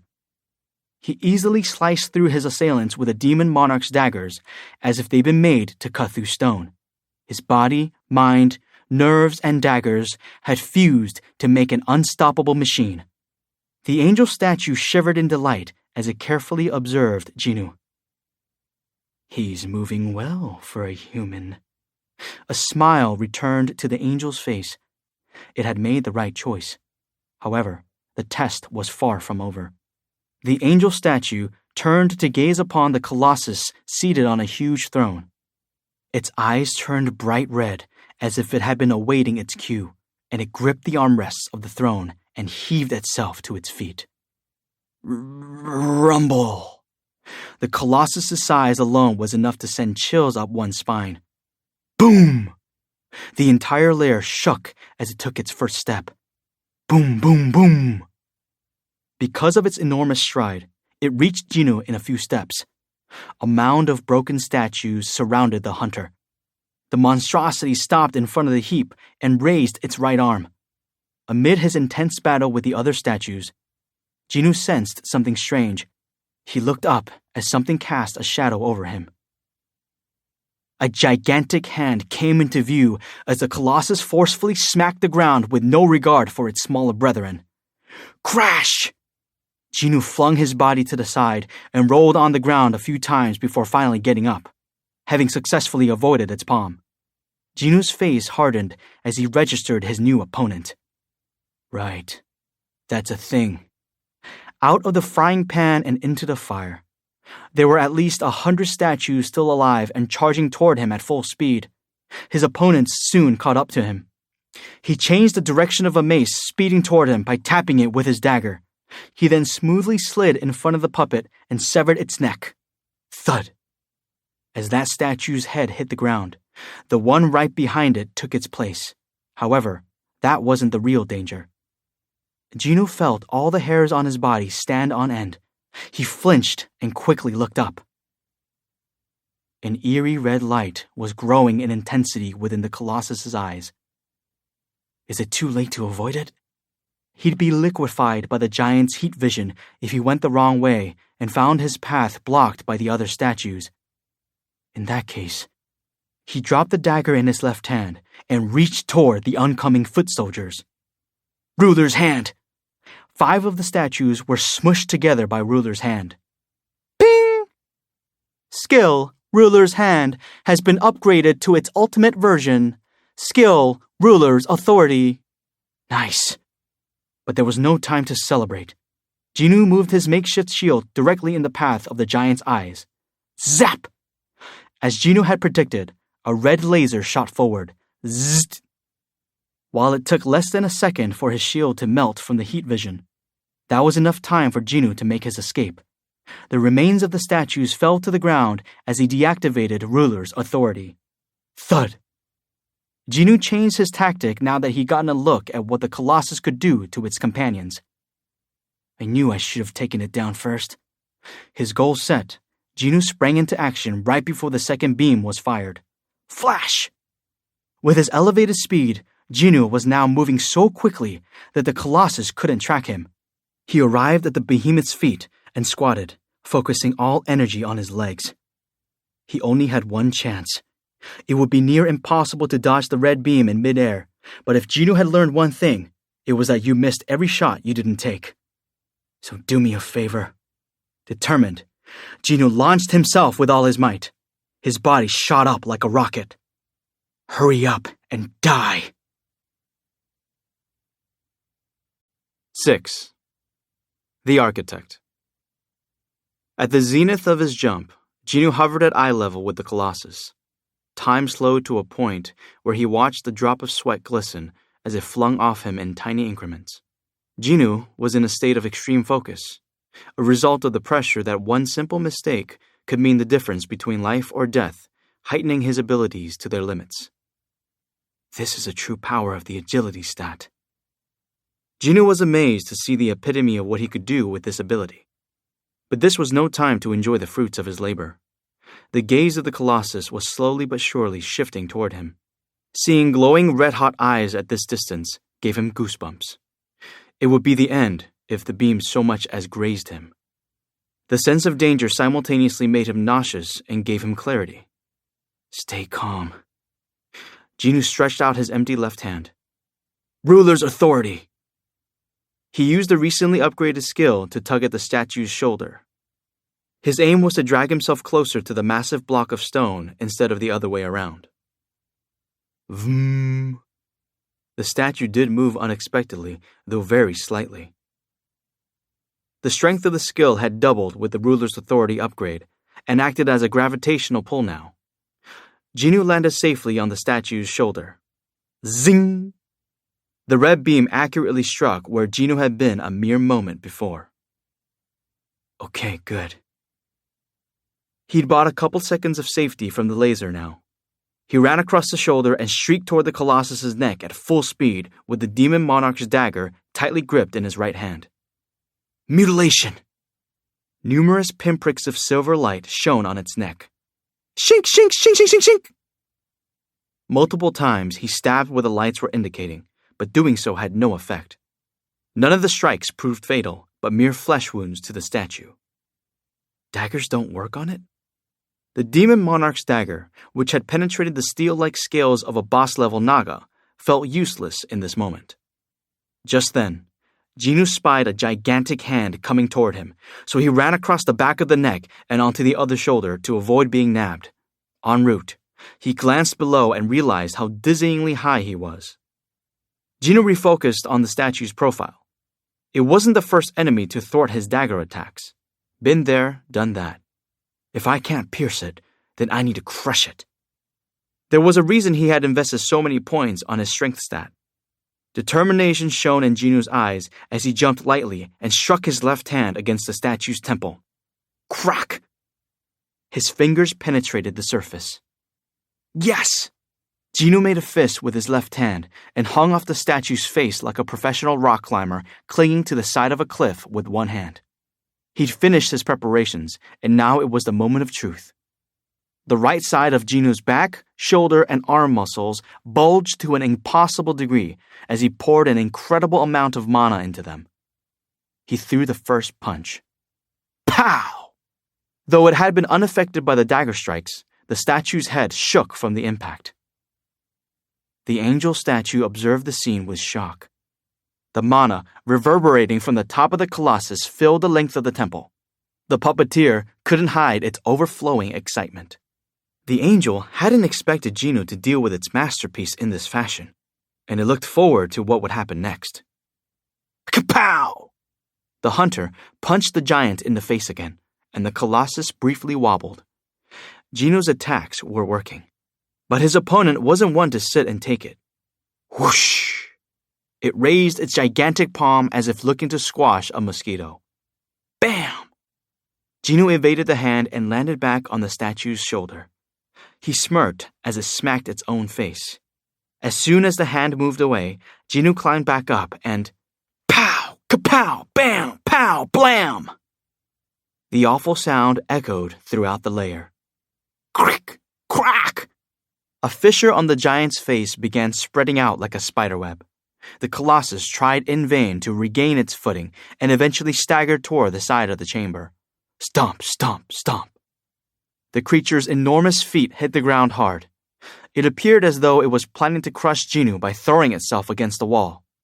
But before that happens, Jinoo resolved to end his opponent first and began punching its face harder, faster, and mercilessly. Pow, pow, pow, pow! Stomp, stomp, stomp. The statue sped up and quickly closed the gap between itself and the wall. Jinoo took a peek at the approaching collision to measure the distance and then focused all the power in his right arm for the final blow. His muscles bulged, and his veins throbbed as an unbelievable amount of mana was concentrated in his arm. Perfect. Right before impact, Jinoo put all the strength of a level 103 player behind one final swing. Bam! Crack! The Colossus dropped to its knees, accompanied by a sound reminiscent of a watermelon being split. Thud! The entire lair shook as the enormous statue crashed lifelessly to the ground. Thump! As the heavy hunk of stone collided with the dry ground, it kicked up a thick cloud of dust from which Jinoo emerged unscathed. Whew! He slowly exhaled. Ba-dump, ba-dump, ba-dump. His ears were filled with the sound of his own blood pumping furiously. The colossus that had petrified Jinoo when he'd first laid eyes on it now lay in a heap on the floor. Nobody had done this for him. This was something he had accomplished on his own. I can do it. He could do anything. Jinoo became emotional as he recalled the faces of the hunters who had lost their lives in this very place. But the other statues quickly mobilized, denying him time to dwell in the past. They closed in on him, but before they could attack, Jinoo looked up from his hands. Ruler's authority. Slam! The statues' heads slammed into the ground, at which point they stopped moving. Such was the might of the invisible hand of Ruler's authority. Jinoo looked back down at his two palms. I've become stronger from this fight. He opened and then closed his fists. Powerful energy flowed through his hands, through his entire body. He could feel the flow of this energy. His heart wouldn't stop fluttering. It felt like something inside him had been awakened during the life-threatening battle. Clap, clap, clap, clap, clap. As the slow clap reverberated, Jinoo looked toward the source. The angel statue wore the same creepy smile and was now applauding with overly exaggerated movements. Extraordinary. Contrary to the manner in which it had greeted Jinoo, the angel's eyes seemed sinister. Didn't you promise me something? Asked the hunter. The statue had promised him answers if Jinoo was still standing by the end of the test. The angel gave a stiff laugh, having no intention of making this easy for him. Ha, ha. It took a step toward Jinoo. Your test isn't over yet. Then one more step. After all. And another. The angel statue stopped right in front of him. I'm still here, aren't I? Crack! Crack! The wings on the angel's back twisted and tangled until they were transformed into arms, 2 on its shoulders and 6 on its back. The stone angel clenched all 8 of its fists. I am the final test. Jinoo frowned. Even before Jinoo could say anything, the statue cut him off. You don't have to worry about my life. It had known exactly what the player was about to ask, whether killing it would destroy any chance of getting answers. Surprised? The angel pointed at its own head with one of its 8 hands. All the information about you is in here. Did that mean... Jinoo broke out into a cold sweat. You do catch on quick. Ha, ha. The angel statue laughed mechanically. But it would be difficult to properly measure your true abilities if you hold back to avoid killing me. At that moment, the angel statue's lips moved quickly, but the voice came from elsewhere. An urgent quest has arrived. If you do not defeat the enemy by the designated time, your heart will stop. Remaining time, 10 minutes. It took Jinoo 1 second to read the message. Tick! Remaining time, 9 minutes, 59 seconds. Jinoo stared, thunderstruck, at the angel statue. That's right. That's right. Whenever it spoke, the system said the same thing. No sooner than Jinoo's heart had settled down, it now began pounding frantically once more. His breath quickened, and his hands trembled. As it observed Jinoo's reaction, the stone angel finally deigned to answer Jinoo's very first question of, Who are you? I am the architect of the system. I am the architect of the system. Considering the chaos in Japan because of the dungeon break, should you really be here, Mr. Kim? Jinchul asked tiredly. Kim, a reporter, scratched his sideburns as he yawned. There are plenty of reporters at the scene already, so no need for little old me. Better to be here with the surveillance team and wait for a scoop. Jinchul considered telling the reporter to either scratch his head or yawn, not both. Instead, he just sighed quietly to himself. Kim was pretty much the only reporter who wrote articles that painted the Hunters Association in a favorable light, while everyone else wrote provocative pieces about corruption within the association or the private lives of hunters. No need to turn an ally against us, which was why Jinchul humored Kim whenever he paid a visit to the surveillance team. Kim let out a long yawn before continuing. By the way, should you be here while the whole country is in an uproar, Manager Wu? Jinchul closed the file he was working on and let out another long-suffering sigh before quietly answering, all the more need for one person to be at the ready. Kim perked up and took out a pen and palm-sized notebook. That's a cool quote. Could you repeat it one more time so I could write it down verbatim? Mr. Kim, you really... Jinchul's sharp reply was interrupted by a phone call. Huh? It was the emergency dispatch. A direct call to him instead of the surveillance team meant it was something urgent. Jinchul hurriedly answered. This is Manager Jinchul Wu of the surveillance team. Manager Wu, we have a report that may require your attention. Jinchul's eyes narrowed. What happened? You know the school that was attacked by orcs? Did something else happen? Not yet, but the report indicates that a double dungeon was discovered in the schoolyard. A double dungeon? Jinchul's eyes widened. And...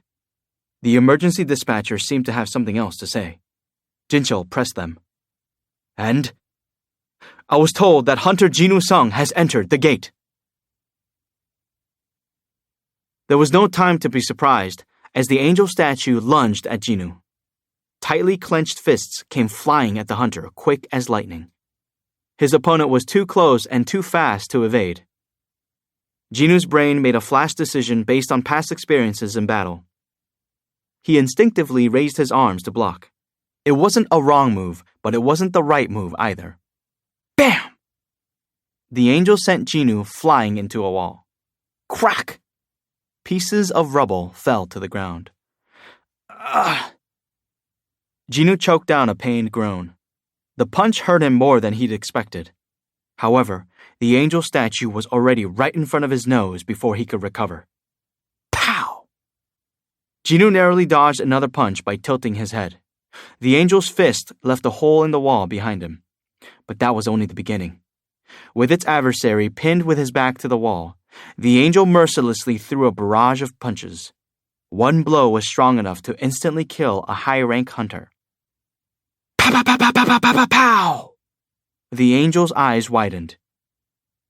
He's blocking my punches? Jinu was able to block, divert, and withstand the attacks made with 8 fists using his 2. The angel could only see after images of his hands. The self-proclaimed architect was amazed at the feat. But the result of this fight had been decided from the start. This was just a part of the process. Giving Jinu a final test had nothing to do with the angel's will. The angel figured it would be bored throughout. This is entertaining. Little did the angel statue know it would enjoy sparring with a human. Throughout the course of its long life, it never imagined humans could be worthy opponents. At that moment, a light flickered. No, not a light. The human had thrown a punch. Kapow! Jinu aimed for its face, sending the angel tumbling. It quickly jumped back on its feet, smiling despite the cracks on its face. Ha! Ha!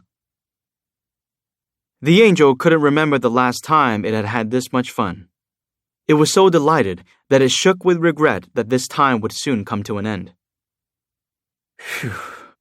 Meanwhile, Jinu could only breathe deeply, unable to revel in the fact that he landed a solid hit. It's strong. It was stronger than any opponent Jinwoo had ever faced. The architect of the system. That's how it had introduced itself. For what reason had it created the system?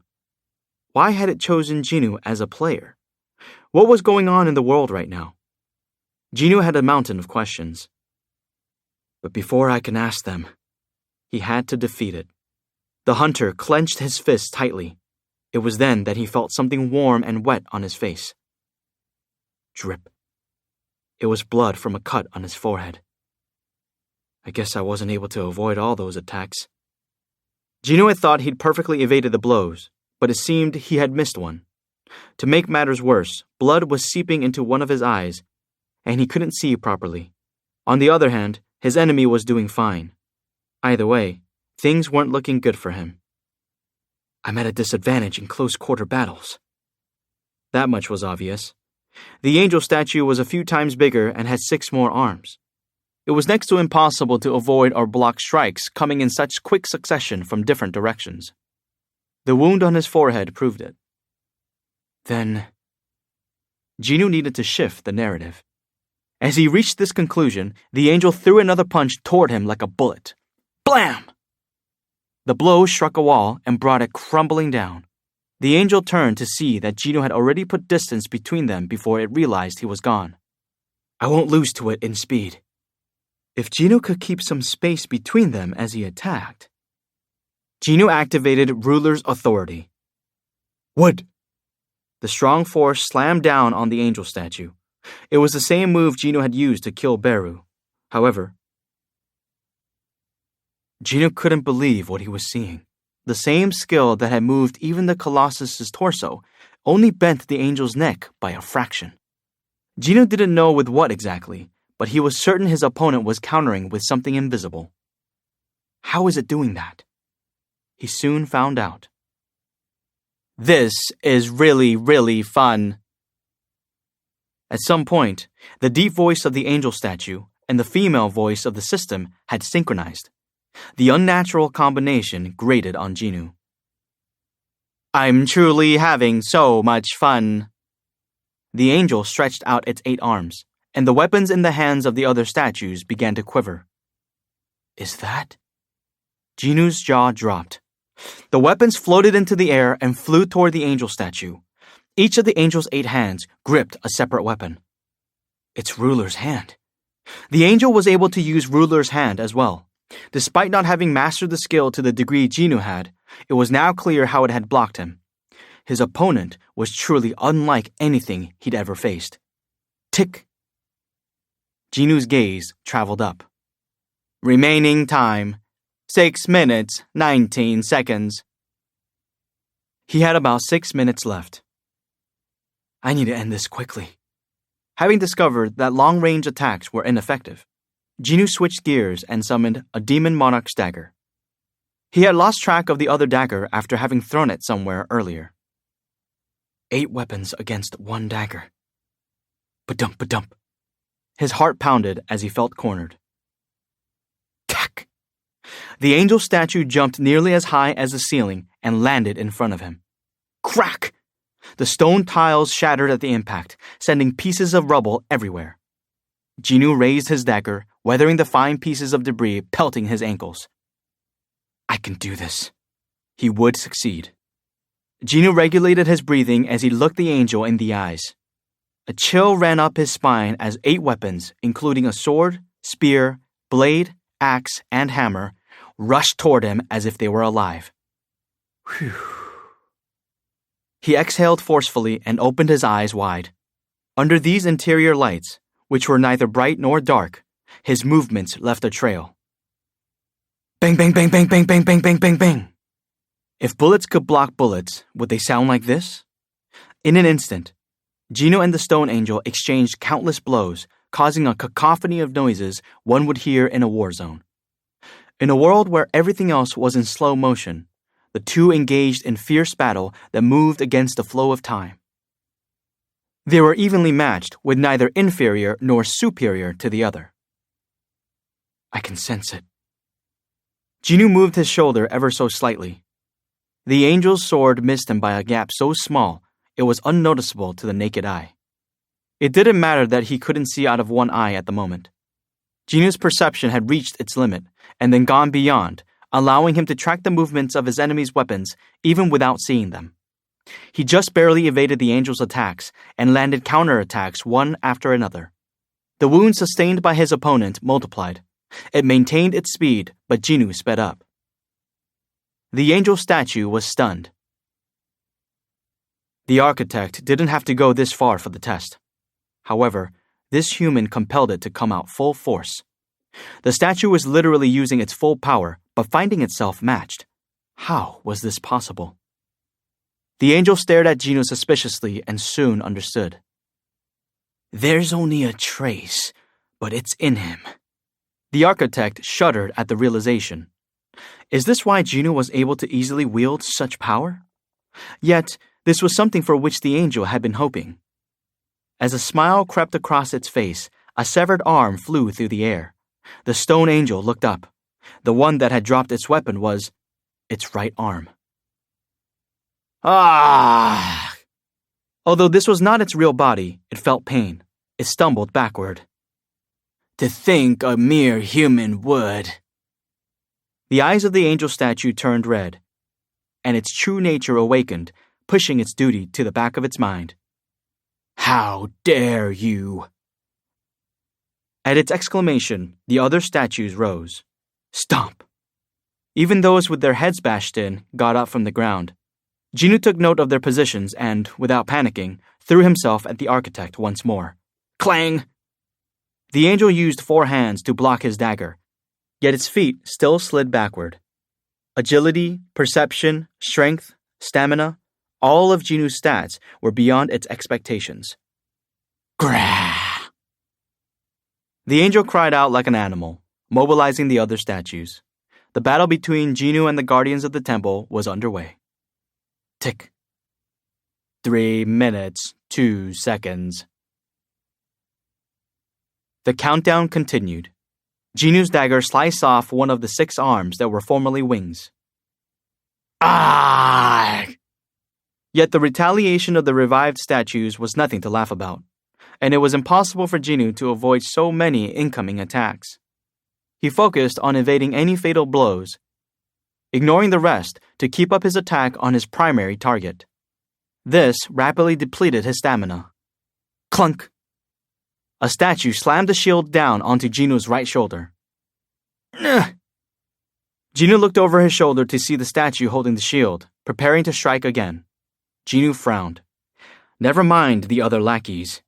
He had a grudge against this particular one. Jinu separated from the angel statue to slam an elbow into its head. Crack! The mana-powered elbow drop turned its head to dust. In the meantime, other statues quickly surrounded Jinu and threw themselves at him, but... Ruler's authority! Bam! A horde of assailants flew backward as if a bomb had detonated. Huff, huff. But before Jinu could catch his breath, the Colossus slammed down its giant fist. Jinu evaded the attack with a small jump to the side. Whoosh! The gigantic fist took down dozens of statues near Jinu. The hunter ran in a large circle in order to shake off the others as he approached the angel. The architect scowled at Jinu, enraged. Once again, the hunter, the angel, and the other statues tangled together. Jinu's sweat and blood splattered everywhere, but this lasted only a moment. As these began to evaporate, red steam rose from his shoulders. Statues flew backward. The Colossus pounded its fist.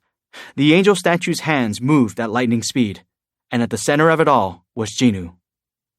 Argh! The architect lost another arm, and Jinu finally pressed his dagger against the angel's neck. Above their heads, the Colossus had clasped its hands together, preparing to slam them down. Jinu calmly put more pressure on the blade at the angel's throat.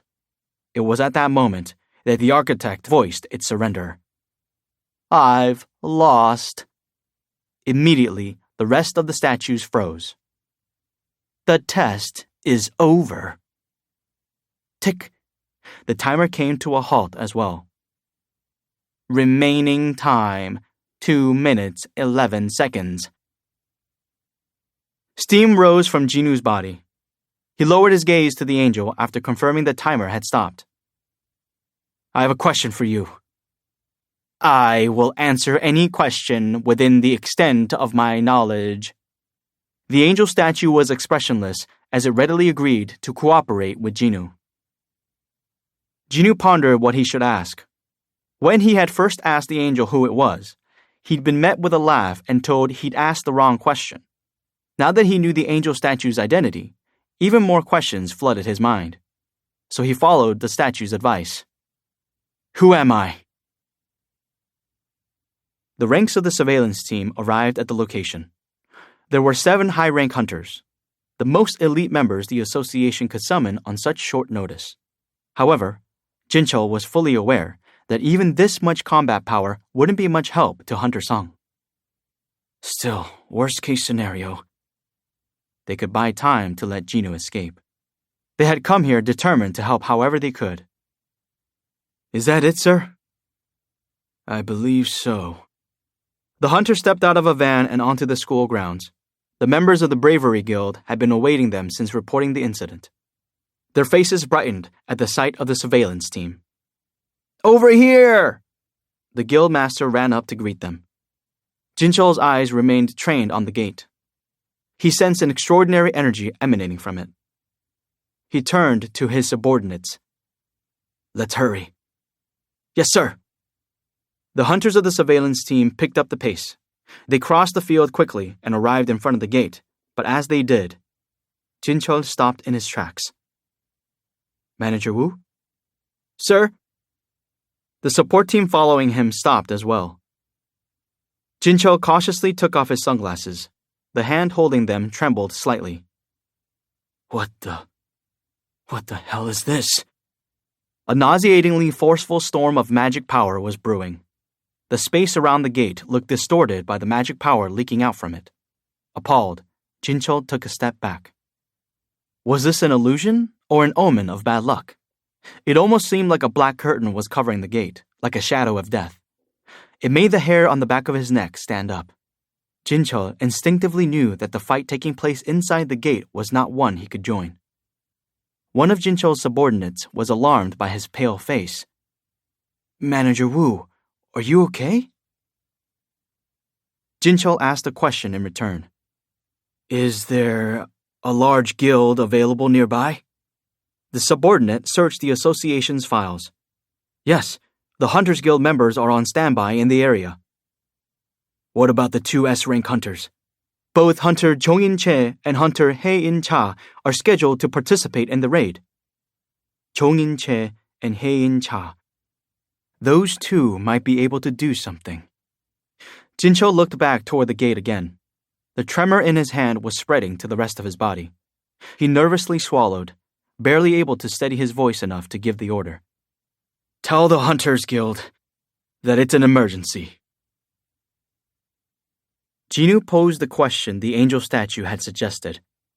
His labored breathing soon settled back to normal, like he hadn't been fighting for his life a few seconds ago. Jinwoo dug in the blade at the angel's neck to prompt a quicker response. A human would have bled out from that type of open wound. It didn't bleed, as it was a statue, so Jinwoo also didn't have a problem with lopping off its head entirely. Was the angel aware of this, though? Eventually, its lips parted. Finally. The statue's voice was more unsettling up close. You asked me a proper question. The statue smiled.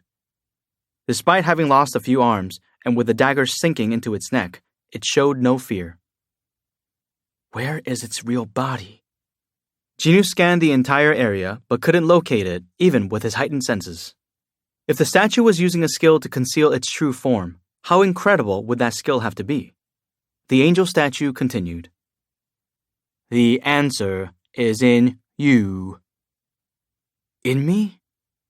Jinwoo, on the alert for any trickery, narrowed his eyes. He had spent 4 years of his life as a low-rank hunter fighting against countless enemies that could have easily killed him. Despite being the weakest of the E-rank, he'd managed to survive. Through those experiences, his instincts had been honed to help him make the best possible decisions during the worst possible situations. Those same instincts now warned him of a significant change in the air. And sure enough, ping! The chime was followed by the system, now back to the pleasant woman's voice. Retrieving data from storage. Would you like to accept? Yes or no? A screen came up as well. Jinwoo looked at the blinking yes and no awaiting his input. Huh? Was this another trap? Jinwoo's gaze shifted from the screen to the angel. Its face was blank once more. The choice is yours. Unlike earlier, its voice was now separate from that of the system.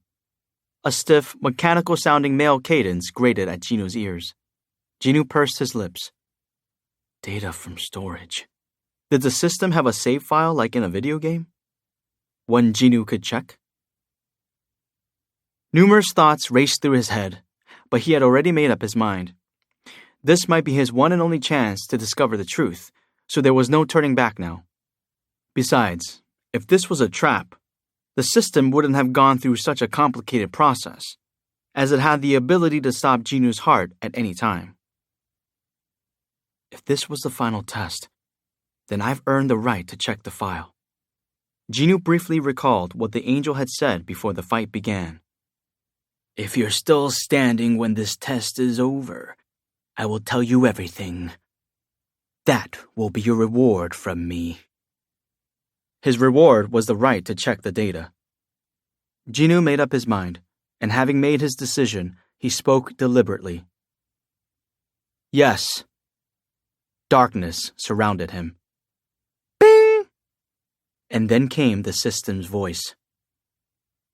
You have successfully retrieved the data. Jinwoo was traveling through an endless tunnel at warp speed. He soon shot through the darkness and was flung into a blinding light on the other side. He gasped as his sight adjusted, and he took in the spectacle spreading out below him. Oh my God. An infinite army of magic beasts stood in countless rows as far as the eye could see. There were so many of them that Jinwoo couldn't make out the ground they were standing on. It was truly a horrifying sight. If they escaped through a gate, the entire human race would be doomed. Jinwoo felt sick to his stomach. Wait a minute. Where is this? It certainly wasn't Earth. The land was brownish red and arid. There wasn't a single plant, and odd-looking, tall, thin rock formations jutted toward the sky. He had never seen such a foreign environment before. His gaze moved toward the magic beasts. There were little ones, the likes of which were commonly found in low-rank dungeons, as well as more powerful ones such as high orcs, ice slayers, and giants. Regardless of their size, rank, or type, they were all looking up and waiting. What are they looking at? Jinwoo followed their gazes. A black lake floated up high in the sky, or no, it wasn't a lake. It was a gate so enormous that it could be easily mistaken for a huge lake. The black hole blocked out a purple sky. A purple sky.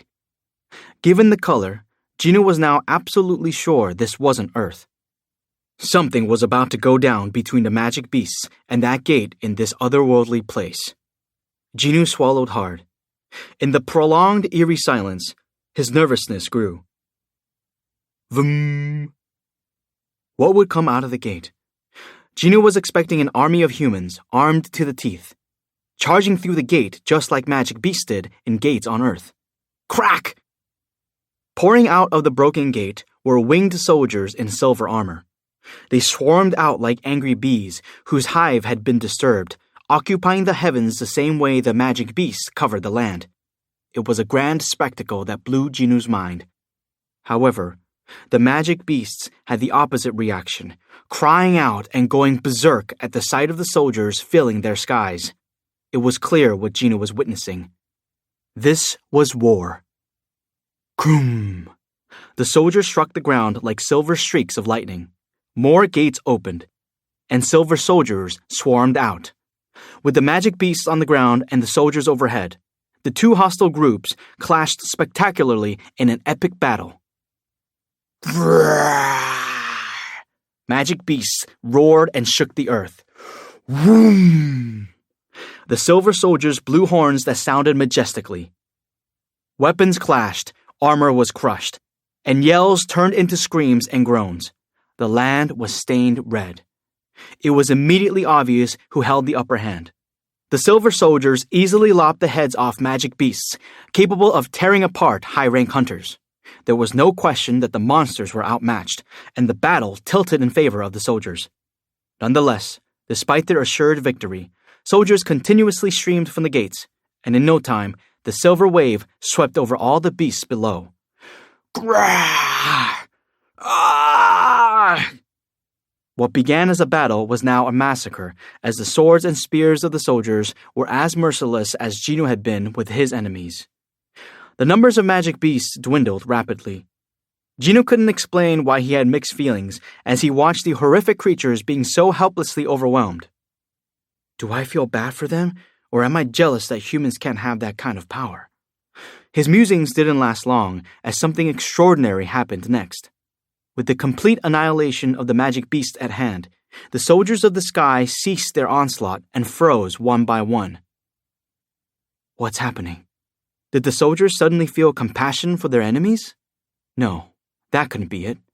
The invading army maintained a tight grip on their weapons, but their hands were also trembling slightly. Instead of pity, their eyes were full of terror. Their gazes were trained on something behind Genu. It was clear that whatever lay behind him was about to turn the tide of this battle. Genu looked down instead of over his shoulder. A shadow was creeping across the brownish-red terrain, quickly spreading to the dead bodies and covering the blood-soaked land below. As the shadow passed beneath the dead, screams originated from places unknown. Genu couldn't ascertain the source of the cries, but he did know a skill that had the exact same effect. Monarch's domain. Shivers ran up his spine, and Genu slowly looked behind him.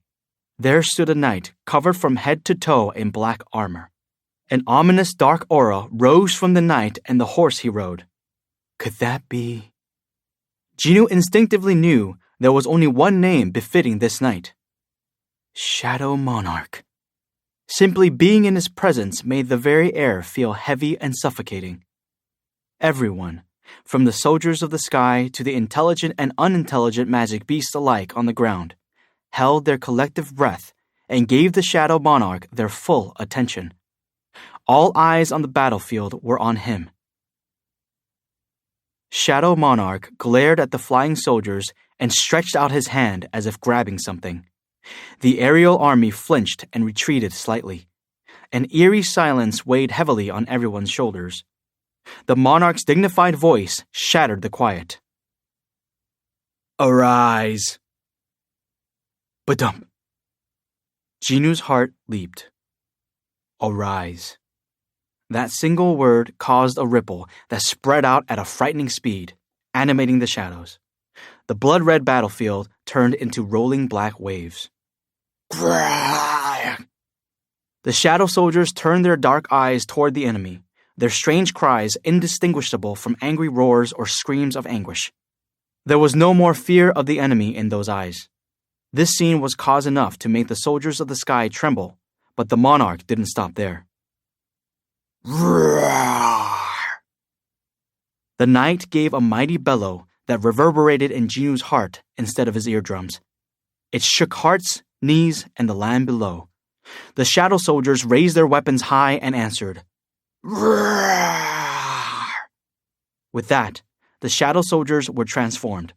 Across the land, the deceased magic beasts were now shadow soldiers ready for battle. Genu held his breath. He found the roar of the shadow soldiers thrilling. Badump. His heart thumped loudly. If this was the peak of the Shadow Monarch's power, then Genu still had a very long way to go. The hesitant soldiers of the sky were on the move again. They regrouped and then struck the soldiers in black, again reminding Genu of silver bees. But these reborn magic beasts weren't as easy to defeat. Weapons struck weapons, and soldiers fought soldiers as the silver and black armies clashed and became one giant mass. The earth shook from the din of the battle. A battle that had almost ended as a one-sided massacre was a full-on war again. The appearance of just one individual, albeit a terrifying individual with incredible power, had turned the tide. Jinwoo had no idea why the system was showing him this scene, but he couldn't take his eyes off it. The battle raged. This was a much bloodier and fiercer conflict unfolding than before.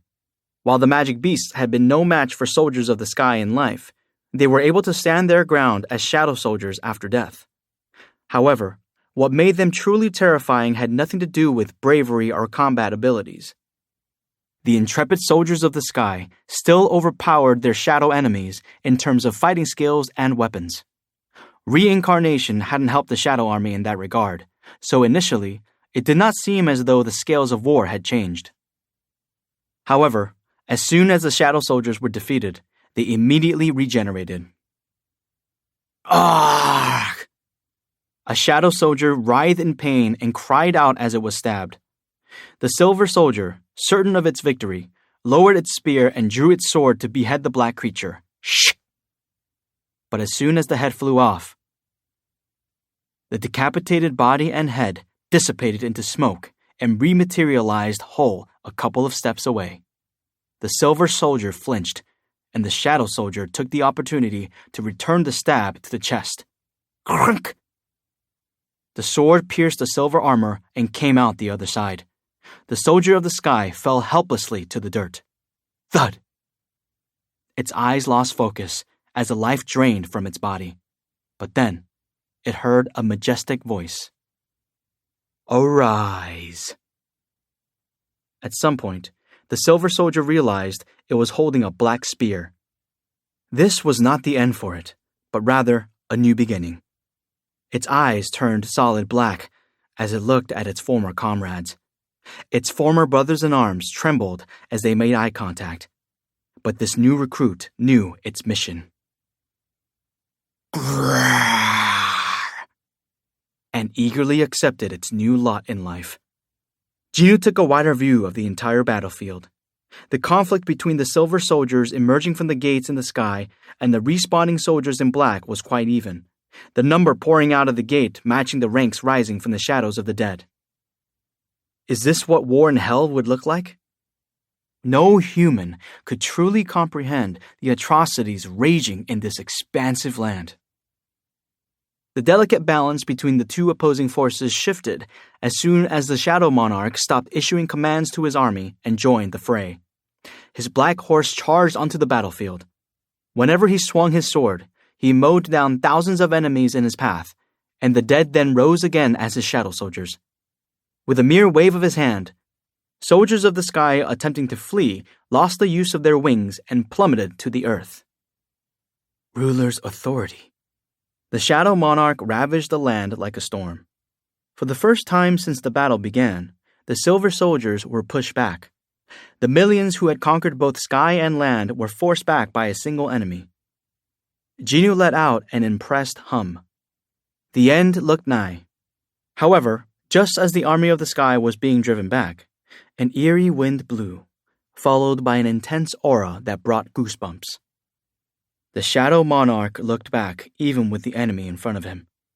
Two more huge gates, as large as the ones floating overhead, appeared behind him, and two distinct types of magic beasts emerged from both. One group consisted of animal-type magic beasts led by an enormous wolf as big as a mountain.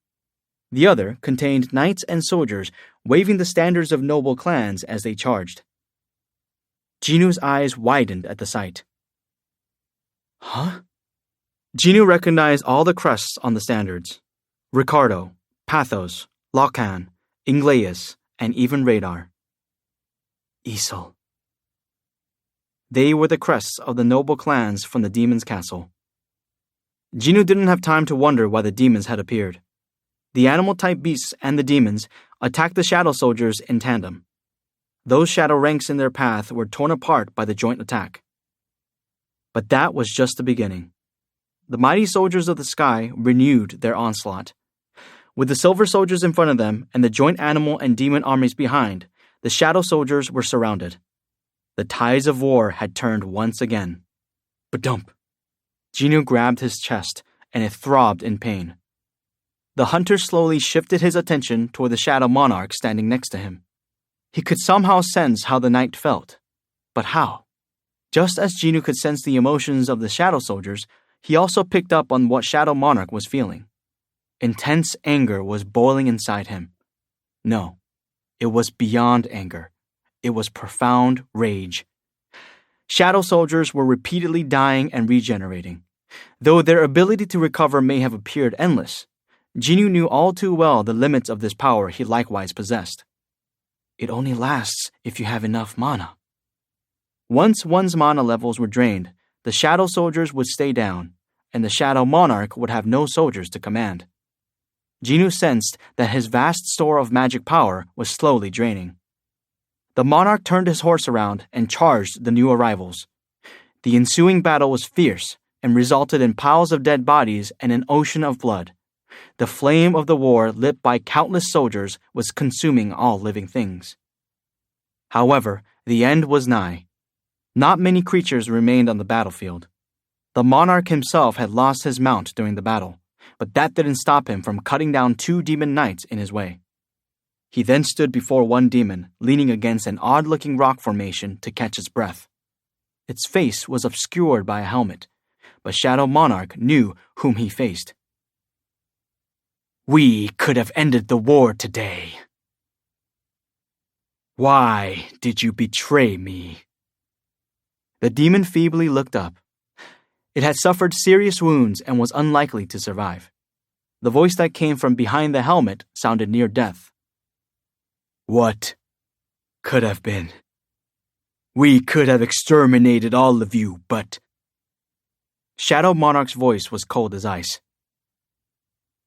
"I asked why you betrayed me." "Heh." The demon laughed heartily and replied.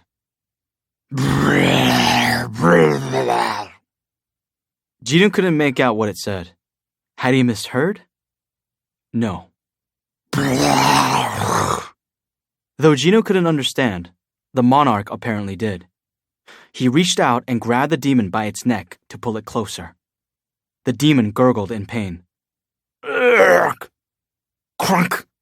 The part of its armor that protected its neck was bent out of shape by Shadow Monarch's grip. Yet the demon made sure to relay everything it intended.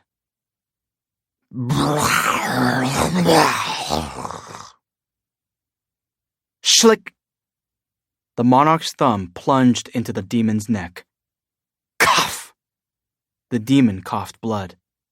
At that moment, Jinoo made eye contact with the demon from under its helmet. Stunned, the hunter released its neck. Whoomp! The demon hit the ground, lifeless. No way. Jinoo had seen those eyes before, but that couldn't be. Ba-dump!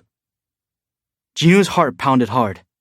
He shook his head a few times and then cautiously removed the demon's helmet. They were definitely the same eyes. How could Jinoo forget them? The helmet fell from Jinoo's hands. Clang! The demon's eyes were still open and filled with burning hatred. Jinoo had seen these eyes on the top floor of the demon's castle. Balan, the demon monarch? As Jinoo realized who the demon was, he had another startling revelation. His hands and his feet, legs, and chest were all covered in black armor. At some point, Jinoo had taken control of the body of the Shadow Monarch. Ba-dump, ba-dump, ba-dump. Jinoo's heart began pounding loudly in his ears. He placed his hand on his chest. Ba-dump, ba-dump, ba-dump. His eyes widened. How? Why didn't I realize until now? He had grown more conscious of his heartbeat after the double dungeon, yet he had failed to notice earlier. Jinoo's trembling hand moved to the right side of his chest. He felt the heartbeat, one from the left and another from the right. Ba-dump. 2 hearts were beating as one. As he stared at the ground in complete shock, 4 shadows approached from above, slowly growing larger. He quickly looked to the skies. 4 angels, each with 6 wings, slowly descended toward him. That was the end of the memory. Ping! At the chime, he was once again surrounded by darkness. As he drifted into unconsciousness, he heard the clear voice of the system. Data retrieval is complete. 7. Uninvited guests. As a master of the top guild in Korea, Jong-in Che was initially unhappy about the request from Jinchul to go to a C-rank gate. He even considered sending a strike squad with some high-rank hunters in his place. However, once he heard the details, he couldn't resist. Hunter Sung entered a double dungeon? A double dungeon was intriguing enough. But Hunter Sung was also involved. How many hunters, much less guild masters, wouldn't be excited? Jong-in postponed the raid he'd been preparing for and immediately summoned his elite hunters. As Jinchul had emphasized, this was an urgent matter. The association has asked for our cooperation. It seems we'll need to intervene. The hunters murmured in hushed tones. The association had summoned them just as they were about to embark on an A-rank raid, so the gravity of the situation wasn't lost on them. They had also just heard the breaking news about what was happening in Japan, so they were feeling even more agitated. What happened? The question came from the second most influential member of the guild. Jong-in turned to the vice guild master. I'm told a double dungeon was discovered in the C-rank gate. A double dungeon? Hae-in blinked. A dungeon within a dungeon was certainly uncommon, but it didn't make much sense for the association to call on the Hunters Guild for a mere C-rank gate. Seeing her puzzlement, Jong-in explained further. It looks like Hunter Jin Sung is fighting something in there alone. For Manager Wu to not act himself and call on us. What's the matter, Hunter Cha? Her expression had transformed. Nothing. Okay then. Hunter Sung should be fine on his own, but let's get going just in case. Hae-in nodded, and the others hurriedly packed their bags. Their only luggage was their weapons, but they still needed to be stowed with the utmost care. We're missing some. Another hunter tapped the shoulder of the colleague doing the head count and pointed toward a corner of the room where a man was slumped on the ground in abject despair. Suzuki? Leave him be. Oh, right. The hunter understood right away. Suzuki was a Japanese hunter who had been recruited by Korea not too long ago. His eyes were glued to the news broadcast on his cell phone. Let's go do our part. Got it. The two hunters left Suzuki at the offices and got in one of the guild vans.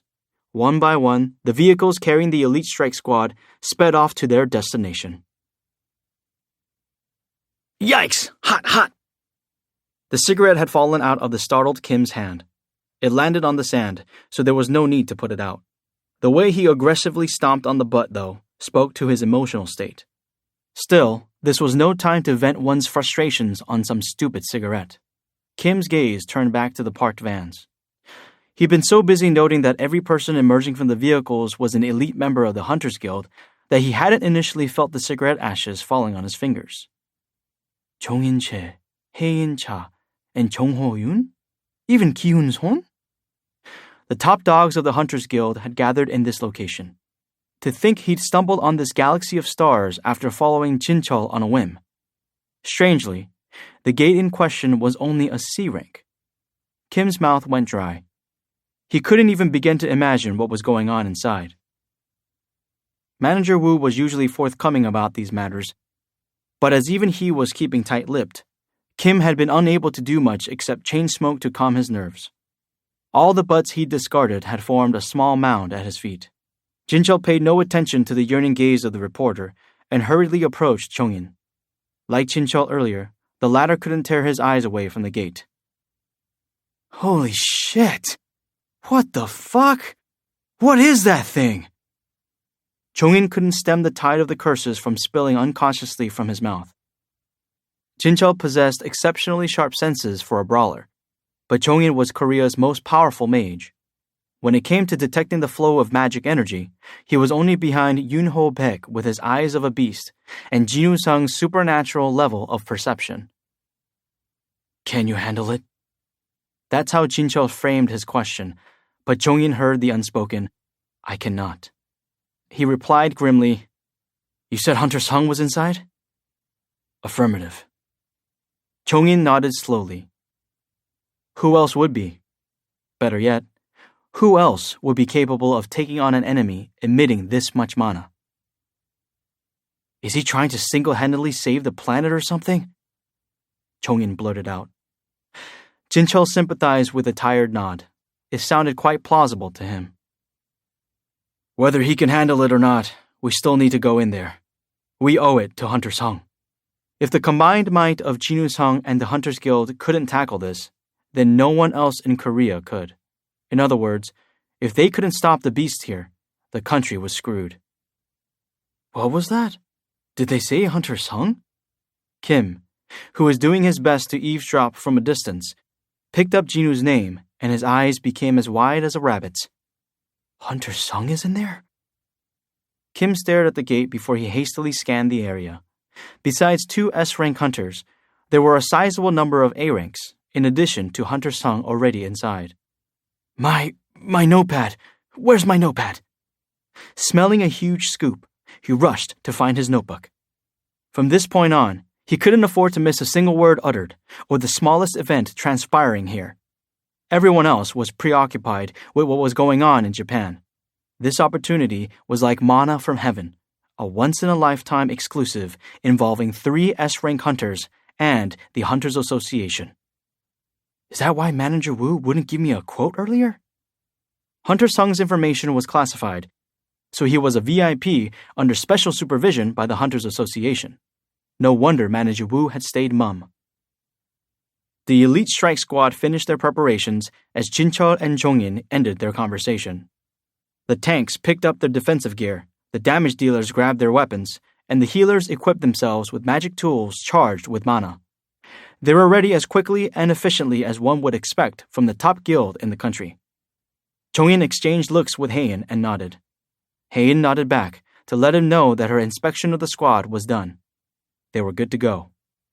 The elite members of the surveillance team had completed their preparations earlier. Jinchul reviewed some information from a subordinate and then turned to face the others with a solemn expression. Let's move out.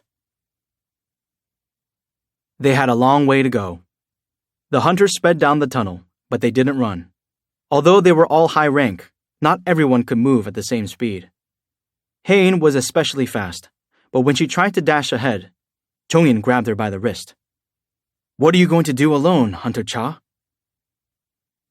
Jongin understood her desire to rescue Jinwoo, but haste would endanger everyone. Some of us can't keep up with you, and we'll be at a disadvantage if we try to push ourselves. With a sullen expression, Haein moved to the rear of the group. Seeing her reaction, Jinchul mumbled under his breath. So the rumor is true, then. Excuse me? Jinchul quickly dismissed Jongin's query. Oh, no, it's nothing. Jongin raised an eyebrow before facing forward. The sinister mana was coming from that direction, so they had to stay alert. Jongin thought about Hunter Sung being in the same position they were. I hope we're not too late. There wasn't much else they could do for him at this point but move swiftly, keep their wits about them, and pray for his safety. They couldn't let the stress cloud their minds. Jongin made conversation with Jinchul to ease the tension he felt. How did Hunter Sung end up going inside? I don't know the details, but according to witnesses, Hunter Sung seemed to already be aware that this gate had a double dungeon. Jongin's forehead wrinkled. Any ideas on the matter? No, but something doesn't feel right. Oh? I've done my share of research on Hunter Sung. Jongin was a guild master, and one of his duties was to recruit high-level hunters. For obvious reasons, he has shown a great deal of interest in Jinwoo. There was a similar incident near here. Jinchul himself had overseen the investigation, so he knew exactly what Jongin was talking about. About 6 months ago, Jinwoo had entered a double dungeon. And here he was again, seeking out another after all this time. Those who knew of both incidents had a hard time brushing this off as mere coincidence. As Jinchul predicted, Jongin brought it up. Double dungeons are rare enough that most barely see one in their lifetime. Yet Hunter Sung has crossed paths with 2 of them. Not only that, but he also went looking for the second. Isn't that odd? Jinchul didn't answer. Just as Jongin alluded, much about Jinwoo was shrouded in mystery.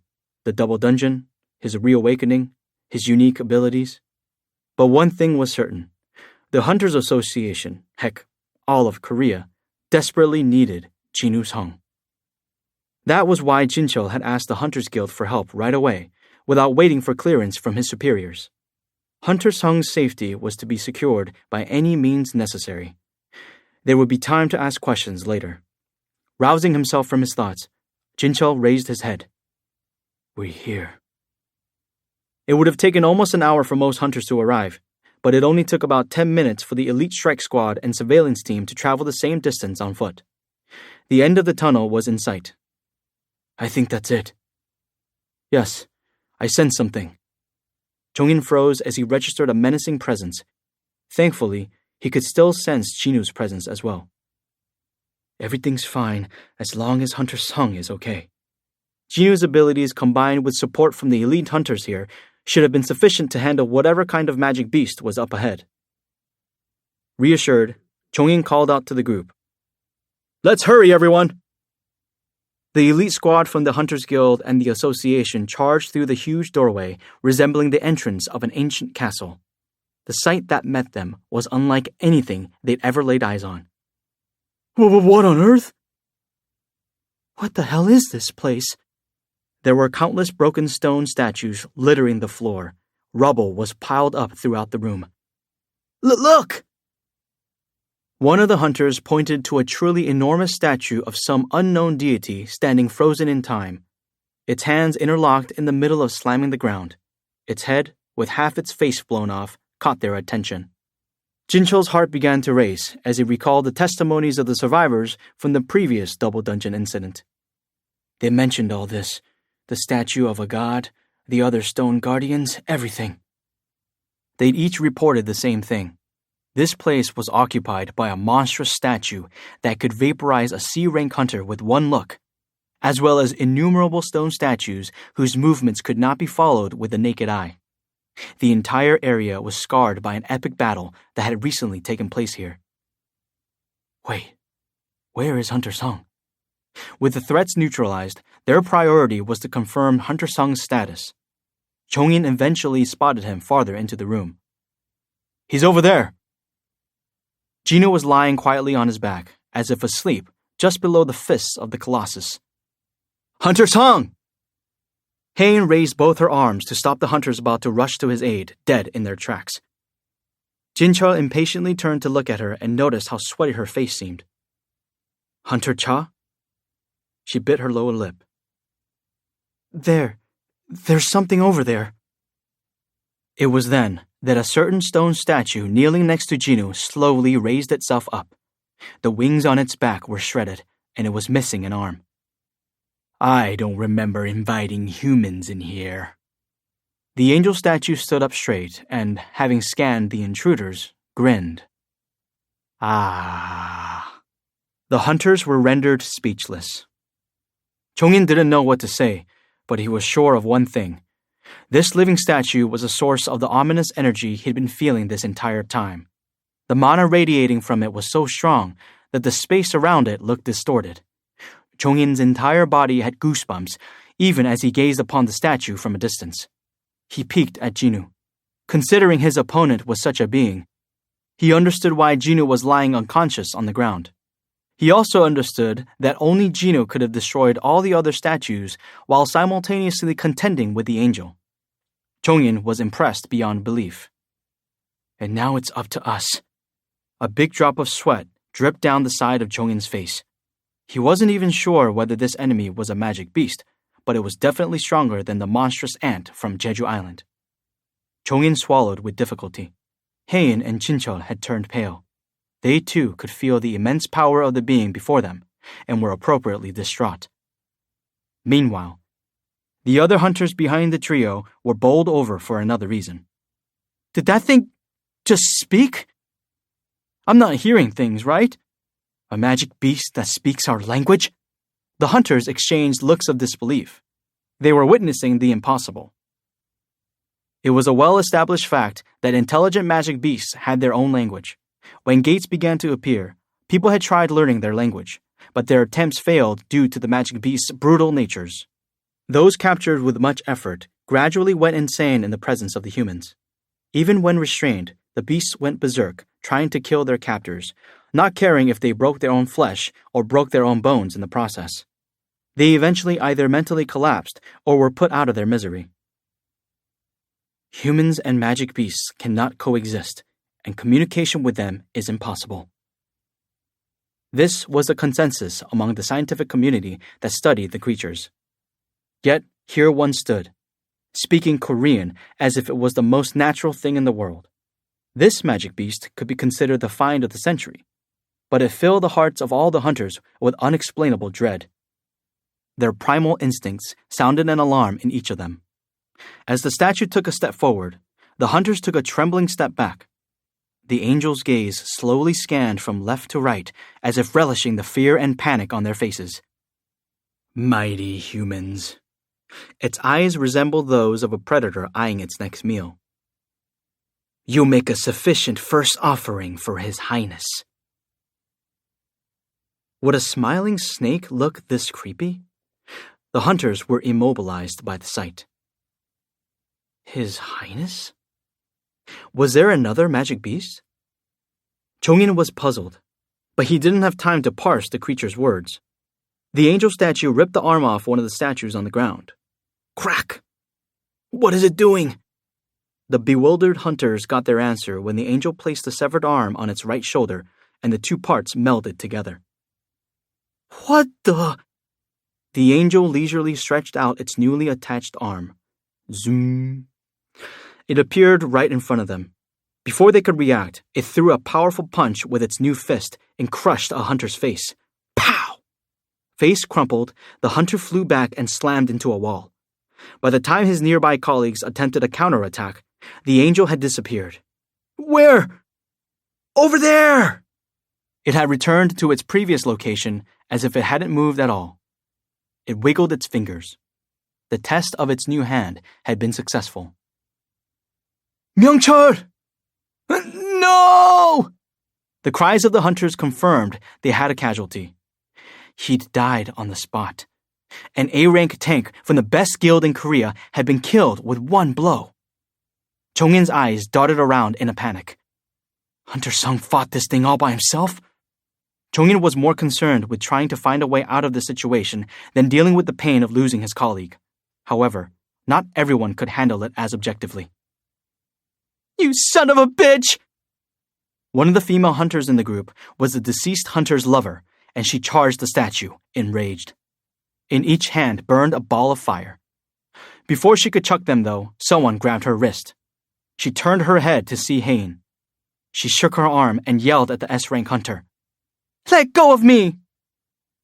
Please, you have to control yourself. I said let go! Rein it in. The woman took a proper look at Hain, who was biting her lower lip in grief. I promise, I'm holding back, too. The grim look on Hain's face gave the other woman pause. She was fully aware that since the magic beast had shown no further aggression following its first attack, it would be best not to provoke it. Still, she just couldn't stand there doing nothing when the beast had killed her beloved in such a gruesome manner. She quietly sobbed. When she was certain her colleague wasn't about to do anything rash, Hain looked toward Jinwoo. She, too, was tamping down her anger. She had no idea why, but the magic beast had stopped attacking them, and Jinwoo was still breathing just fine. He looked peaceful, as if sleeping. At this point, the most they could do was buy time until Jinwoo recovered. At that moment, the angel statue finished its warm-up stretches and burst out laughing. Ha, ha. Its voice echoed in the empty lair as it focused on the hunters. Time to have some fun. Its eyes glowed red. Was it going to attack? The hunters tightened their grips on their weapons and braced for battle. With only one opponent, they might stand a chance. Their ranks included plenty of the best hunters in Korea, including 2 S ranks, just as hope bloomed in their hearts. Rumble. The interior of the dungeon quaked. Oh no.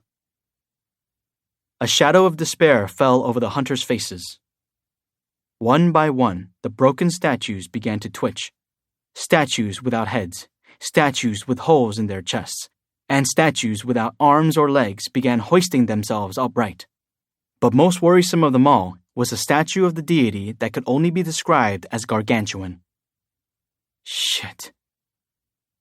The statues rose to face their prey as if they had never been damaged.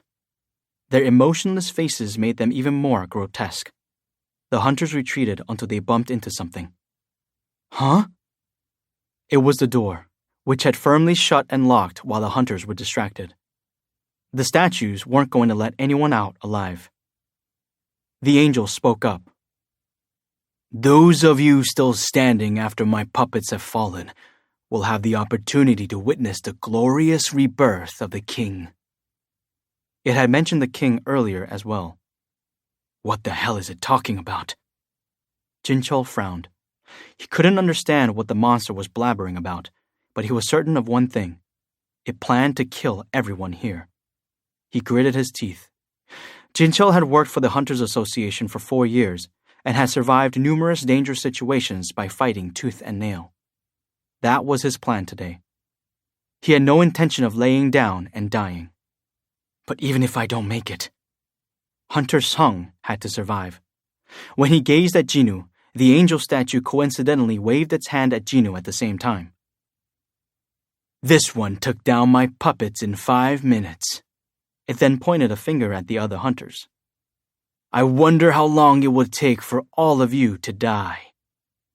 As soon as the angel finished that sentence, Jinchul shouted, Everyone duck! The hunters swiftly followed his orders as a red laser swept over their heads. It had been close, but miraculously, there were no casualties. The beam coming from the Colossus slowly dissipated.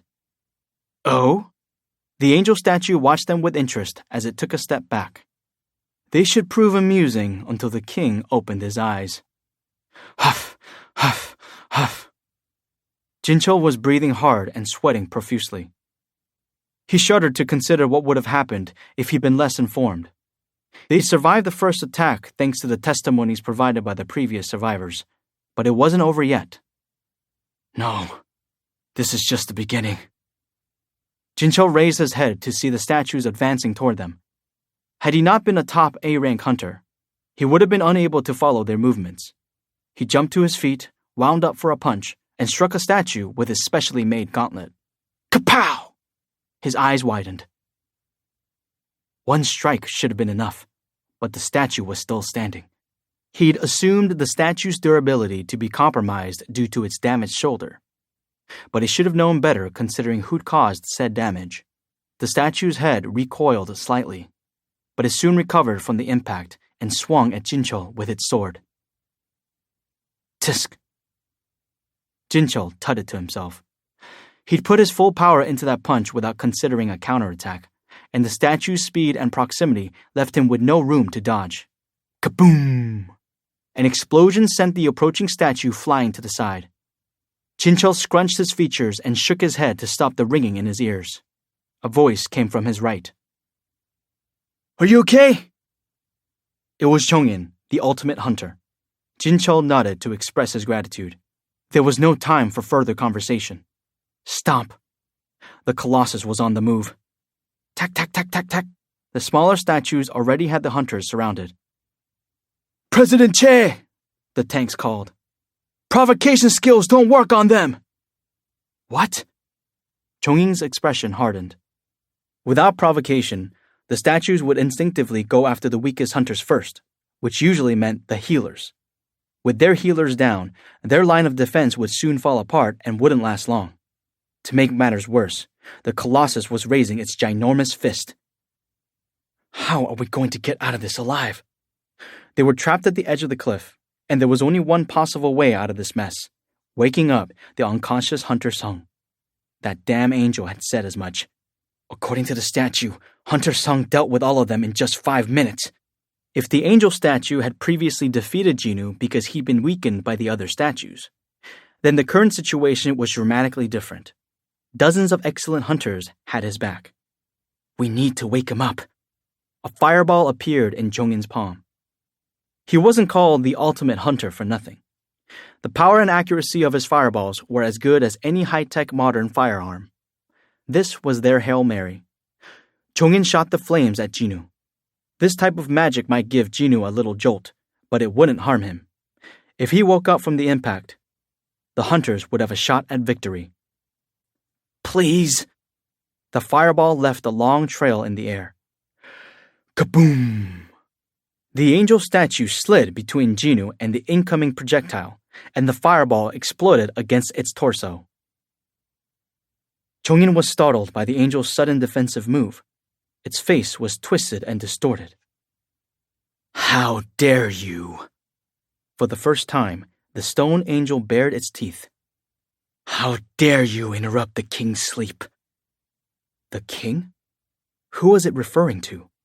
Chongin couldn't make heads or tails of the angel's words. What did you say? The angel statue didn't bother replying. After all, did humans explain themselves to insects? Though it might have been stuck in its current form for various reasons, it nevertheless considered itself above humans and had no intention of explaining itself to them. Besides, if an insect was being bothersome, it just had to be squished. The angel raised a fist and then hammered it down toward Chongin's head. Whoosh!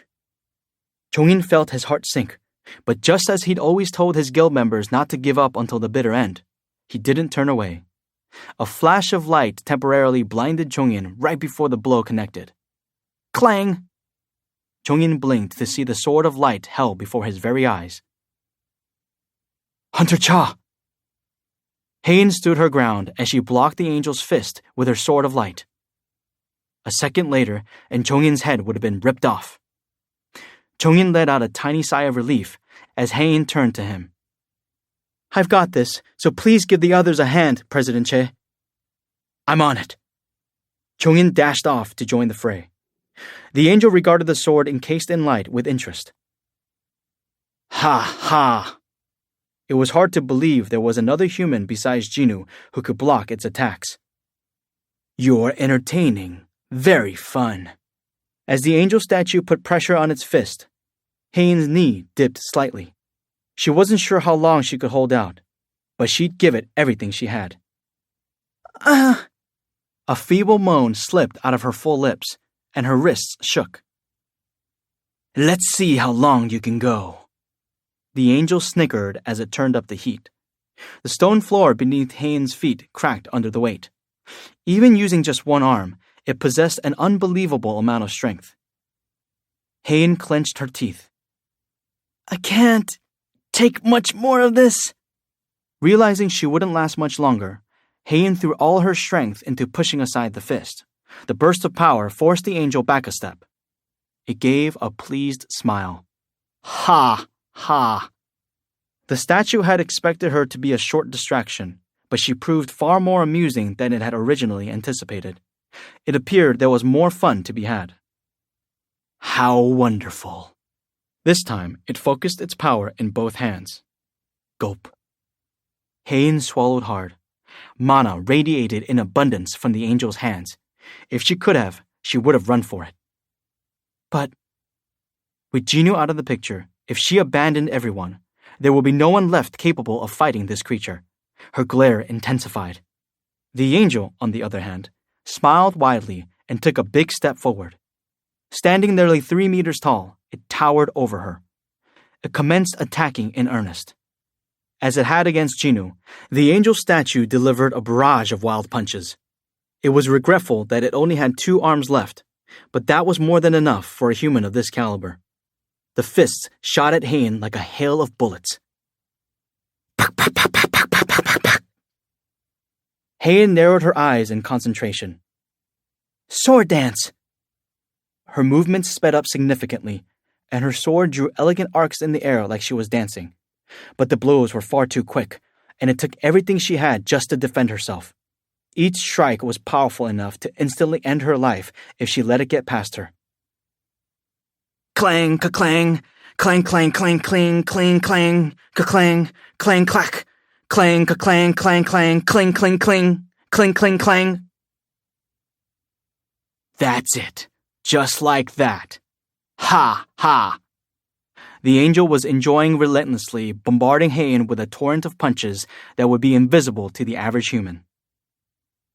Heian was pushed back little by little. and her body was drenched in sweat. Maybe it was the sweat, or maybe she'd reached her limit. But as her sweaty palms slipped, one of the angel's attacks slipped through. It was a painful mistake. The punch she had failed to block connected with her shoulder. Crack! Heian hastily backed away and gritted her teeth, but the bone was broken. Her shoulder went numb. She lamented the loss of her left arm as it dangled uselessly. Ha! Ha! Is that it? Is this all you got? The angel wasted no time and rushed at her, refusing to cut her any slack. The fight between the two resumed. Clang, ka-clang, ka-clang! Heian had barely survived these attacks using both hands, so she had difficulty fending off the angel statue with just one. As more punches connected, her body became battered and bruised. Pow! Ka-pow! Pow! Bones broke and flesh tore. Then came a critical blow. Wham! The statue struck her hard in the stomach, lifting her feet off the ground as she coughed up blood. Urgh! Doubled over, she flew into the air. Her forced ascension made it impossible for her to counter. At this point, the angel lost interest in playing with the broken toy. It approached the falling Heian to deliver the final blow and gathered the fingers of its hand to form a blade aimed at her chest. Suddenly, a blue glow swirled around her, and Heian's eyes shot open in the middle of her fall. She twisted her body and sword around, and the angel came to an abrupt stop, leaning its head back to avoid the blade. The tip of the sword brushed past its eyes. Shink! A thin line appeared across its face. Having successfully landed an attack of her own, Heian regained her balance and landed with both feet on the ground. Thanks to the timely healing spell, she had dodged a bullet. But what was good for one person wasn't always good for another.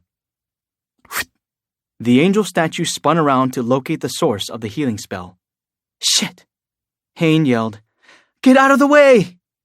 The main healer, who had been casting spells from behind the tankers, flinched at Heian's warning. Huh?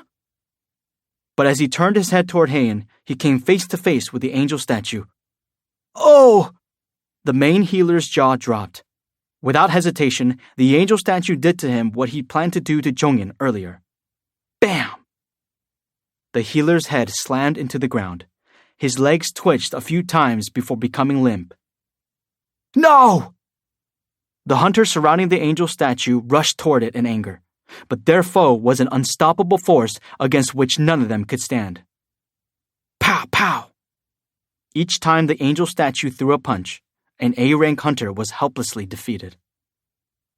This isn't fun. Not fun at all, humans. Once the superior being lost interest, it showed no mercy. As the number of hunters dealing damage from the rear dwindled, the line of tanks enduring the assault of the other statues and the colossus crumbled in no time. It was pure pandemonium. The tide had turned in the blink of an eye. Boom! The giant statue avoided the tanks and slammed its huge fist down, crushing two other hunters. Stone statues brandishing weapons encircled those remaining and began closing in on them. Damn it! Heian quickly cut down 4 of the statues and then jumped in front of the angel. Stopping it was her priority. But the angel effortlessly blocked her blade with its wrist and kicked her in her side. Whap! Now that the angel was hell-bent on ending this, she could no longer keep it at bay. After seeing Heian fall, Chongyun grabbed Jinchul by the shoulder. Jinchul, who had just taken out another statue, jolted in surprise. I'll draw their attention. You wake up Hunter Sung. There's nothing else we can do. What? Isn't he unconscious? Actually, he's asleep. His breathing and magic power are stable, and I don't think there's a single scratch on him. Had someone cast a sleeping spell on him? Chongyun had a theory that the angel statue might be protecting Jinnu because it was worried what would happen if he woke up. I have no idea what it means by the king's sleep, but considering how desperate the angel had been to defend Jinnu, Chongyun guessed that their fellow hunter waking would be a fatal blow. Hurry! Jinchul nodded in understanding. Chongyun gathered all his magic power, and soon a large halo of fire circling his hands spat flames in every direction. The burning projectiles exploded each time they struck something. Whoosh! Whoosh! Boom, kaboom, boom, bam! Naturally, the statues turned to see what all the noise was. While Chongin drew their attention, Jinchul rushed to Jinwoo. He prayed Chongin's theory was correct. While Chongin and Jinchul teamed up to rouse Jinwoo, the angel statue loomed over Heian, who lay on the ground, struggling to breathe. One side of her ribs had been broken by the kick, and as she struggled to reach for her fallen sword, the angel stepped on her arm. Crack! Ah! She grabbed her shattered arm and screamed in pain. The statue had already done away with those who could heal, and this female was too injured to put up any kind of fight. The lone threat among the humans was about to be eliminated. Ha! Ha! The angel raised its blade-like hand once more. This is the end. Heian continued breathing laboriously as she glared at her executioner. It was over for her, yet she refused to give up. She reminded the angel of Jinwoo's Hong. During their first encounter, his eyes had burned with the same fire. The corners of the angel's mouth arched upward as it thrust its hand toward Heian's chest, but it paused before it connected. The angel statue flinched and retreated a couple of steps. A shadow soldier was hidden in the human's own shadow. Due to the rules of the chamber, said soldier was unable to emerge, but it was there nonetheless. Heian was puzzled by clear surprise on her enemy's face. It could have killed her just now, but it seemed to be hesitating. And indeed it was. The king had placed a soldier in this human, but for what purpose? Of course, it could have been Jinwoo's doing and not the king's. But the king and the human are fused together, even if only slightly. How was the angel statue supposed to distinguish between the king's will and Jinwoo's? If the king had been the one to place a shadow soldier within Heian for whatever reason, the angel couldn't do whatever it wanted to her. The angel demanded, "How did you find this place?" Heian didn't answer. When the silence grew long, the angel changed its question. "What connection do you all have with Jinwoo's Hong?" Heian kept quiet, fully aware that she wasn't obliged to answer. Realizing it wouldn't get anything out of her, the creature changed tack. The angel statue snapped its fingers, and the screaming hunters immediately went silent. As if on command, the colossus and the other stone statues paused and slowly headed to the far side of the lair. The angel statue then extended its palm, and an invisible hand drove Jinchul, who had been making his way to Jinwoo, to the ground. Ugh! Jinchul tried his best to resist this unseen force above him, but he couldn't move an inch. Jinchul clenched his fists and let out a huff. The angel dropped its hand. Nothing in the lair escaped its notice. Struggle as a human's might, it had them all dancing to its whim. That was the difference between it, a superior being, and humans. There was no way to bridge that gap. "I shall ask again." The angel statue pointed at Jinchul. "If you do not answer me this time, I shall kill that man as well as all your other colleagues." "Fine." Heian nodded. If this helped buy them time, that would be a huge help. The angel statue stared as she struggled to sit up. "What is your relationship to Jinwoo's Hong?" "We're friends." "Why did you come here?" She pondered her response before replying. "To save Hunter Song." The answer brought a smile to the angel's face. Just who was saving whom now? It was clear these humans had no idea what was truly going on. The angel was mortified for suspecting that the king might have a plan for this woman. These people had come to this place for the human Jinwoo's Hong. The stone angel couldn't contain its laughter. It then turned to Heian. "I shall bless you with an opportunity." "What opportunity?" "Today, one of the noble sovereigns shall descend upon this world.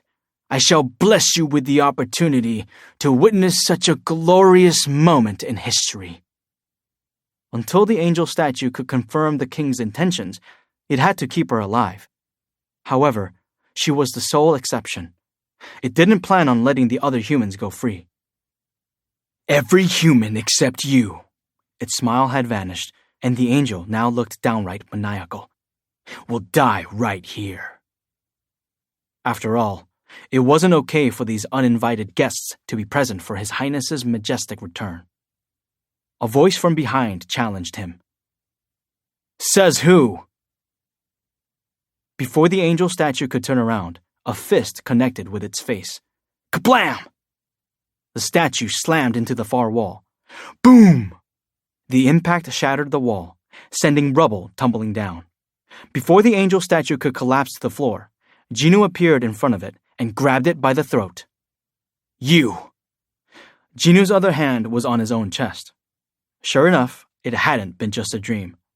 There was another heart beating on the right side of his chest. Jinu squeezed the statue's neck as he growled, "What the hell did you do to my body?" 8. The Black Heart.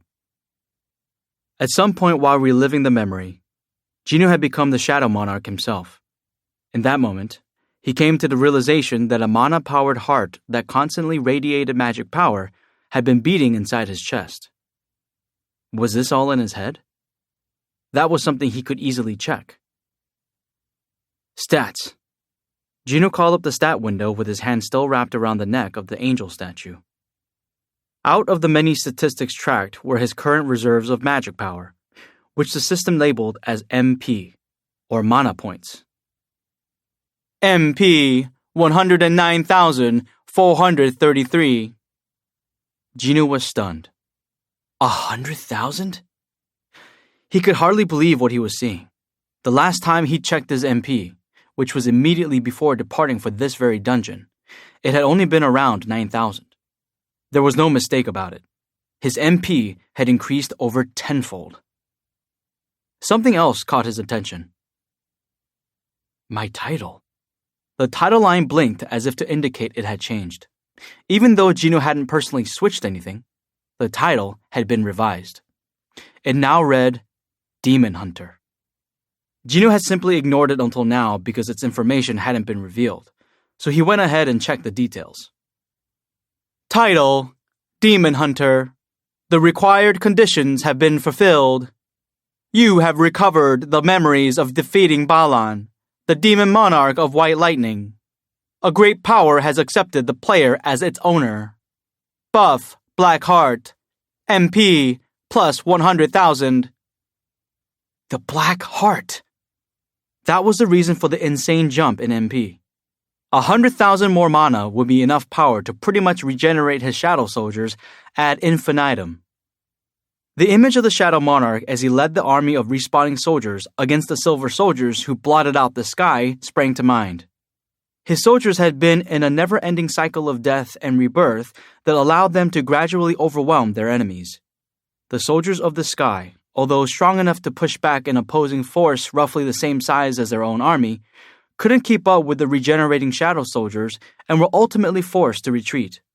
If not for the timely arrival of reinforcements, the Silver Soldiers would have been annihilated, and that was thanks to the Shadow Monarch's endless source of mana as seen in the system file. If that's the case, the Black Heart would make his Shadow Soldiers immortal. The thought gave him goosebumps. How could you? Jinu looked up at the stammering angel. For the first time, Jinu noted a look on the angel's face that wasn't a sickening smile or pure rage. It was fear. The angel was staring at Jinu, horror-struck. How are you maintaining your own consciousness, even as the Black Heart beats within you? Huh? This question revealed two things to Jinu. 1. The angel statue wasn't directly responsible for the Black Heart. And 2. This outcome wasn't in its favor. Jinu tightened his grip on the angel's neck, causing cracks to form. Gah! The architect's face twisted in pain. Tell me what a player is. What were you planning on doing to me? Jinu wouldn't relent, meaning he could break its neck at a moment's notice. Unfortunately, the angel wasn't in the right frame of mind to provide answers. No way! Shadow Monarch, you... Do you think the other monarchs will just sit back and let this happen? The angel statue glared at Jinu as it blathered. Crack! Jinu's finger punched a hole in the creature's neck. He could now break it with a single twitch of a finger. The angel felt excruciating pain. Gah! It let out an agonized screech toward the ceiling. Jinu had so many things he wanted to ask. Answer my question. Having passed the test, Jinu had earned the right to interrogate the angel, so it was only fair for him to demand the reward that had been promised. Instead, a bright red light flashed from the angel. Ah! What the? The other hunters began screaming, prompting Jinu to look over his shoulder. Those things! They're coming! The colossus and the other statues had retreated to a corner of the lair earlier, but they now began moving again, their eyes glowing red. Ha ha! The angel statue sounded pleased with himself. If you kill me, there'll be no one to call off my puppets. Will you kill me now? The angel was issuing a challenge to Jinu. Inferior beings had so many weaknesses, and if Jinu truly was a human, he'd have plenty to exploit. He must have had someone he deemed a friend among the hunters. What's this? Contrary to the angel's expectations, Jinu grinned. What if I deal with the puppets after I kill you? Taken aback, the angel statue hurriedly answered, If you kill me, then the architect of the system... See, I've thought about that too, Jinu interrupted. He looked at the angel with the same gaze it leveled at the humans.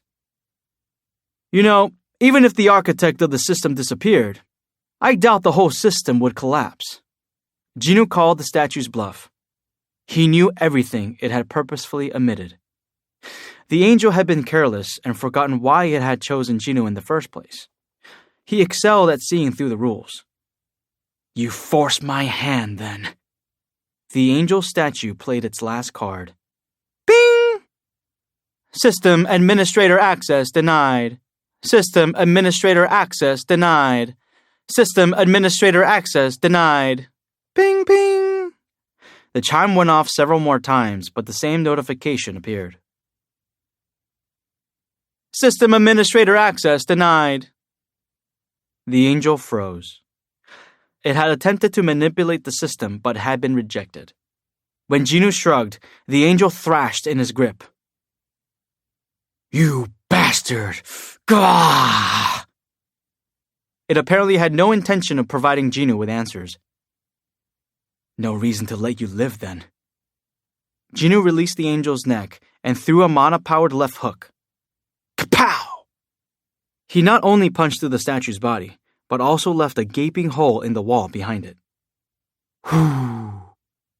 Silence immediately fell in his vicinity. An eye for an eye, a tooth for a tooth. Jinu had administered a punishment befitting the crime the angel had perpetrated. The statue's head and half its torso had been obliterated. What remained slowly slid down the wall. It's too bad I couldn't get an answer. But the angel had been tricking Jinu from the start. So how could he believe anything it said anyway? This'll do. He dusted off his left hand as if symbolically wiping away any regret. An urgent voice yelled out to Jinu. Hunter's hung! Oh, right.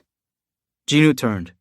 He'd been so focused on the angel that he'd forgotten about the rest of the statues, which were mercilessly attacking the humans as per the puppeteer's final instructions. Hunter's hung! Chongin was frantically calling for Jinu while casting spells to defend against the onslaught. Pow! Jinchul stumbled after taking a punch to the chin. As he tried to steady his shaky legs, his eyes shifted from left to right. He took in the sight of blood and sweat spraying from his fellow hunters. His mind went blank. Hold on. What had he been doing just now? Oh, yeah. By the time he got his bearings, the statue was right in front of him. Jinchul confirmed he'd been struck with a book so thick that it looked like several encyclopedias combined. Since it was made of stone, it was no wonder his head was spinning. Could a book be counted as a weapon? He remembered an episode of a courtroom drama involving a case that asked the same question and laughed in spite of himself. He didn't have the energy to block or dodge the stone tome, never mind the energy for a counterattack. Jinchul could only smile ruefully and drop his hands in surrender. Kaboom! The statue split in two at the waist and was tossed aside. Huh? Jinchul snapped back to attention. His eyes blinked, and he shook his head as a familiar man came up next to him. Are you okay? Oh! Jinchul gasped.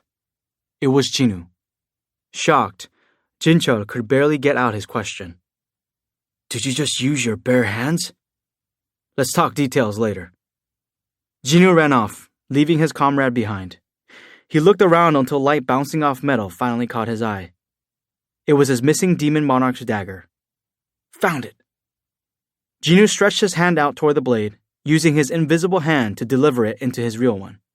Tack! The grip of this dagger always felt good in his hands. Whap!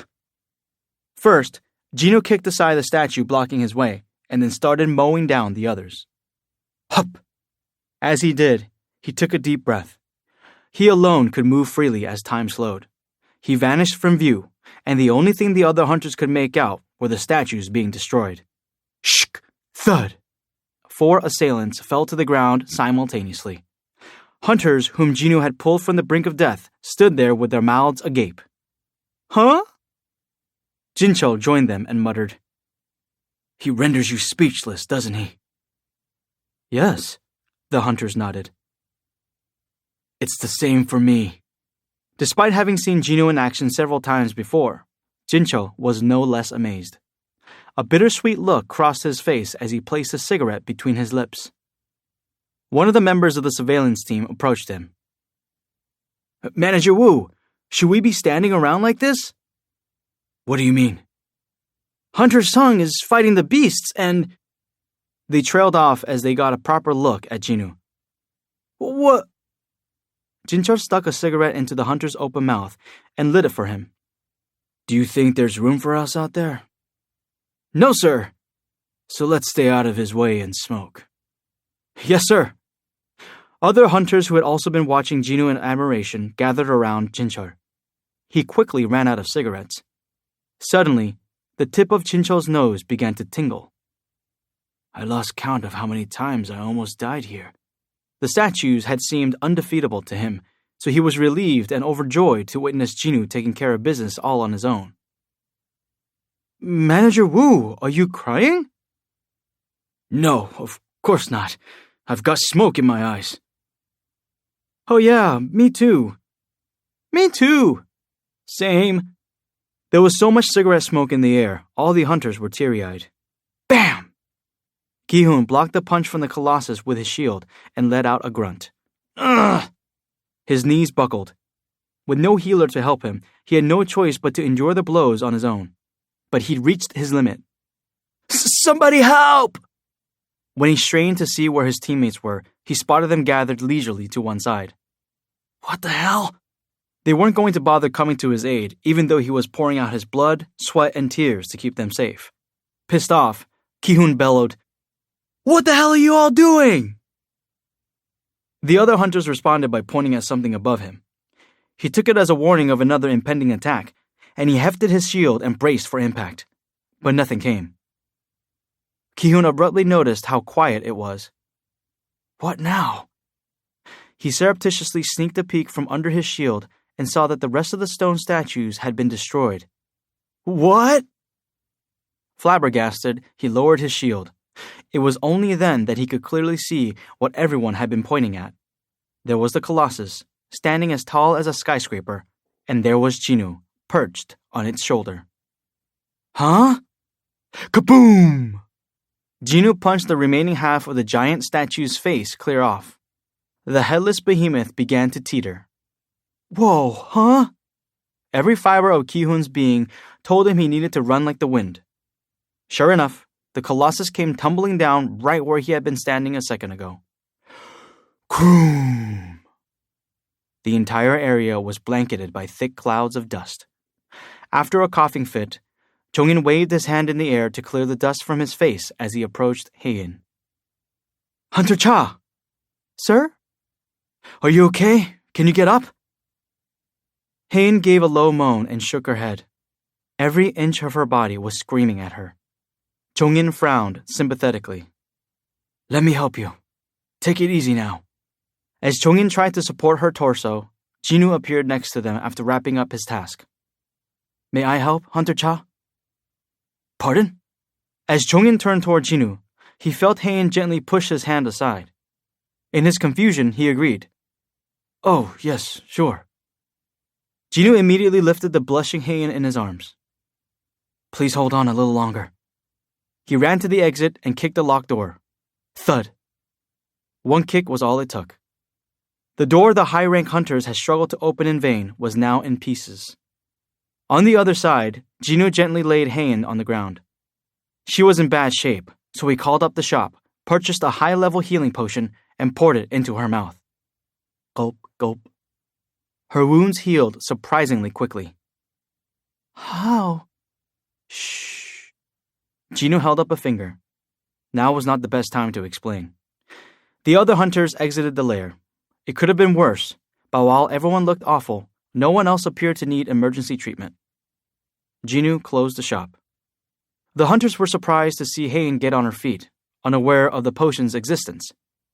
Hunter Cha? Just a few minutes ago. The thing is... Heian started to respond out of habit before changing the subject after a glance at Jinwoo. There's no time to explain. Let's get out of here first. The others agreed. Are there any more survivors? Heian asked Jinwoo, since he had the best perception. Jinwoo scanned the inside of the lair and shook his head. 17 people stood there. More than half the hunters who had entered were dead. The mood instantly shifted as everyone quietly grieved. I see. As Heian turned away with a dark expression, Jinwoo took her by the wrist. She looked back at him. At this moment, he wasn't concerned about why the Hunters Guild was here. There was something he was more curious about. What happened in Japan? Jinwoo had entered the lair right before the dungeon break occurred, so he had no idea how it had all turned out. Heian searched for the right words. Japan is doomed. Yuri's plan to block the gate with a barrier spell had been a dangerous gamble to begin with, considering this was an S-rank gate. When it came to both hunters and gates, the S meant that their power was impossible to evaluate or measure, which in turn meant that anything could happen. Nonetheless, Yuri had grossly overestimated his own abilities, and his arrogance had led to a disastrous result. Jinwoo had mixed feelings. President Ko had told him what the Japanese hunters had pulled on Jeju Island. While the members of the Hunters Association of Korea had been unable to ascertain their ultimate goal, they had full knowledge of what had transpired on the island. If it hadn't been for Jinwoo, the Korean hunters would have had a tough time of it, even without the monstrous ant in the mix. To make matters worse, the president of the Hunters Association of Japan had had the nerve to come to Korea and threaten President Ko. They're getting what they deserve. On the other hand, only the leaders and the top-ranked Japanese hunters had been aware of the plan. Despite some lingering tension over unresolved historical issues, no innocent Japanese citizens deserved to lose their lives. A dungeon break in the middle of Seoul not too long ago had resulted in the deaths of nearly half the students at the school at the hands of orcs. But what if an S-rank gate opened in the middle of a metropolis of over 13 million people? It would obviously be a horrendous tragedy. Besides, the Hunters Association of Japan itself was partially to blame for this disaster. Things would have been different if their best hunters, like Ryuji Goto, were still alive. Ryuji had been a powerhouse, strong enough to make even Jinwoo feel threatened. He'd managed to catch Jinwoo by surprise with an attack that had narrowly missed blinding him. And he wasn't the only one. The Japanese hunters who were found dead on Jeju Island had all surpassed the Korean S-rank hunters in strength. Jinwoo didn't know anything about their combat abilities, but the amount of mana left in their bodies had been a good indicator. At the time, he hadn't wanted to turn innocent humans into undead shadow soldiers, but they'd been strong enough to momentarily tempt him. If I'd known their true objective, I probably would have done it anyway. He'd only learned the truth much later. In any case, It was because of their scheming that Japan now lacked hunters of a caliber to deal with the S-rank gate. This wasn't an act of God. It was a man-made disaster caused by human greed. Hunter Sung? Hain sounded concerned. Jinwoo hadn't let go of her wrist. I'm sorry, I was thinking of something else just now. Oh, Jinwoo released her. But Hain's worry lay in his grim expression. She couldn't help but wonder whether he had relatives or friends in Japan. Hain herself had no idea that the Japanese Hunters Association had drawn up such a dastardly plan. So she viewed the events unfolding in Japan as a tragic accident. With his most pressing question answered, Jinwoo now turned his attention to the other matter that had him curious. So what brought you here anyway? Hain, Chongin, Jinchul, plus Ki-hun and his team members, whom Jinwoo had met that time he fought Fang, side by side with members of the Hunters Guild and the surveillance team. Two groups that didn't have much to do with each other were gathered around him. Jinchul finished checking on the injuries of his subordinates before stepping forward to speak. We received a report about this gate and found out you had gone inside. But seeing how much magic power was seeping out... Jinwoo turned to look at Jinchul, who looked upset by the number of casualties. We realized we couldn't handle it on our own, so we requested help from the Hunters Guild, who were already nearby. The right to request assistance in case of emergency. It was the ultimate form of authority the association possessed over the guilds. Not even the Hunters Guild could have rejected the call. Jinwoo's heart ached as he realized how many people had come to his aid, and how many lives had been sacrificed as a result. As Jinwoo fell silent, Jinchul gingerly inquired, May I ask you a question, Hunter Sung? Yes? How did you know there was a double dungeon here? It was something weighing on many people's minds, including Chongin, who, as the president of the Hunters Guild, had suffered much loss today. How had Jinwoo known there was a double dungeon hidden within this C-rank gate, or that there would be a beast beyond their wildest imagination waiting inside? They were curious to hear his side of the story. Rumble. A tremor signaled that the gate was closing, but everyone's attention was on Jinwoo. He decided to tell them the truth. The dungeon summoned me. It summoned you? Jinchul found this difficult to believe. Yes, I received a message to come here. May I see that message? Jinwoo shook his head and pointed to his temple. I can only see it in my head. The other hunters were at a loss for words at the unexpected explanation. While Jinwoo might have purposely withheld some of the pertinent details, he wasn't lying. They didn't know what to make of his earnest expression. Jinchul, who had known him the longest, shook his head a few times. He's someone I can't apply common sense to.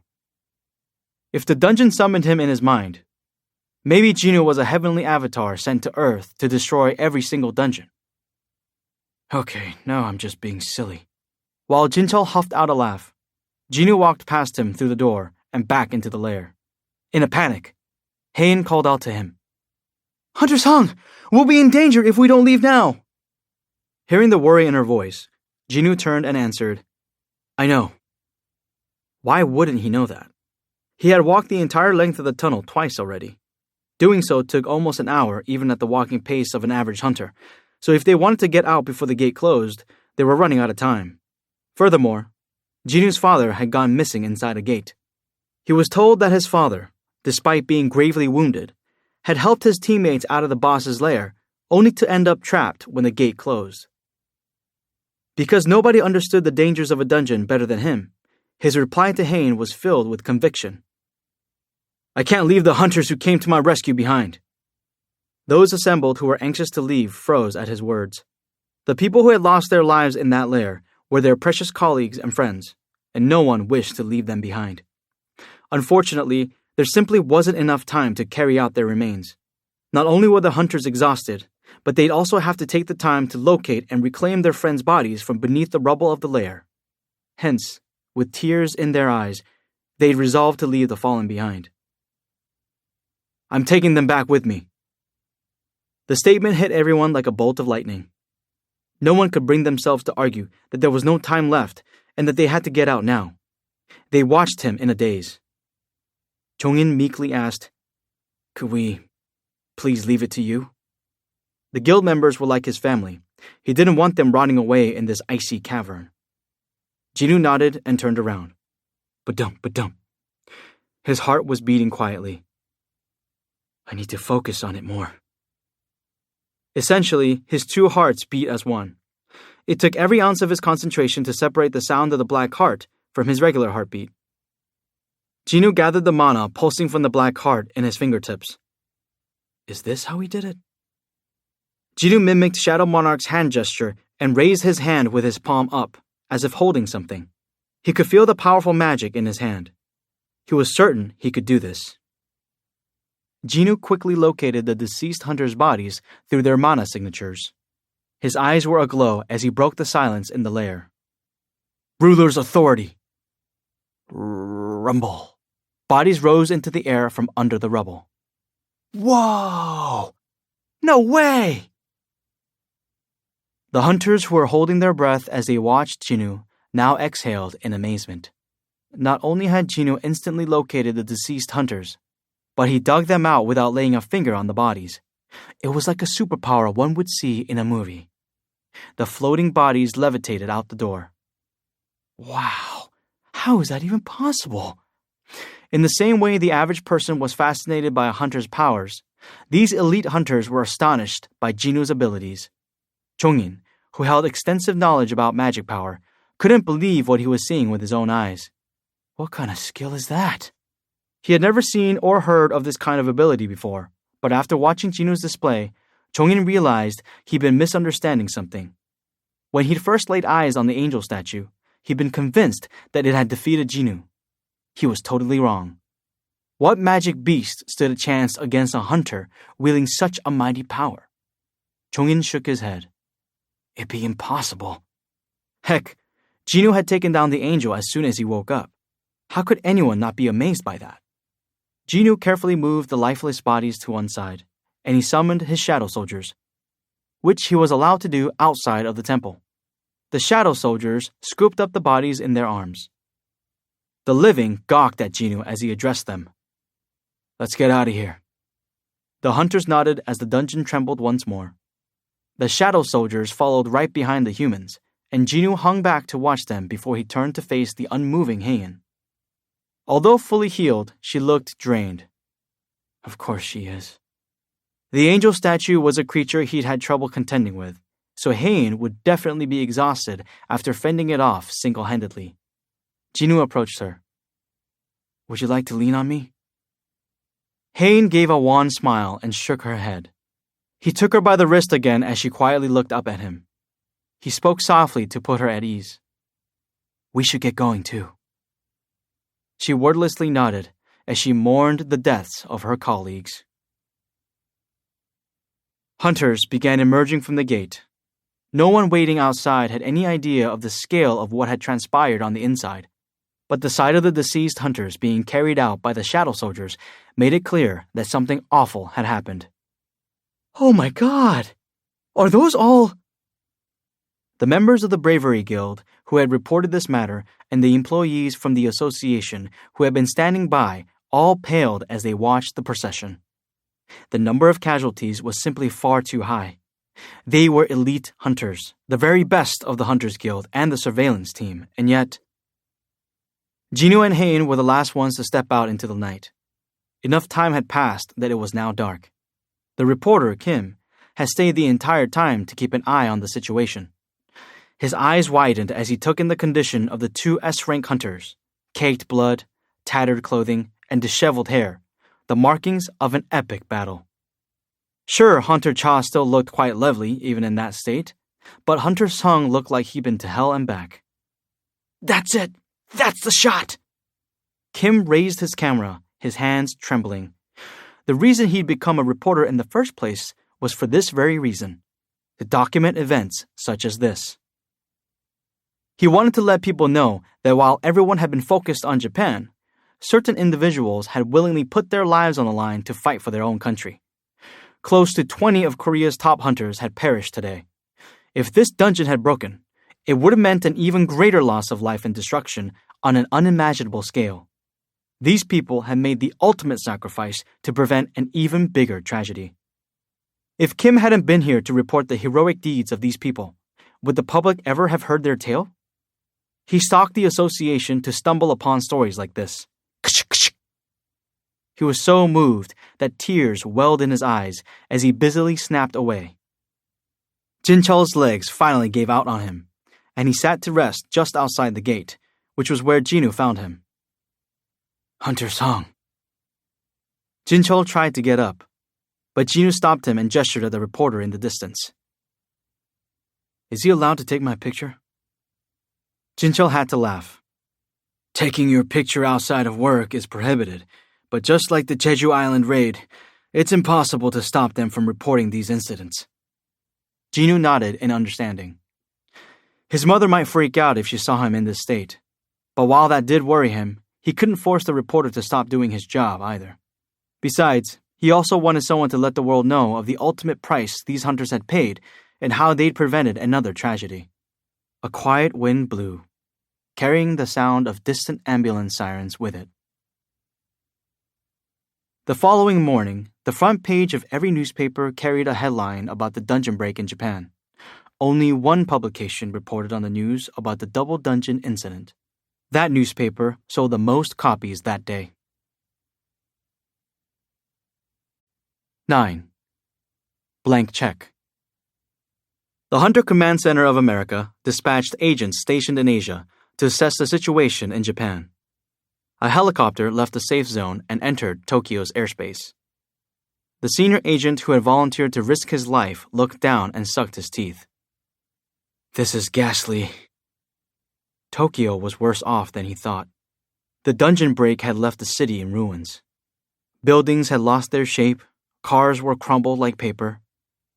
Streetlights were bent in half, and there was fire, smoke, and ash where structures once stood. Ghastly was an appropriate word to describe it. The agent furrowed his brow. He now knew what hell looked like. However, he hadn't come here to mourn the decimated city. He had a job to do. He inspected the carnage as he took footage from their bird's-eye view. He turned to the Japanese representative sitting next to him. Considering all this damage, it's hard to spot any bodies. His training at the Hunter Command Center had included learning about the S-rank dungeon break on Jeju Island. In all the videos and photographs, the streets of Jeju had been littered with the bodies of residents who'd failed to escape the island. It was one of the worst tragedies in human history. So the Hunter Command Center kept detailed records of the event. Yet, despite the utter devastation here, there were no corpses in sight. In fact, there wasn't even a hint of the dead to be found. The Japanese representative explained, "Of course, the giants ate everyone." It was obvious from his bloodshot eyes and unshaven face that this young man working for the Hunters Association of Japan had been through a lot lately. With a worried expression, he continued, "It's like they're trying to erase every trace of humanity from the place.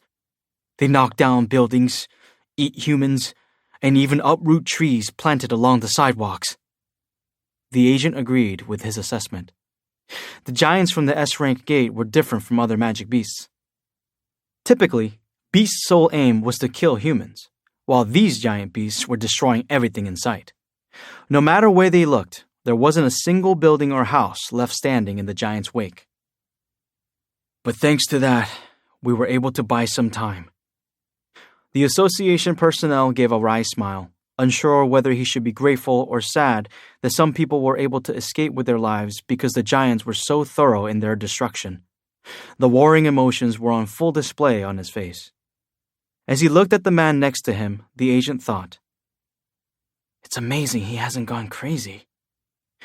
The capital city of this man's country had been wiped out in an instant. But the agent was able to empathize with this feeling of loss caused by magic beasts. It was only 8 years ago that the magic beast Kamish had emerged from an S-rank gate and destroyed part of the American West Coast. Additionally, Japan's neighboring country of Korea had been forced to cede its biggest island to magic beasts for 4 years, and it had only recently been reclaimed. The agent had seen footage of the fierce battle.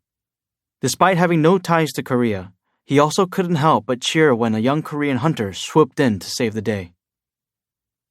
It wasn't because he was stationed in Asia. He considered the Jeju Island raid not as a simple fight between a small country against invading magic beasts, but a battle between humanity and their mortal enemy. And now, here in Japan, yet another epic battle raged between humankind and these predators. And this is the result.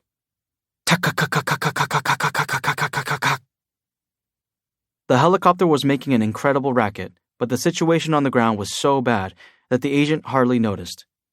He felt angry and frustrated, but he was powerless to help. All he could do was carry out the mission he'd been given. The agent continued filming as he asked his Japanese counterpart the questions that popped into his head.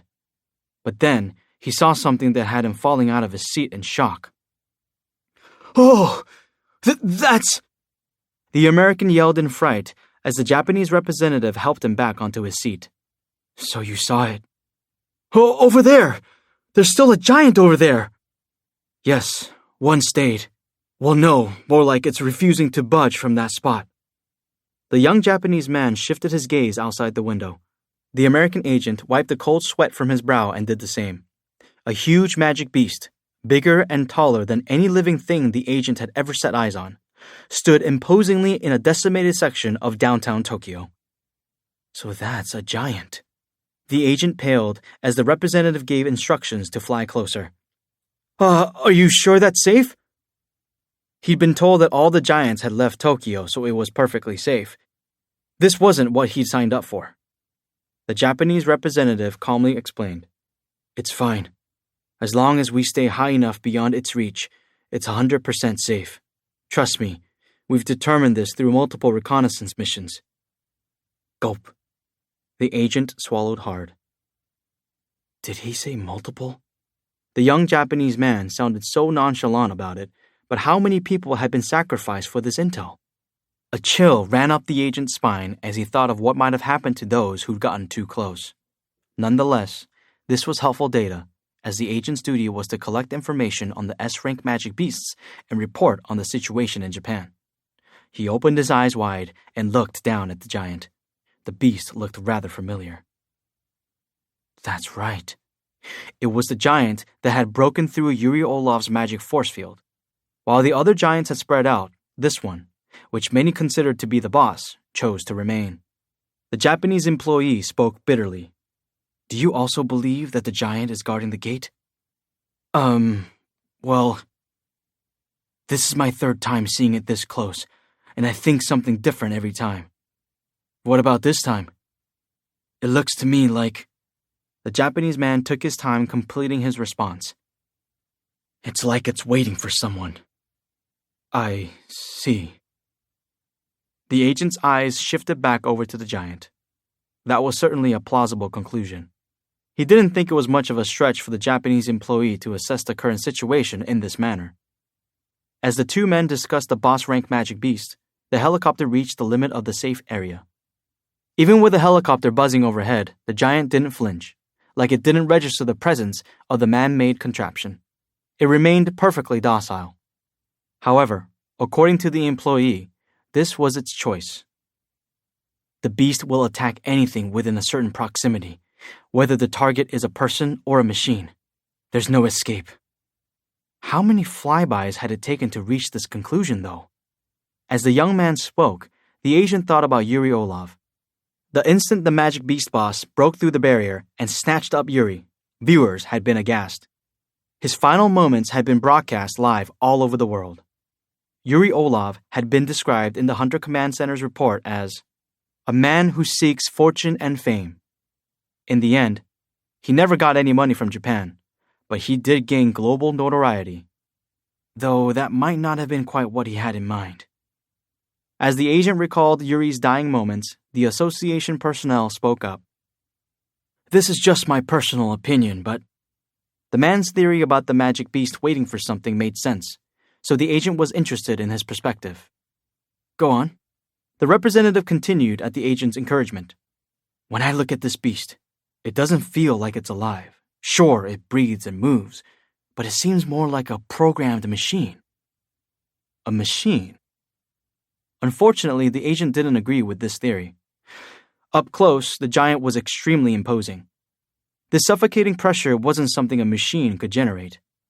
The giant's eyes shifted in their direction. Yikes! Whoomp! The agent fell out of his seat again.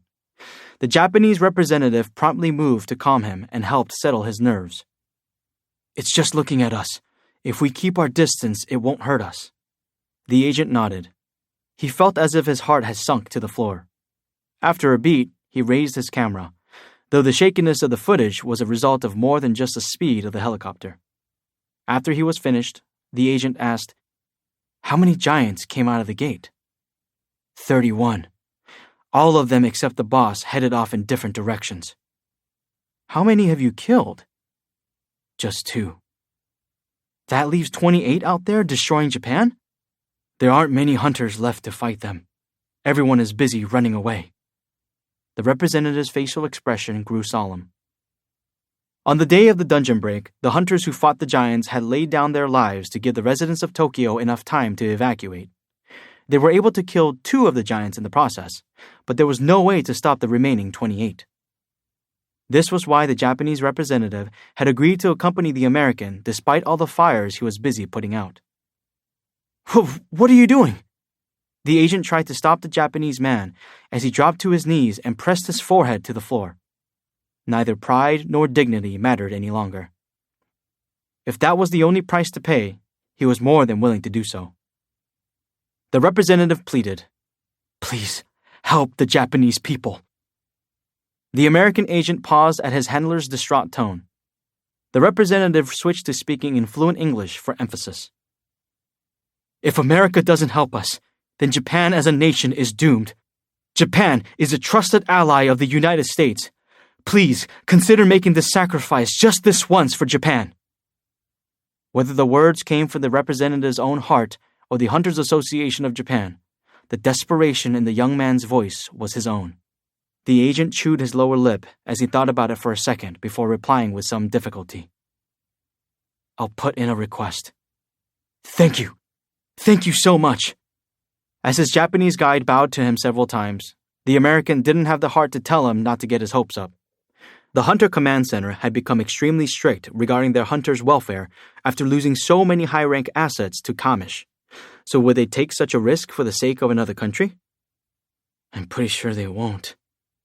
Even so, how could the agent break it to the young man lowering himself for the sake of his people that his beloved country was as good as dead? We can only leave it to the heavens. The agent gazed upward. Unfortunately, there was only silence, just as there had been in the beginning, as there was now, and as there always would be. He continued to stare at the empty sky as he muttered to himself, "Heaven help us." Ginu woke up early and took a light jog to the guild office. I knew it. He kept his eyes trained on something slightly above eye level, happy to see his progress on the screen. Bing! Total distance run, 10 kilometers. You have completed running 10 kilometers. Even though he'd eliminated the so-called architect of the system, nothing had changed. So far, the system continued to function as it had before, with the daily quests arriving as soon as he opened his eyes in the morning. He was also in peak physical condition ever since the black heart had taken root within his body. Even though he was deliberately going slowly, each step was light as air. Unfortunately, the architect's death left a ton of unanswered questions. What exactly was that file I saw? Watching the file had been one of the conditions to unlock the black heart, but everything else about it remained a mystery. He was deep in thought when a loud clamor ahead snapped him out of it. "Excuse me, hello! Mr. Yu, I'd like to ask you some questions." Ginu looked up and saw reporters had gathered in front of the guild office building, and they'd caught Jinho on his morning commute. He was being inundated with questions. "Mr. Yu, were you aware of the recent incident involving the Hunters Guild? Can we get an official statement from you as the vice president of the Ajin Guild? How did Hunter Song end up at that gate? What are Hunter Song's thoughts on the crisis in Japan? Is he planning to help them?" Ginu raised an eyebrow. The reporters couldn't interview him personally, so they resorted to latching on to Jinho, who was an easy target. He was about to step forward and fish out Jinho, but something gave him pause. For some reason, Jinho didn't look upset. He'd put on a troubled expression, but Jinu's keen eyesight caught him suppressing a smile every now and then. He's enjoying this. Dumbfounded, Jinho couldn't help but chuckle. There was no need to break up the party. So what should I do now? Should he stealthily drag Jinho into the office or come back later and let Jinho have his fun?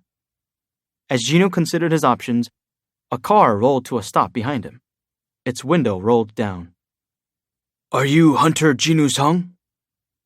Jinho instinctively turned at the familiar voice. Huh? He blinked in confusion when he saw who it was. Ah, it's you. The man got out of the car as he confirmed Jinoo's identity. For his part, Jinoo recognized him from his many TV appearances regarding business and economic news. I'm Myung-han Yu from Yujin Construction. It's nice to meet you, Hunter-sung. Chairman Yu straightened his posture and nodded lightly. The greeting was neither disrespectful nor servile. Chairman Yu's introduction was disciplined and refined, the perfect example of how to greet someone. It took Jinoo by surprise being treated like that by the head of a big company on their first encounter. Jinoo was polite in return. Jinoo-sung, nice to meet you. With the pleasantries out of the way, Myung-han got straight to the point. Pardon the sudden visit, but may I please have a moment of your time? If he wanted to contact me...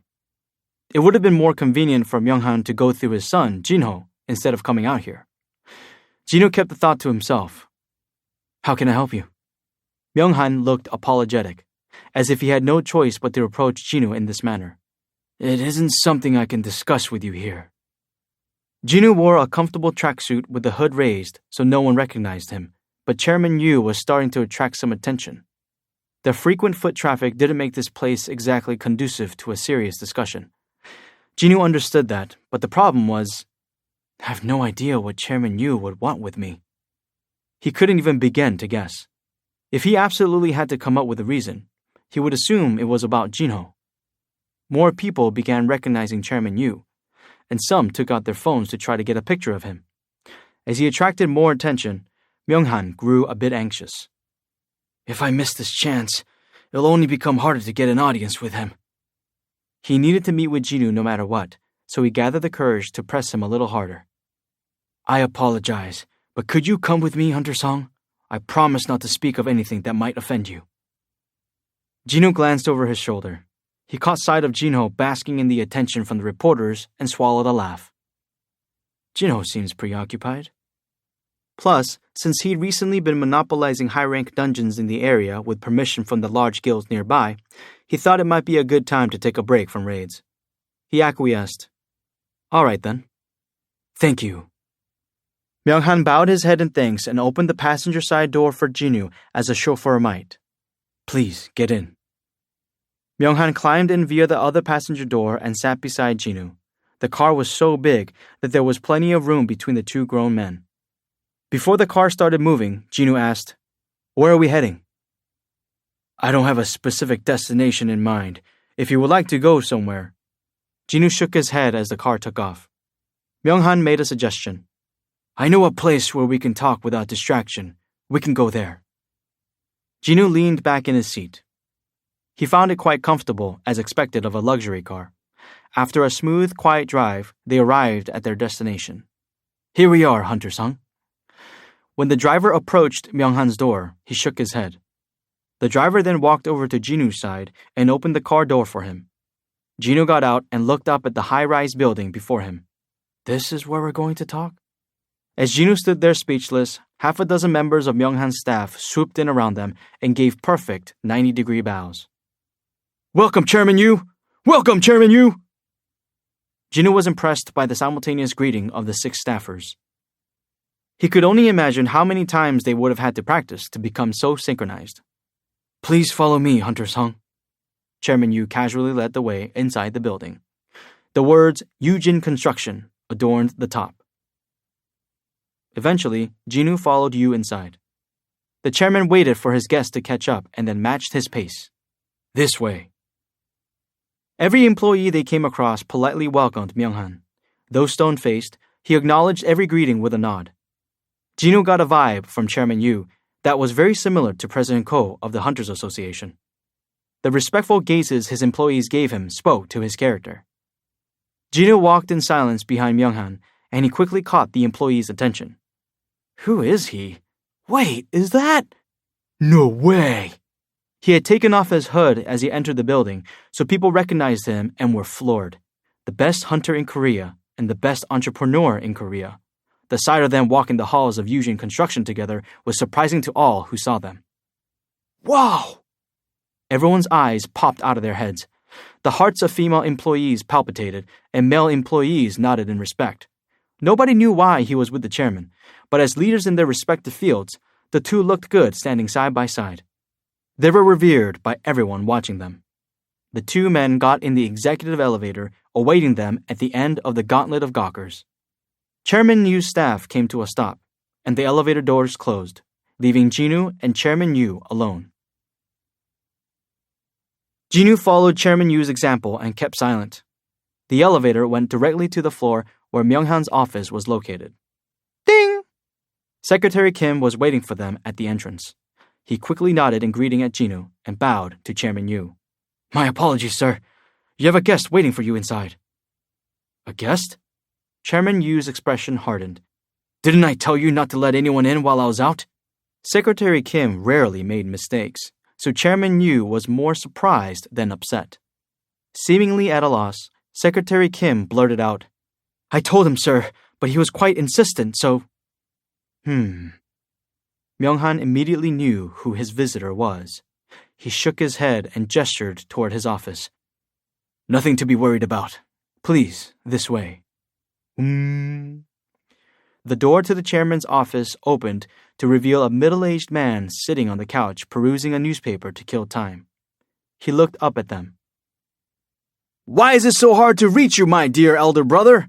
And after suddenly canceling our plans for today, too? The man with the receding hairline was Seok-ho, younger brother of Chairman Yu. He moved to stand, happy to see his elder brother, but Chairman Yu glared at him. Didn't I tell you that I have important business to attend to? I'm busy, so come back later. I know your whole schedule. What's so important? Seok-ho finally caught sight of Jinwoo and stopped talking. Huh? What? While others remembered Jinwoo from pictures in newspapers or on TV, Seok-ho recognized him from his daughter's social media post. Is he the real Hunter Jinwoo Sung? Seok-ho held up the picture on the front page of the newspaper in his hand to compare it to Jinwoo's face.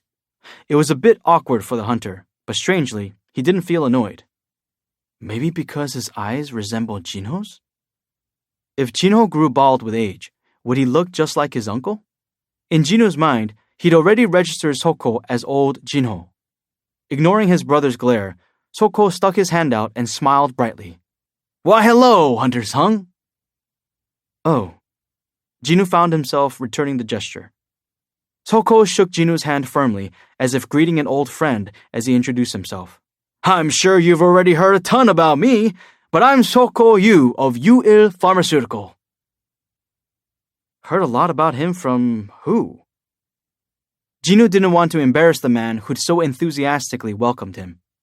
Oh, yes. Lovely to meet you.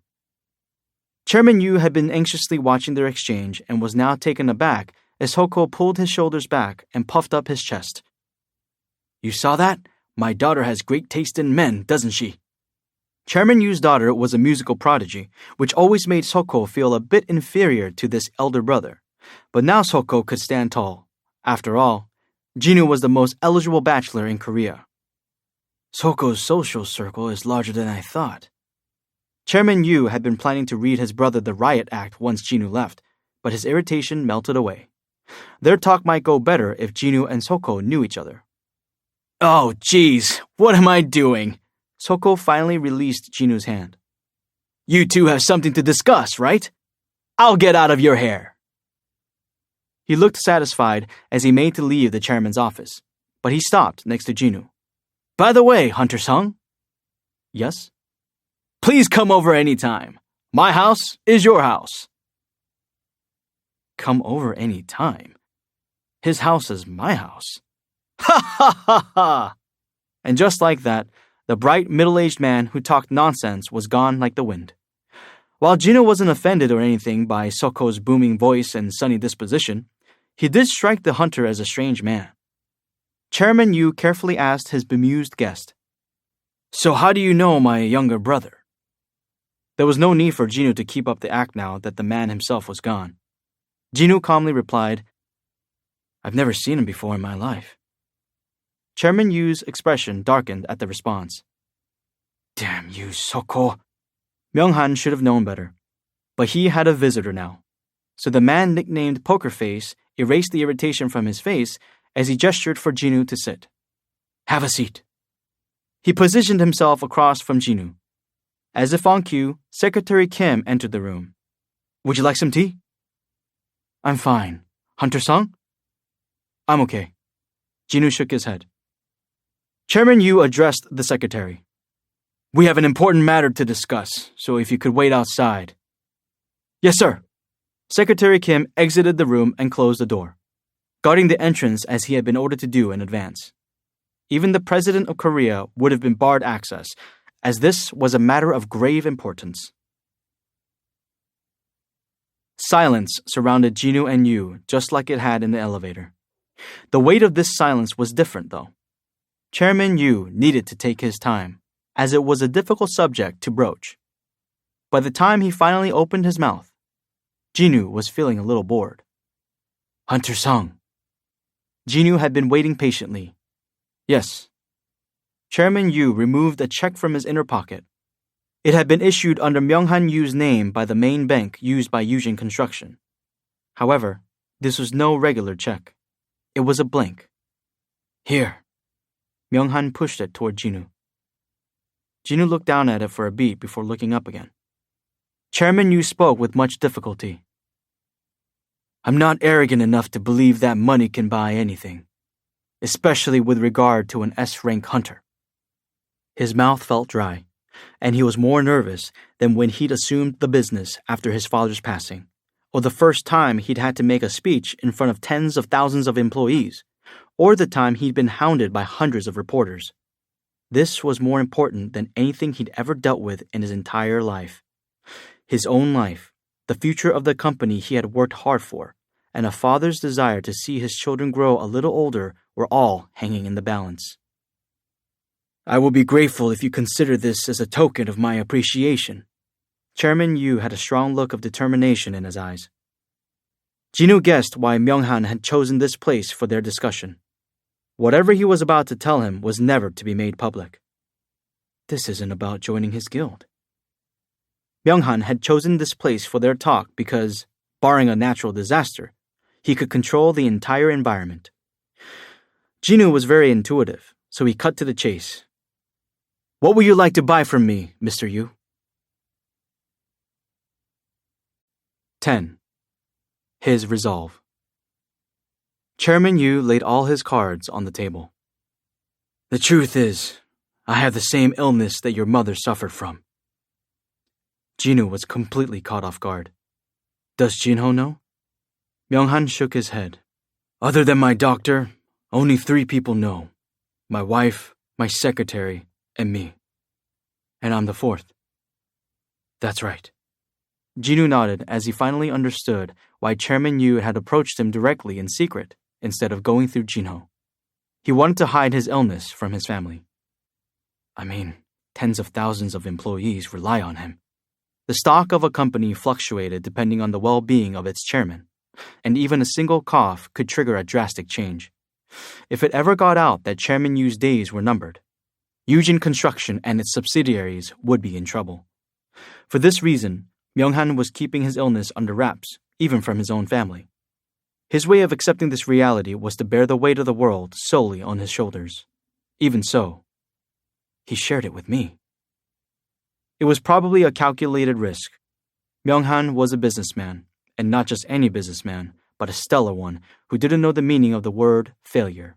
There was no way an executive of his caliber would risk anything without a reward. Jinu had a rough idea what Myung-han wanted to ask of him, and sure enough, the chairman resolutely continued. "I've searched the world over for a cure, but I've only discovered one patient who has been freed from this illness." Yes, just as Jinu had thought. I don't believe it's a coincidence that the only person ever cured of the eternal sleep disease is your mother, Hunter Sung. Jinwoo had astonished many with mysterious, never-before-seen abilities. Chairman Yu had thoroughly done his research and come to a reasonable conclusion. Jinwoo might have cured his mother with one of those abilities. He did not acknowledge whether the chairman was right. Instead, he observed him in silence. Chairman Yu swallowed hard. I can't afford any missteps here. If everything up to this point had been a warm-up, it was now time for the actual match. It was a moment of truth. Myung-han exhaled briefly and spoke with conviction. I swear that everything I'm telling you now is the truth. He pushed the check forward a little more. This token of my appreciation is not all that I'm willing to offer you. The blank check was only a part of the payment, as Myung-han could give Jinwoo more than just money. If you help me, I will forever be in your debt. The tiger of the financial jungle was bowing his head and pleading for Jinwoo's help. Those who knew Chairman Yu would have been flabbergasted at the sight. On the other hand, Jinwoo maintained his calm as he studied the whole man. I don't think he's lying. The chairman's racing heart, heavy breathing, and desperation hidden beneath a facade of calm told Jinwoo everything he needed to know. Chairman Yu was telling the truth. However, earnestly wishing for something didn't guarantee that it would come true. Jinwoo deliberated for a bit before making his choice. I'm sorry. Those two short words devastated Myung-han. I can't help you with this matter. But then... His hopes had been so high going into this discussion that Myung-han was having trouble accepting Jinwoo's rejection. How was your mother cured, Hunter Sung? Sir. Jinwoo's expression turned rather serious. A sudden chill in the air reminded Myung-han exactly who he was dealing with. Jinwoo continued. If I knew how to cure the sleeping disease and wanted to profit from it, then I would have already done so. A handful of possible scenarios ran through Chairman Yu's mind. Did Jinwoo fear being targeted by someone powerful? No, not possible. Myung-han immediately dismissed that one. Jinwoo was an active S-rank hunter, and an especially powerful one at that. The notion that someone would threaten him was ridiculous. Then, did Jinwoo want something other than money? Chairman Yu rejected that idea as well. Hunter Sung could achieve fame and popularity if he so desired, but he didn't. Oh. Chairman Yu belatedly realized his mistake. The key to negotiating was finding out what one's counterpart desired. Give them what they wanted to get what you wanted was the basis of negotiating. However, Chairman Yu had no idea what Jinwoo desired, so it was doomed to fail. It's one of two cases. Either Jinwoo really didn't know the cure, or he didn't really want anything. Either way, the situation remained desperate for Myung-han. I see. Chairman Yu didn't try to keep Jinwoo any longer. Well then. Myung-han awkwardly rose when Jinwoo did and called for his secretary, who hurried into the room. Sir! As soon as Kim set foot inside, he felt the tension between Jinwoo and Chairman Yu. His face turned grim, as this meeting had been their last hope. Sir, you called? Myung-han nodded weakly. Hunter Sung is leaving, so please escort him home. Oh, no, thank you. Jinwoo politely declined the ride and got in the elevator alone after a short bow to Chairman Yu and his secretary. Wing. The elevator moved rapidly from the highest floor to the lowest. Jinwoo hadn't realized it before, but the elevator was way too big and empty for just one person. He let out a large sigh. Jinwoo felt uncomfortable about rejecting Chairman Yu, as he was the father of someone he considered a brother. Jinwoo could have let his compassion get the best of him and helped the old man, but I don't know him personally. Jinwoo had no idea what kind of person Chairman Yu was, or whether he really had the illness, or was harboring another motive. The elixir of life Jinwoo had used to cure his mother was potent, but in limited supply, so he had to be selective using it. The chairman's offer had been unconventional, but hadn't been enough to persuade him. Ding! The elevator doors opened on the first floor, and Jinwoo got off with his hood back up. Unlike earlier, when he'd been accompanied by Myung-han, nobody seemed to recognize him. He did get some curious glances from people wondering why he had used the executive elevator, but Jinu paid them no heed and headed for the exit. The security guard spotted his approach and held the door open for him, but Jinu stopped in his tracks as he heard a voice across the lobby. "This is the latest news regarding Japan." Jinu turned toward the sound. The giant TV monitor in the lobby had been turned off on his arrival, but was currently on and broadcasting a live feed from Japan about the dungeon break and the quickly spreading disaster left in its wake. Jinu walked up to the monitor. The footage of the city captured by the news helicopter was horrifying. Giants were destroying buildings and snatching up humans to swallow them whole.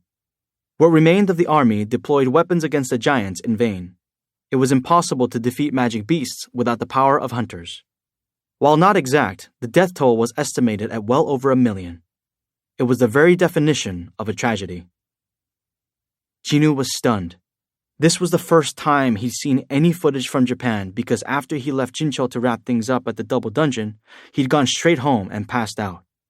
The situation in Japan was much worse than he expected, and it reminded him of the nightmare that had occurred at Jeju Island 4 years ago. The one good thing about that incident had been it had happened on an island, preventing the problem from spreading throughout mainland Korea. But it was a different story for Japan. The country itself was on the verge of total annihilation. Ba-dump, ba-dump, ba-dump. Jinu's heart quickened, and he was starting to feel irritated. The thought of such weaklings devouring humans like that disgusted him. Wait a sec. Jinu jolted in surprise. Did he just think of them as weaklings? He had never fought these giants before, nor could he detect their magic energy from the TV. So what made him so naturally deem the giants his inferiors? Was he being overconfident? Jinu tilted his head this way and that before shaking it. There's so much going on that I can't think straight. Jinu turned, slipped past the worried employees crowding around to watch the broadcast, and hastily exited the building. It was day 2 of the dungeon break, and the whole world's eyes were on Japan. What was their plan? Was there any hope left for Japan? Would the United States intervene? Would the giants cross the ocean and invade other countries once they were done there? Concern grew as Japan continued to collapse. Even its worst detractors expressed sympathy for them, no matter how superficial their words. However, the country did not need pity. They needed concrete action and the power to deal with the magic beasts. As the United States continued to delay making an official statement, news broke that 1/10 of Japan had already been destroyed. Videos of evacuees flooding the highways aired on TV. People had left their homes to escape to the outskirts of the nation, but they would eventually hit the literal end of the road, where they would have to come to grips with their own ends. More and more questions were raised as the world bore witness to the unfolding horror. What the hell is Korea doing? Why isn't Korea helping Japan? Doesn't Korea know what compassion is? The Jeju Island raid had only been a few weeks earlier. Japan had lost half of their S-rank hunters because of it, so why hadn't Korea returned the aid? As the number of fatalities increased by the hour, so did the people's grief and anger.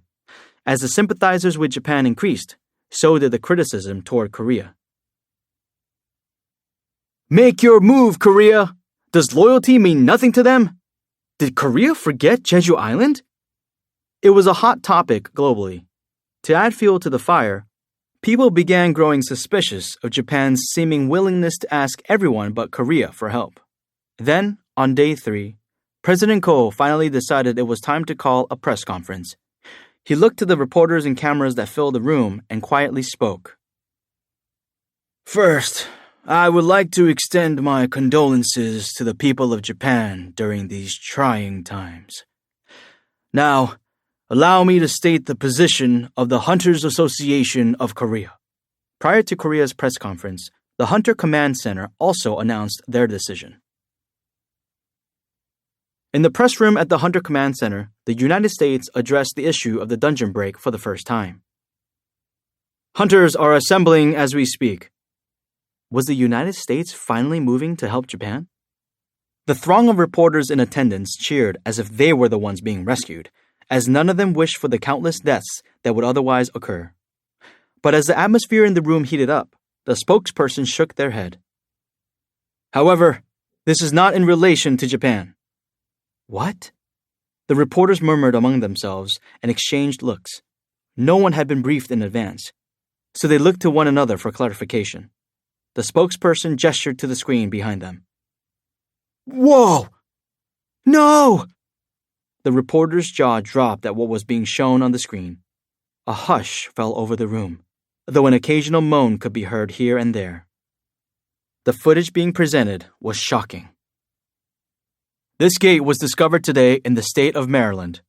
Although smaller than the one in Japan, the gate was still abnormally large. And while there was no direct correlation between the size of a gate and its rank, a huge gate never led to a low-rank dungeon. The spokesperson explained, "According to the evaluation done by our investigative team, this gate is an S rank just like the one in Japan. Our top hunters will do their best to clear this dungeon."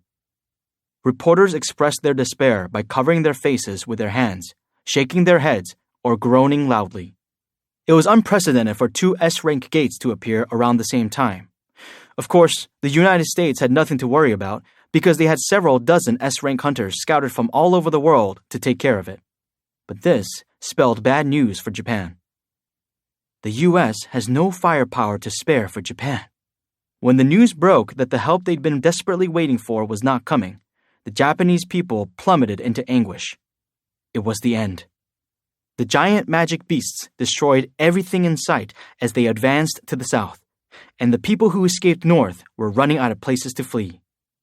This was the current state of things when Korea held its press conference. President Ko announced, "Korea will not be getting involved with the matters in Japan."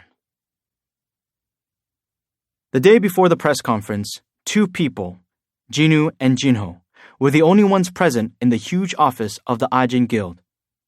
Jinho's eyes twinkled with excitement. "Boss, there's a B-rank gate. Should I book it?" "Is that gate on the Hunters Guild's turf?" "Oh, yes it is, boss." "No, I'll pass." "Oh, got it." The Hunters Guild had enough on their plates after having lost many of their elite members. Taking advantage of the situation and booking the gate wouldn't be a good look. Jinho turned to Jinwoo. "Boss, what have you been looking at so intensely?" Jinwoo took his eyes from the monitor and leaned back in his chair. "Hey, Jinho." "Yes, boss?" "Should I go to Japan?" "Excuse me?" Jinho was caught off guard. He knew who he was talking to. He'd had a front row seat to Jinwoo's fighting more times than anyone else. However, S-rank gates were another story. They were impossible to measure, so anything could happen. Just as there was a huge range in power among S-rank hunters, no one could predict how dangerous the magic beasts emerging from an S-rank gate could be. That was why Jinho couldn't bring himself to brush off his boss's words. Jinho glanced at Jinwoo's monitor. It was filled with breaking news about the dungeon break, so the situation had been troubling him. Jinwoo possessed great power, and with it came great stress. "Hang on, boss." The question had been put to him casually, yet Jinho was taking it very seriously. He got up and pulled a scrapbook out of a cabinet. He opened it to reveal a vast collection of printouts and newspaper clippings. What's this? They were all articles about Jinwoo. The Red Gate incident, which the media still didn't know Jinwoo had been involved in, the Jeju Island raid, the traffic jam he'd cleared, and even his recent adventure with the Hunters Guild in dealing with the stone statues. Jinwoo could only stare. "You've been saving stuff like this?" "Yes, boss." Jinho blushed slightly. "But why are you suddenly showing me these?" "Do you know what these articles have in common, boss?" Well, the fact that they all related to Jinwoo was too obvious for that to be what his friend meant. Jinho responded as quietly as a mouse. "I'm not in any of them, boss." If not for his heightened hearing, Jinwoo wouldn't have been able to make out his words. "Huh?" Jinho raised his head and met Jinwoo's eyes. "Boss, if you go to Japan, please take me with you." Jinwoo was baffled. He'd figured Jinho would either try to stop him or encourage him, not ask to accompany him. But Jinho was dead serious. "This is kind of embarrassing to admit, but you're my pride, boss. You're the only thing I have that I can boast about." "But..." Jinoo snapped his mouth shut. On the outside, Jinoo looked like he had it all, but money and material possessions were more of a burden to him, not things he could be proud of. But meeting Jinoo and establishing the Ajin Guild was something Jinho had done himself. Jinoo understood why he felt so strongly about it. That's why I'd like to be there with you, boss. Please take me along. You realize where I'm going, right? Jinho may have been somewhat naive and immature, but even he had to be aware of what was happening in Japan. It was hell on earth, where giants were deciding the fate of the country. Regardless, Jinho nodded resolutely. As long as you don't get hurt, I'll be fine. And if you do get hurt somehow, God, I don't even want to think about that. His big, bright eyes were full of the kind of unwavering trust that touched Jinoo's heart. He playfully tousled the smaller man's hair. Jinho was bewildered but didn't resist. Boss? I was only joking. Why would I go to Japan at a time like this? Jinoo rose to his feet. Let's call it a day. Good work today. Huh? You're leaving already, boss? As Jinoo waved goodbye, Jinho bowed deeply at the waist. I'll see you tomorrow, boss. Ka-chuck. Jinoo entered his apartment. The smell of his mother's cooking reached his nose and made his mouth water. He took a moment to enjoy the aroma. So good. The best part of his mother being home again was having someone there to welcome him when he came through the door. Gone was the dark and lonely house from before. Is that you, son? Kyung-hae's voice came from the kitchen. Yes, Mom. Jinoo quickly took off his shoes and headed over to her. He greeted his mother with a smile. I'm home. You haven't eaten yet, right? No. How about Gina? She says she doesn't have an appetite. Jinoo stopped in the middle of pulling out a chair. Again? She couldn't sleep at all last night, so she just passed out now. Jinoo noiselessly opened the door to Gina's room. His sister was restlessly tossing and turning in her sleep. Though she had maintained her bright personality, it seemed she was still suffering heavily from her trauma. Well, she has been through a lot. Every time he saw his sister anguishing, it made his blood boil and elicited an even deeper hatred of the magic beasts. What made them terrorize humans so relentlessly? Just then, he recalled the silver soldiers who had swept away the monsters. It had been an army of countless soldiers with a similar burning hatred.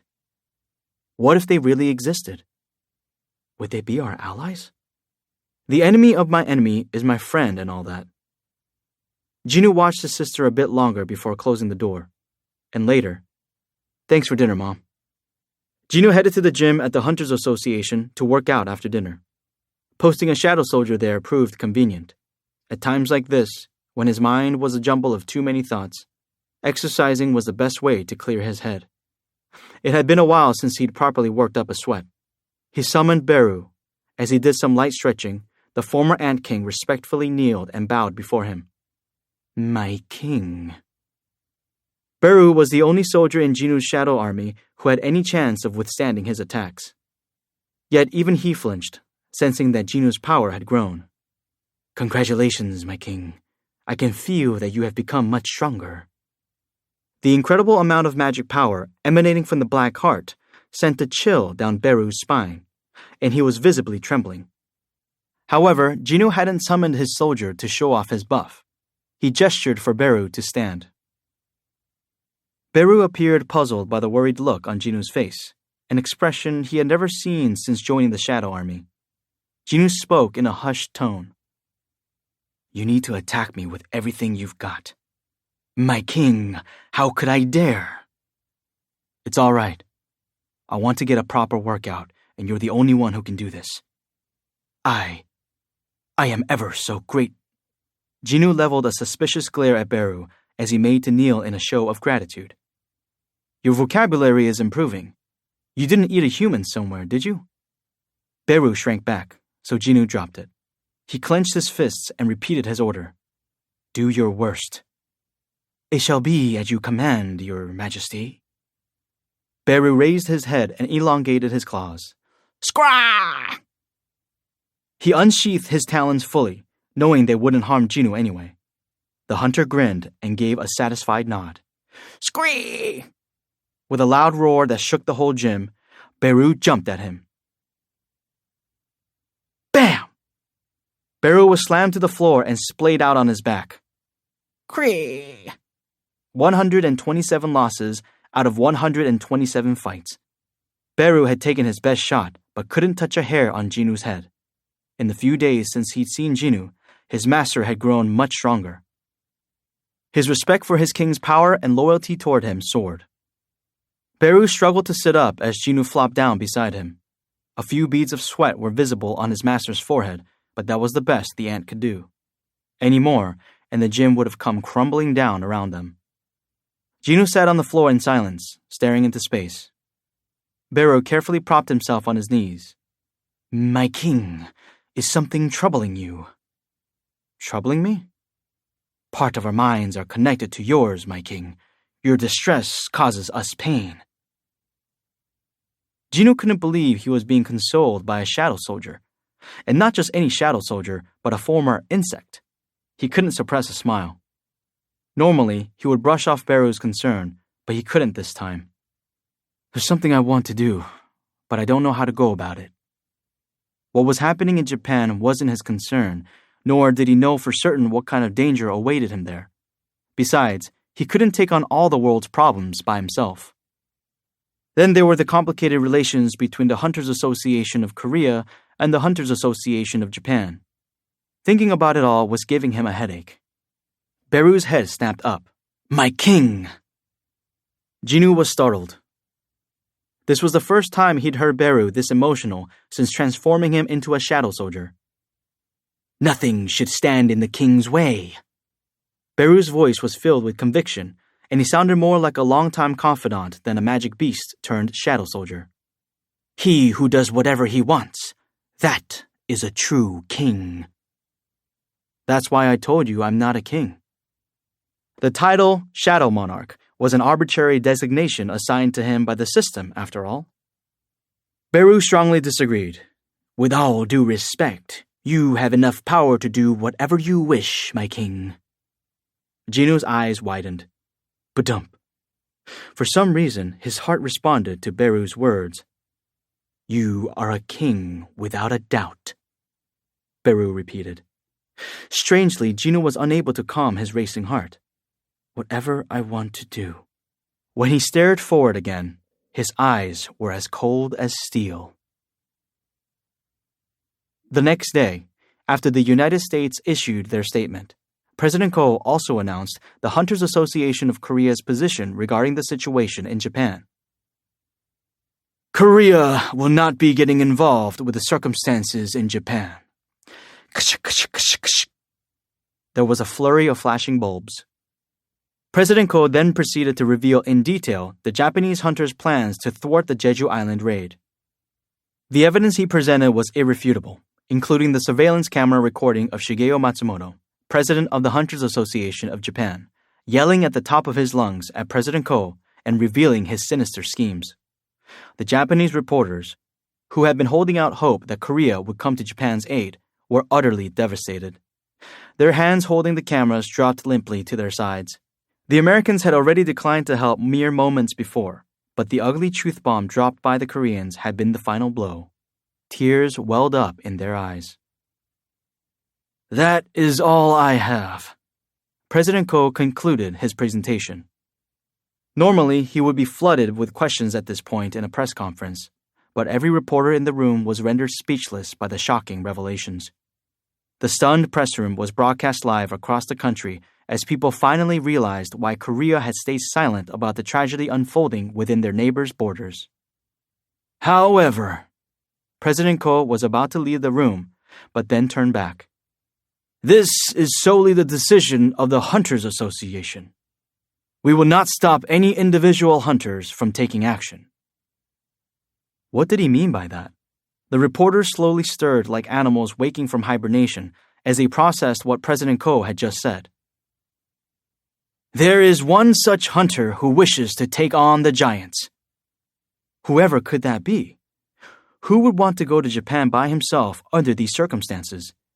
The room quickly became a frenzy as even the teary-eyed Japanese reporters managed to re-raise their cameras. Please! Please! Hope blossomed in their hearts once more. One of the Korean reporters raised his hand high, and President Ko pointed to him. The reporter rushed to ask a question, as if afraid of missing his shot. Just who is this hunter? All eyes were trained on President Ko. He waited a beat before leaning as close as he could to the mic. Hunter Jinwoo Sung. Those 3 words were followed by an explosion of camera flashes.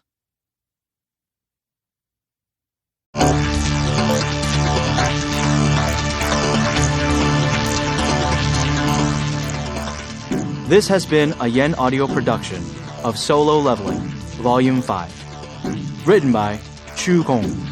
Translated by Tae Young In and Jay Torres. Read by Ki Hong Lee. Directed by Caitlin Davies. Solo Leveling Volume 5 is also available in print and as an ebook from Yen Press. For more Yen Audio productions, visit us at yenpress.com. Thank you for listening. Text copyright 2017 by Chu Gong. DNC Media. English translation copyright 2022 by Yen Press, LLC. Audio production copyright 2022 Yen Audio, all rights reserved. Yen Press supports the right to free expression and the value of copyright. The purpose of copyright is to encourage writers and artists to produce the creative works that enrich our culture. The duplicating, uploading, and distribution of this audiobook without permission is a theft of the author's intellectual property. If you would like permission to use material from the audiobook, other than for review purposes, please contact Yen Audio at yenpress.com. Thank you for your support of the author's rights. This audiobook is a work of fiction. Names, characters, places, and incidents are either the product of the author's imagination or are used fictitiously, and any resemblance to actual persons, living or dead, events, or locales is entirely coincidental.